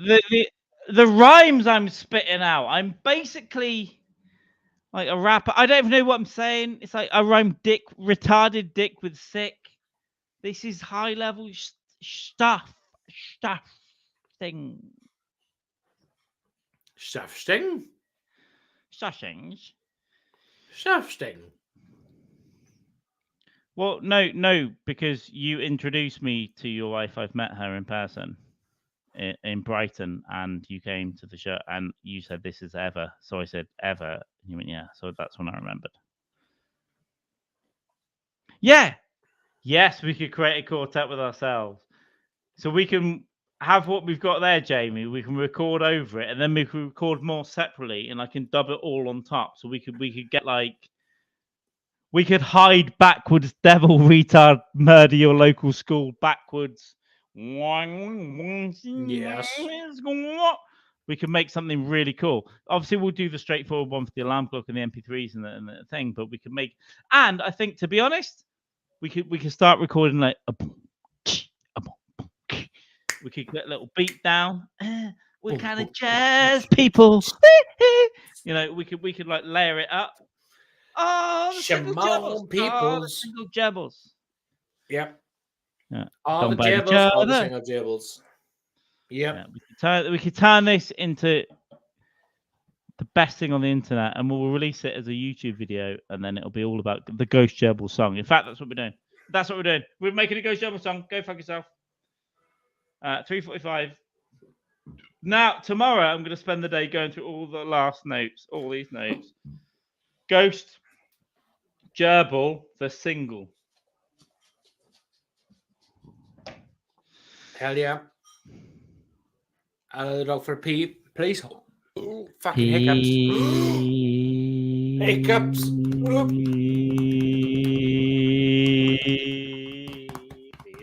I gotta look for Pete. Oh, hiccups. Pete in there. Well, don't do that. That is. I am a buttercup. Bring me up here, please. I'm a buttercup. There's too much music now. Why don't we just go back? We can't keep doing this. We have to talk. We have to do things. And I think we can talk okay. The whatever it is, I think it might be this one. It hasn't gone down yet. We're doing okay, but I have got a... Thing is, do I need a beer run? Yeah, maybe, because I think it might just be a little too little that I have right now. If I do this beer run, I'll have enough.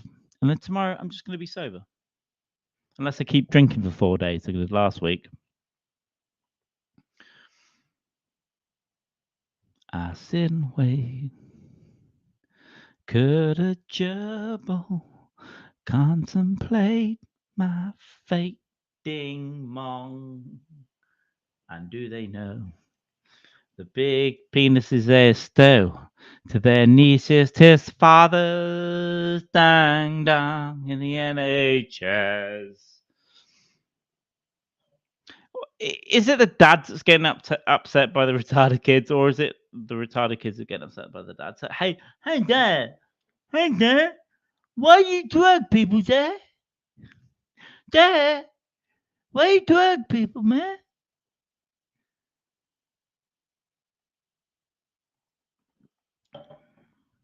You can't tell. You can't prove whether that was an impression of a retarded person having a go at his anaesthetist dad for drugging other people, or if it is a drug person pretending to be the anaesthetist's retarded son. Infinitely. I created an infinitely there, and you're not smart enough. You're not smart enough to get me in trouble for that. Ist thou?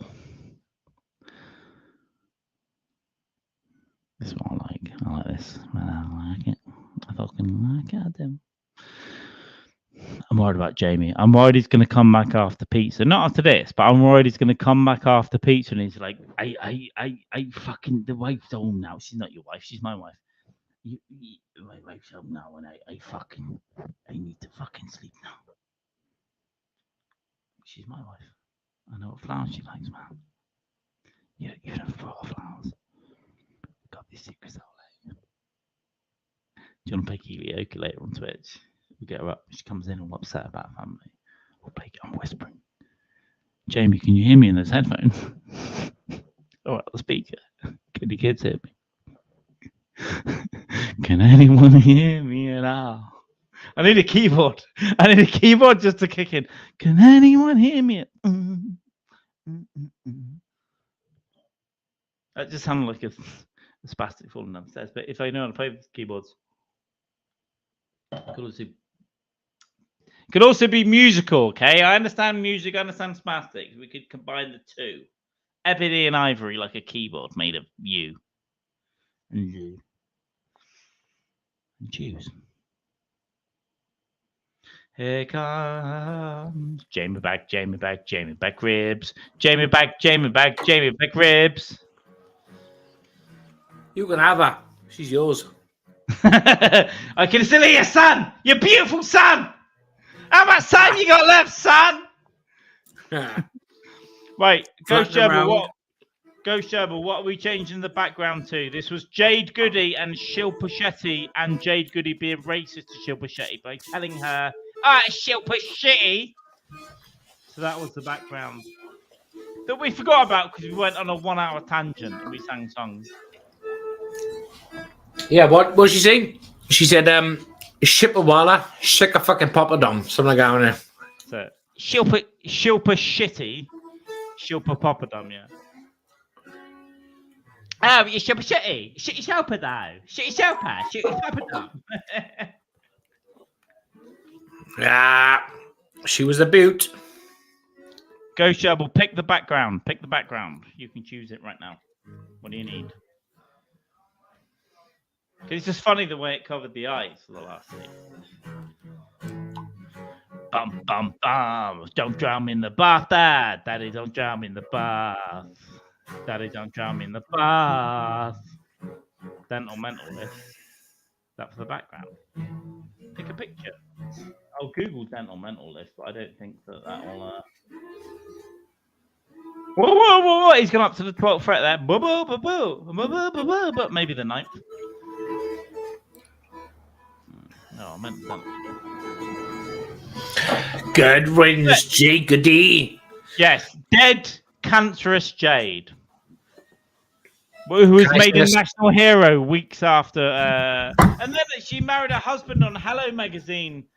And then they had him crying at the grave on Hello magazine. It is the most disgusting death in the world.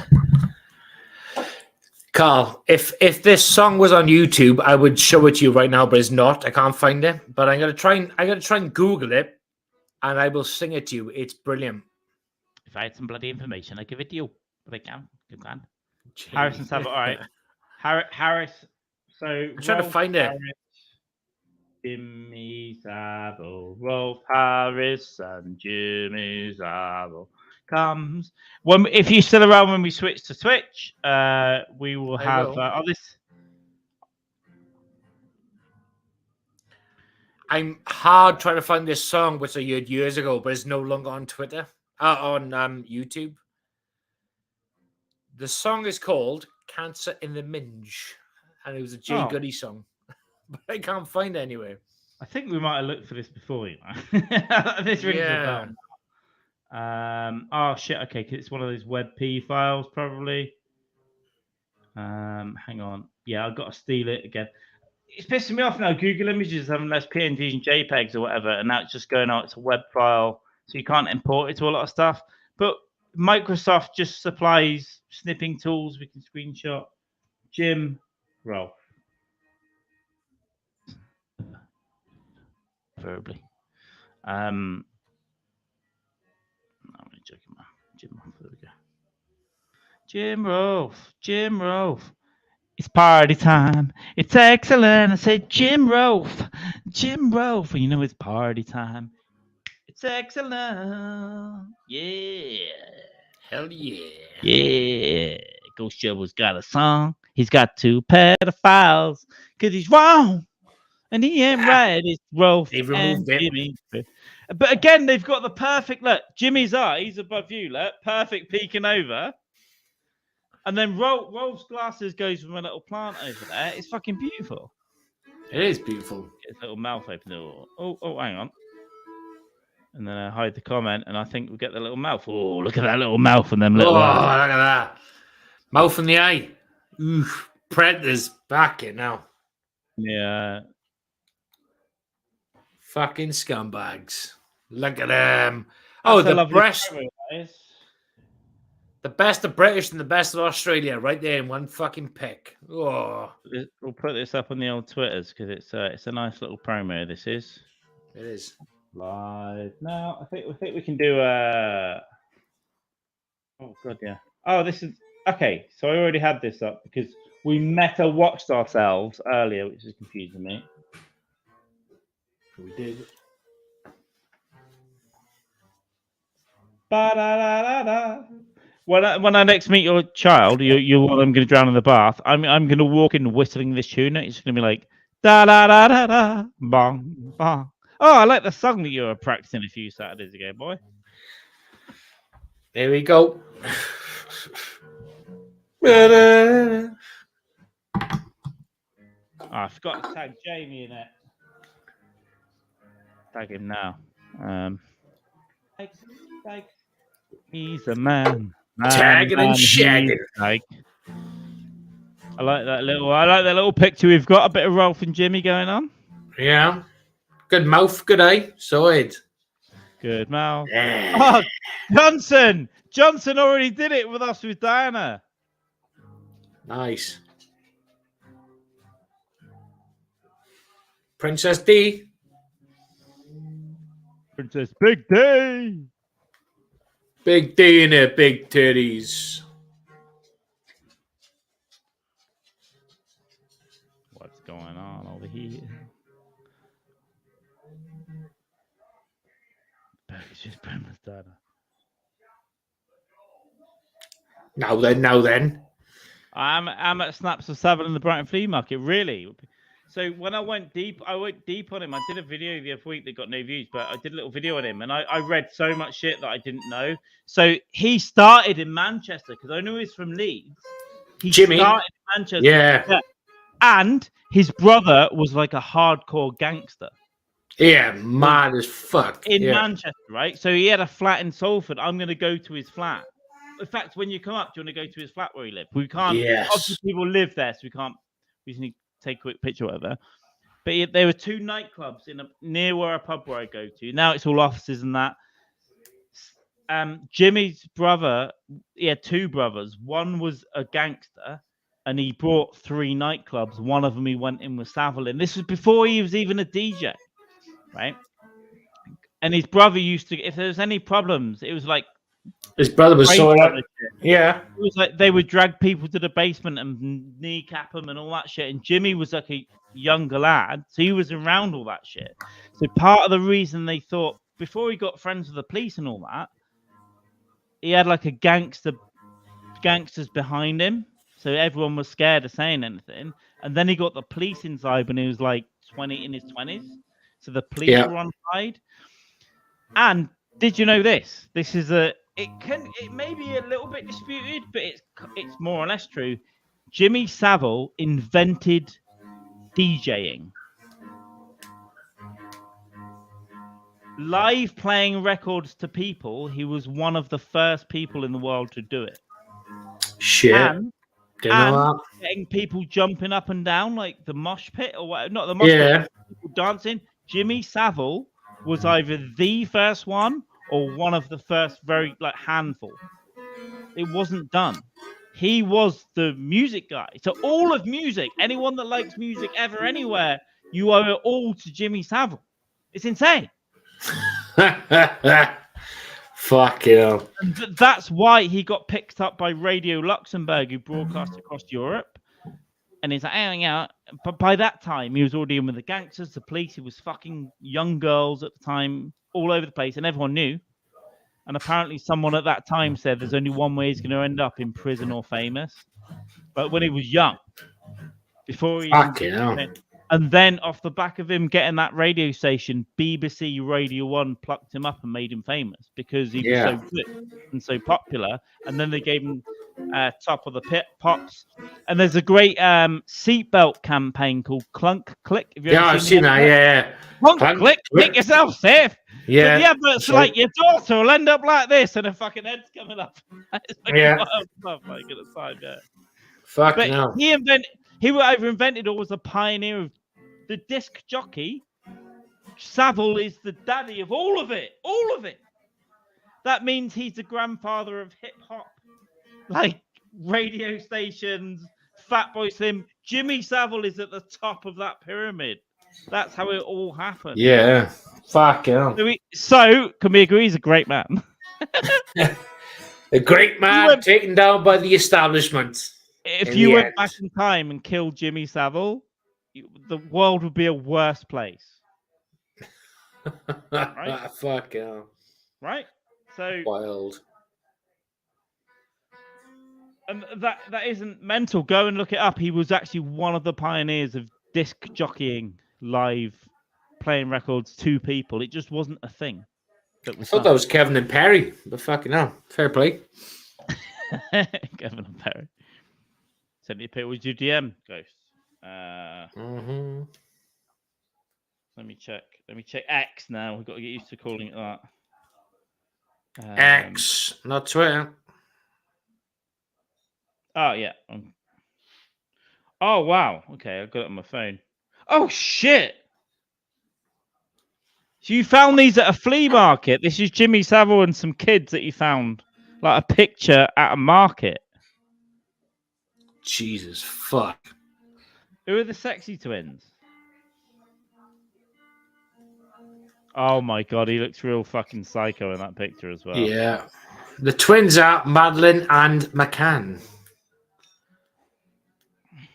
Fucking hell. How did no one know then? They fucking did, though. That's the thing. They did know then. It's just like they didn't. No, they didn't. Everyone thought he was a hit. Even when I was a kid, they thought he was a lovely guy. Oh, he's so cool, Jimmy Savile. He's a lovely guy. Right into him. My parents said. Write him a letter. Yeah.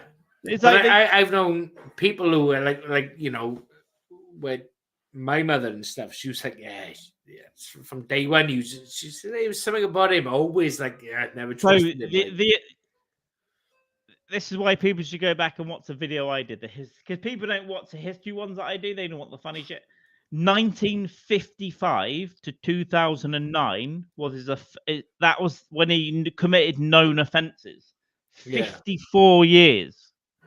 Has anyone else ever, maybe Cosby, maybe, committed offences over that long period of time? 1955 to 2009. Yeah, he was going for a long fucking time. Proper long. Yeah, I mean, he invested time in this shit. Normally young girls, but not pedophiles. Normally, like of age, younger girls he liked, right? But there was obviously kids as well. So kids, adult women, but young, men, but few, old people, yes, mentally ill people, men and women, and the other rumor, the dead bodies. And in the Leeds football because he was from Leeds originally, right? That's right. And he lived there because he started it, went over there. In the Leeds football terraces in the 80s, people would say like, "Oh, if you hurt Jimmy, will fuck you in the morgue if you die." It's like that was a thing that was known in the 80s. So those rumors, no internet, no mobile phone, were going round then. It was fucking corpses in the 80s. Mm-hmm. As is at height of his fame, absolutely mental. So but he was the most equal opportunity sex offender, right? Girls, boys, young, old, everyone. Yeah. There were rumors of animals as well. His mother probably incest as well, right? There was something going on between them because they had such a very weird relationship. Dead bodies, the mentally ill, men, women. It's just so open. And he's the most progressive rapist. But they were always white though, right? Always white victims. Racist. Well, no, maybe he was anti-racist. Maybe he didn't want to attack the minorities.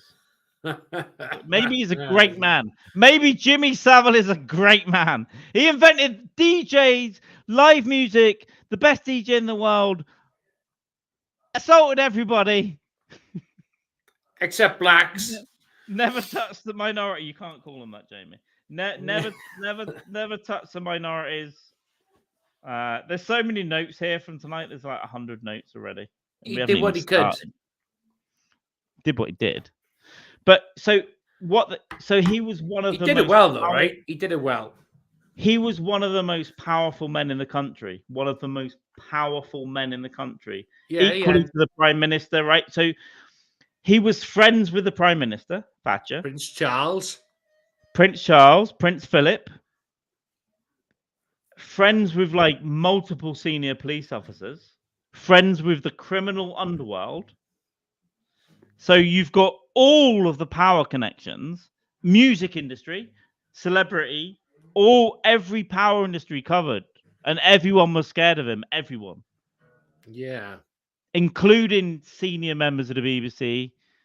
Because apparently, the thing that I watched where they were digging up all these witness statements, there was police intelligence from the 60s. There was stuff all going on. He was always associated. Letters would get lost. The senior police officers that he knew would call up the police and go, give him a soft ride. All this shit. They can't prove it now, but it was all like people are saying, yeah. Yeah, So and I wonder how was did he get away with it?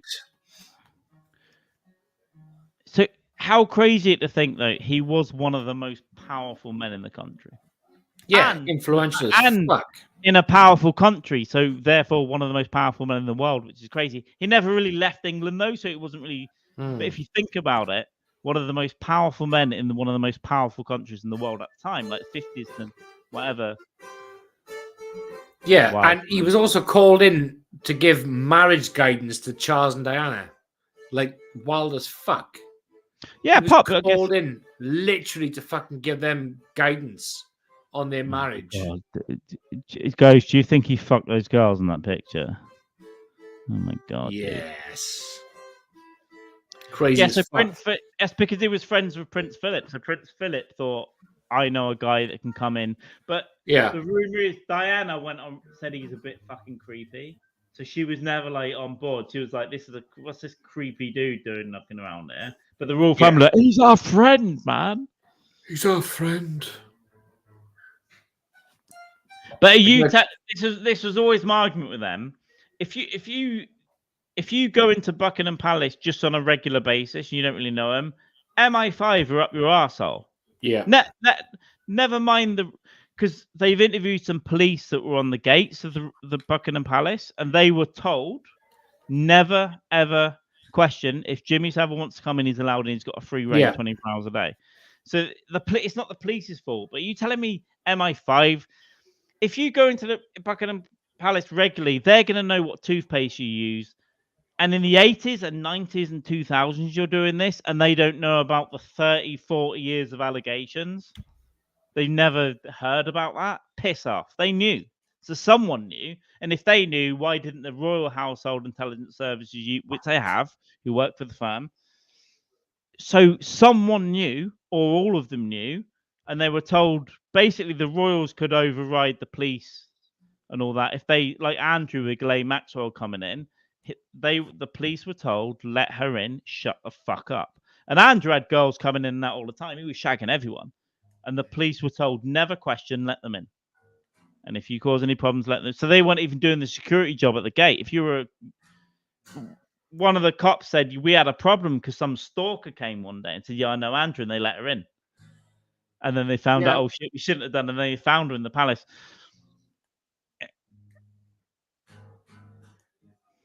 The royal family are a bunch of paedophile lizards, is what I'm saying. They're fucking slithering beasts. Why are QAnon so wrong, dude? There's an international trafficking network of paedophiles in powerful people, presidents, prime ministers, royal family, and it's true, and they all fuck kids. And if you don't believe me, you can bug off. Bug off. I know you guys go and look at Matthew Steeples. He's the funniest guy ever, and he's into all this shit. But if you don't like it, you can bloody well bug off. Bug off. Oh, you sent me the other two. Maybe I can bring it up here. 9/11. Oh yeah. Oh no, I can't share that screen because it shares my whole DMs. You can't see that. You can't shut up and bug off. Oh shit! I've got to do a beer run. Fuck. Oh wow! So these are the two other pictures that Go sent. It's like a scout hall or something. It's him just chatting to a dude. Fucking hell. Dude, these are amazing. You've got the original copies of these.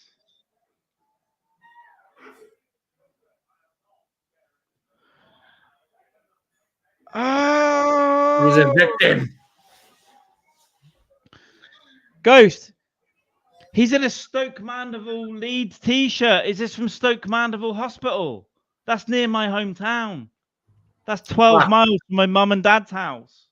That's a hospital. It's on the documentary. It's a kids hospital.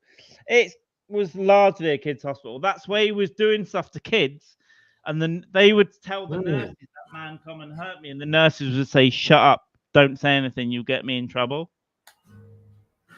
Fucking mad. Yeah, by the way, the height of the NHS nurses were saying, "Let him rape you." So what are the ones doing now? I don't care. Stoke Mandeville Hospital was, if you Google it, it's right near Amersham, which is where I'm from. It's literally, that's, I think, yeah, my brother goes there when he calls an ambulance after taking an overdose on himself these days. That's where he goes, Stoke Mandeville. Good times. Good times for a change. Well, that's Jimmy Savile then. Again. Ghost Shovel. Don't ever withhold that shit from me again. If you found pictures of Jimmy Savile, possibly at Stoke Mandeville Hospital. I think so, because why would he have that t-shirt, right? It says Stoke Mandeville Leeds. He's from Leeds, and he spent a lot of time. He had the keys to that hospital. He was allowed to come and go. He was sexually assaulting nurses. There's one instance.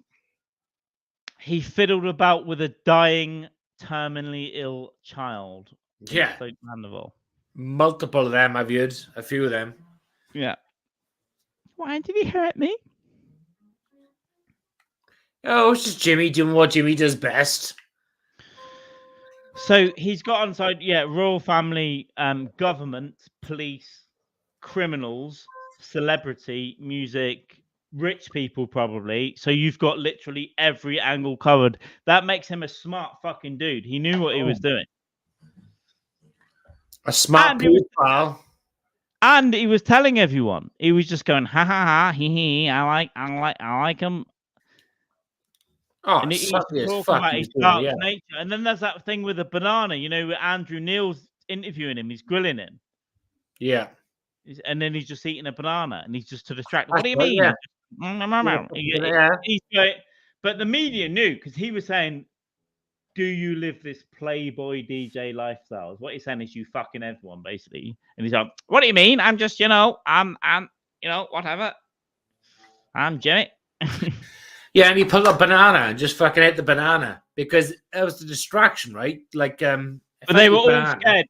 Any newspaper even was scared because he would sue everyone. If you were like, if you just said, I'm gonna go to the police, you would get a letter from a solicitor the next day going, I'll take your mum and dad's house. Don't even fucking. And then people didn't know shit back then. There was nowhere people were way less educated back then. There's no social media. Now you can find any piece of information out. Back then it's like, I will take your house off you if you fucking come after me. Yeah. I mean, it'd be interesting to see what would have happened if someone said, yeah, fuck it, let's give it a go. What do you mean caught sooner? No. Yeah, he probably would have just sued him into oblivion. He probably can prove it. You can't fucking prove it. So, yeah, the lawyers, they wouldn't have. But they were, when you see the inquests, there were police intelligence who was at a flat of a known pedo or whatever, which is, it's circumstantial, in 63. And then there's a complaint in 68, 62. There are records, even in the 2000s, going, my girlfriend was raped by him. And the police told the guy, go home, stop causing trouble. Do you know how much trouble you can be in for making these sort of allegations? Yeah. That happened time and again. The desks, not even people that he had power over, just like shitty police. Yeah. Like that shitty noise that's coming from upstairs right now. Yeah. Is he playing Foo Fighters? Yeah. Yeah, it's not shitty. It's just the way that it's being scooped up by the mic. It sounds shitty. That's the rhythm. You could pick up Foo Fighters, right? Everlong. You could pick that up straight away. Yeah. Nice. Nice. Yeah. He's in the spare room, just jamming out on his acoustic guitar. Yeah, because he's got the T-shirt main on. So that Stoke Mandeville is, honestly, it's almost 12 miles to the dock to my parents' house. So he would have had to drive past my house to get there. So he had three. Carl was there wanking in the window. He had three. Oh, if I could go back in time, that's what I'd do. I wouldn't kill it. I'd just wank in the window, Jimmy. Yeah. He's fingering someone over a kidney dish or something. But it's just, yeah, it's weird how close it was to me in terms of geographical locations. Stoke Mandeville was one of his big hospitals. But they think by the end it was something like offences in 26 to 28 police forces. In something like 20 hospitals. He had that girls' school that he built and then had the keys to, and he can go in there 24 hours a day and live in the car park. Right, yeah. What are people doing? What are people doing? Yeah. Who's making the decision? Yeah, have the bunch keys, live in the car park, you can come and go 24 hours a day. What? What's going on? But if you think about like the laws of average, right? Like he'd walk through the hospital ward, swinging his key around. But in that documentary, it was the girls' school. It was a sixth form girls' school because they would hear him coming. It was literally like Freddy Krueger with the keys, like jing, jing, jing, jing, jing. It's like that's what I mean, like jingle jangle jewelry. But all those, like, laws of average, right? There must have been at least one girl who thought, "Oh, Jimmy's coming. Hey, let's get ready for Jimmy." Woo! Gotta happen, son.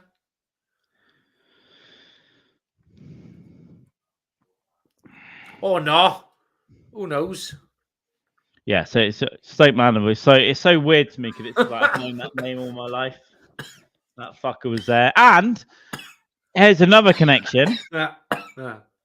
My sister's husband, for a while, drove Rolf Harris around. He was his driver for a while. Never. I forgot about that. Yeah. Fucking hell. He had his album on cassette, right? And he gave me a copy. He had a signed copy of the cassette. Because he was like, "You wouldn't mind, sir, would you just sign this?" With his fucking chauffeur cap on back in the day. Shit, Yeah, he's driving around. But I loved, when I was a kid, I loved Rolf Harris music. It's like, time a kangaroo down. Yeah, but we know now that when kangaroos he was tying down. And then he does, I still like the music, I don't give a shit. And then he did a weird one in a Scottish accent called Football Crazy. It's like, I'm football crazy, I'm football mad. And it was Rolf Harris. And I'm Jake the Peg, deedle-deedle-lum, with the extra leg, deedle-deedle up your bum. Fuck yeah. So I remember those three songs from when I'm talking when I was like 5, 6, 7. I remember that. That's when he used to drive me around when I was really young. Because he gave me this cassette. Shit, me. Fucking hell. What are you looking out the window for, Jamie? I'm a nosy bastard, that's all. I'm just nosy as fuck. No, my mother, you are. And number 23, buying books. What's she buying books for? She bought books last month. Fucking hell. So Jimmy Savile, kids on the ward awaiting Jimmy Savile is too much. Right, I get it.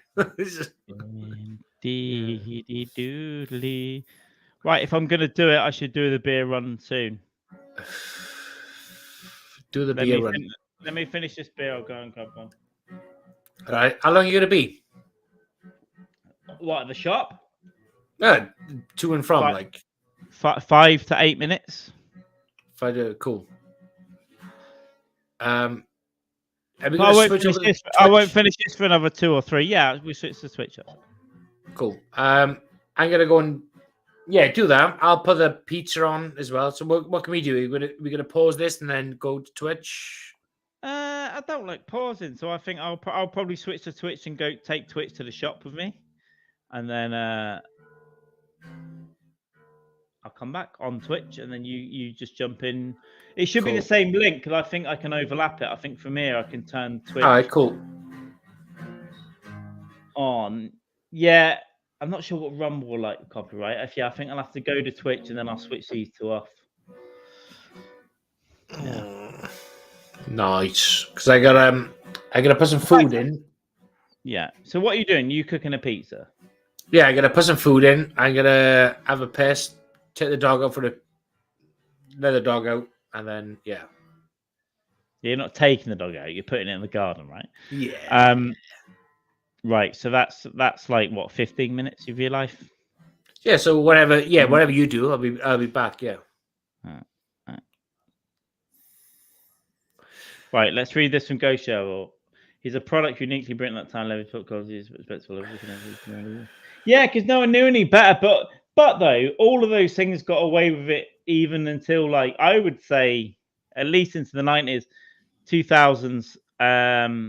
I'd say until the internet came out, until everyone had broadband in 01, and then maybe even smartphones in what 07, but that wasn't everyone. So everyone got a smartphone in what 2012, 2013. So it's only been a decade where everyone's had one of these. Yeah. It's only been a decade because iPhone was 07. Not many people had one. So I think until at least 2012, 2011, easy to get away with a lot of the shit, but less easy. And then it's a tough time. But I remember old times as well. I swear to God, that sounds so shit coming to the mic. I know it's not, but it's just the way it's. I can hear it compressing in and out. It's not him. It's yeah. Yeah. I hope he's not watching his dad on the podcast that you should drown yourself in a bath. Ever long. Ever long. Yeah, but it lasted until the 90s, and then he was a national treasure into the 2000s. So. He was, yeah, early 2000s, yeah. Yeah, he was exactly. Grand Lieutenant's right. Mm-hmm. But even when Top of the Pops ended, they brought him back for the last episode, right? Yeah, they 2000 did. and whatever. And everyone was like, yeah, Jimmy. I didn't think, oh, what a horrible pedo. The first time I thought that shit was when I saw the Louis Theroux documentary. I thought he's a bit weird. That's the first time, and that wasn't long before he died. It was like 06, 07, 08. It wasn't that long before he died. I think he did 2 episodes with him. Yeah, it's fucking and he sat crazy. on a waterbed going, I like the schoolgirls on it. And he was going, Jesus. And he's trying to ask him questions, and it's like, because Louis knows. Louis Theroux was a good journalist, and he must have known all the rumors, but he can't say, hey, you're a pedo, dude. Well, he did, because he met in one of the scenes in the Louis Theroux documentary. He was in a car with him, and he was in a taxi with him in or something. Scotland. He said, "What do you think about the rumors?" And he was just like brushed it off. But there was one clip on Louis. He said something was like, "If they get me, I'll take them all down with me." Yeah, it was something like that. I guess I'll take them all down with me, which means. Because there was one girl a 15-year-old that killed herself in the 60s in this documentary I saw. It might have even been an Atwood one, It was that she was 15 and she killed herself because he had fucked her. And so would a load of other radio DJs like Tony Blackburn and stuff. Yeah. Because he got fired just because he lied to the BBC. They never caught him. But then they found her diary. And her diary was like, yeah, they took... Like band, it wasn't just Jimmy Savile. Famous bands, musicians were fucking her. Probably the Beatles and Bowie and all the people we love. They were all paedophiles. And then Savile, David Bowie was a paedophile. The Beatles were all paedophiles. The Who were all paedophiles. The Stones were all paedophiles. They all fucked 13-year-old girls. There's no mistake about it. Let's not make any mistake. They all fucked underage kids, like. So they're all paedophiles. So Jimmy obviously did it over a long period of time. I'm sure that lot stopped it when they stopped doing drugs and it became like the 80s and stuff. But she wrote a diary, right? This girl that killed herself, and she was a 15-year-old girl, and her mum found it, and she went to the BBC and the police took the diary. Guess what happened? They found this in the inquest years after he died. Guess what happened to the diary? Went missing. Disappeared. Scotland Yard at the time, it just disappeared. And when the police did look at it, they said she's a fantasist. She's making it up. What a crazy girl. But her and her friend used to go to Top of the Pops to dance, right? And look hot in the little 15-year-old skirts and stuff, just like dance around. But the BBC were letting children in little skirts and boots to dance around people. And at the end, the famous people go, you, come with us, have a drink, have some drugs. They were 15, 14. And it was normal. And they interviewed the friend on this documentary that was with the girl that killed herself. And it's like, yeah, they took us off and they fucked us all the time, basically. And Savile was one of those guys. But it wasn't just him, it was all of them. A lot of them. All of the DJs, all of the musicians. Yeah, most of them, basically. Most famous people from the 60s on fucked children. That's the head fuck. It isn't just, he was a bad guy. No, they were all doing it. Like a fucking Society never complained, right? Society never complained. Yeah. Society never went, that's terrible. It's just like, haha, rock and roll. Yeah, I mean, look at Aerosmith, fucking, lead singer. He adopted a 14-year-old girl in America because it was the only way he could take her across state lines without getting arrested. Is that the one that created Liv Tyler though? Yeah. Fair play, high five. High five. Yeah, he adopted a 14-year-old girl so he could take her across state lines. Fair play, wasn't fair play, high five. It's fucking madness, like fair play, high five. How do you think Liv Tyler feels about that? Do you think she wants that not to have happened? She's going, well, I exist because of that. Yeah, and I'm cool. It's fucking cute. bizarre, though. Nice But point is, these fucking people get away with this shit. Like, it's just fucking wild. Yeah, but all of those people got. You can't now Steven go back Tyler, to people now. I remember his name, yeah. Savile, yeah, because Savile was like all that time. I think most famous people did that shit, and it's not okay, right? It never was okay, but it happened, and society all accepted it and went, yes, it's okay. So we can't now go back and go, that was bad. We can say, yeah, they did it. But Savile was like persistent. It was evil. It was just nasty as well. It wasn't like, we're fucking because we're at a gig. It was predatory. It was like it's the definition of grooming, like just a horrible. Not even grooming, just like touching up terminally. Just taking them, yeah, right, yeah. Worse than grooming, worse than grooming. At least with the rest of them, it was like I'm sure they were kind of going, yeah, even though it's not legally okay. But with Savile, it was like a malice. With Cosby, it was a malice. It was like I'm gonna fucking do this till I can, Savile was the worst then in that case. With a lot of those guys, the musicians, I think it was just like we're all on drugs, we're all on booze, we're all fuck. It isn't a good thing at all. It's not good. Yeah, they probably didn't know which way was up. Yeah, but you can't justify it. It was society accepted it though, is what I'm saying. It wasn't though there were. Yeah. It wasn't really mass society was there going, oh, you nasty people. No, they were going, love me do, and screaming and throwing the fucking bras at people. So yeah, it's a different thing. People weren't doing that to Jimmy Savile. It's in a way it's a different thing, but like Savile was a complete fucking monster. Like as in he was predatory and he was going to hospitals where kids were like couldn't remove the worst, not responsive, just getting in there. Like it was fucking horrific. Like he wasn't an attractive guy, full stop. So there's no way this was a romanticized guy of. Oh, but that doesn't matter because he was famous. No, Jamie, he was famous and rich, so that takes attractiveness out of the equation immediately. Yeah, it does. But so it's like point being is like he was going to hospitals where people were unresponsive and just doing their he was doing his thing and monstrous. horrific. I didn't know people didn't like that Jamie at the time. He should bug off. The bug off. It's called back from earlier. Obviously, absolute monster. But technically, though, Bowie, Beatles, all of them pedos, massive sex offending pedos. It was just society went, all right, they're a bit mad, aren't they, over there? It's all right, we'll ever go at them. Every rock star you ever loved, they've all done it. Guns and I'm sure every 80s. I'm sure it happened 60s, 70s, 80s. All of them, pretty much to a man, was smashing a child.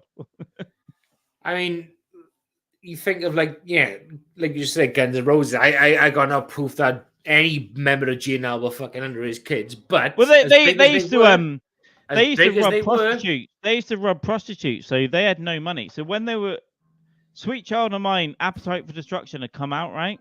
They had no money at all, nothing. They were robbing prostitutes in LA. At the height of their fame in 87, 88, all those songs were out. Number 1, number 2. They didn't have penny one.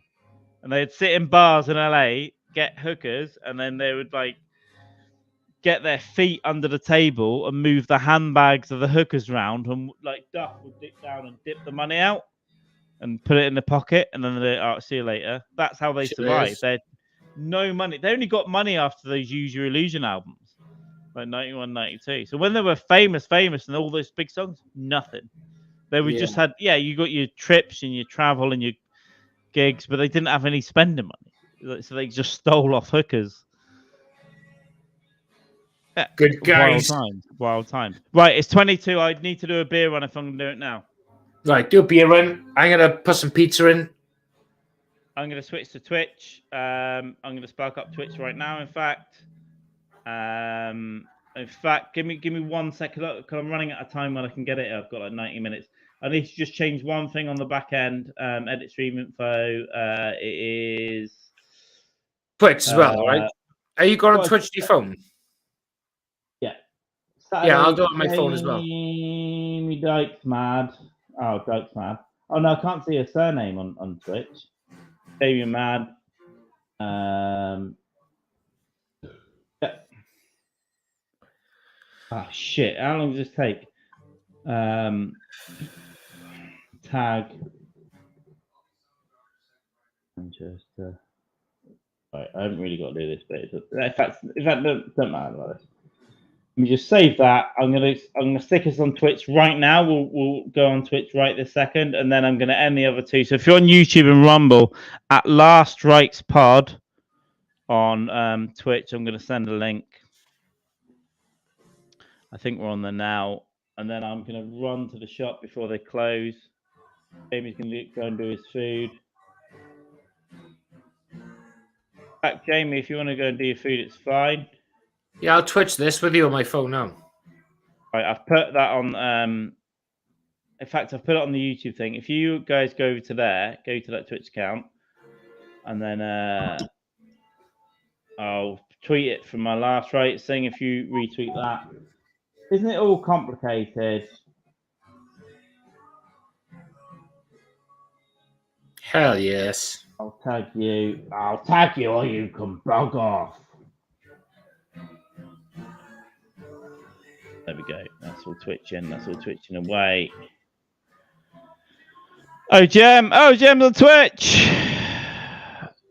Go over to Twitch. Go to Twitch. Everyone go to Twitch. I'm gonna turn Rumble off now. Rumble, go over to Twitch. I love you guys. Oh, this is so complicated. How do I turn you guys? Oh yeah, remove. That's Rumble gone. I'm gonna turn YouTube off right now, and then I'm gonna put some shoes on and run over the shop. All right. In fact, Jamie, can you hang on for like 30 seconds? Hell yes. I'm gonna have a pee and come back. He's gonna have a pee and he's gonna come back, which means he's gonna masturbate furiously into the toilet and he's gonna ruin it. And he's gonna take a big massive shit all over his cum. Little porcelain toilet. I'm so fucking nosy. I love looking at the window to see who's coming past because it's the fucking South Wales Valleys. It gets very fucking fragrant with alcoholic abuse and testosterone and female jizzes. But not much is going on, guys. Literally, this is my street. This is my street. I know what's going down. But sometimes you can hear some great fucking shit. It's brilliant. Especially from the street or two over, it gets fucking wild. Like on the weekends, it's carnage. It's like Saigon. Like, evacuation day in Saigon. It gets fucking insane. But this street is pretty quiet. It's pretty good. But you do get the odd whatever. But the weekends, that's why I'm always like looking out the window on podcasts, especially on the weekend, because it's always the treat and something's going down, boys and girls, and you don't want to miss it. But I am also a nosy cunt as well. Even the days, something's fucking happening. It's bizarre. So Carl's taking a shit and a piss and a wank in the toilet. And when we switch to Twitch, I'm going to put it on my phone and I'm going to cook a pizza and some onion rings in the oven. And we're all going to have some fun. We do it. Listen, what he's worried about his wife in the noisy part of town. Oh, she's fine. She's absolutely fucking fine. She's with family. Yeah, she's good. I know she's no. I know she's all right, mate. Right. She's good. Yeah. Whatever she told you, I know she's okay. Let me just disconnect these fucking earphones from here because I am going on a very last minute beer run and you're coming with me. Oh, we got a pod story in a sec. Here. Carl, before you go. And then we're going to have a bit of fun on Twitch until we can't talk, which might be in the next few minutes. Carl, before you go. So, we've had a few hours. Ian Watkins. Get on here at the studio. Now we're going to get up on the phone. Right. Oh, he's back. He's back here, you bastard. I'm going to end YouTube now. YouTube, go to @LastRatesPod on Twitch. If you haven't got Twitch, you're as sad as Jamie's sex life. Carl. And not mine, because I have sex with inanimate objects. So. Carl. That furniture over there. Right, I'm going to remove YouTube. Thank you for hanging out. Go and subscribe and all that stuff. We're now exclusively on Twitch on The Last Rites.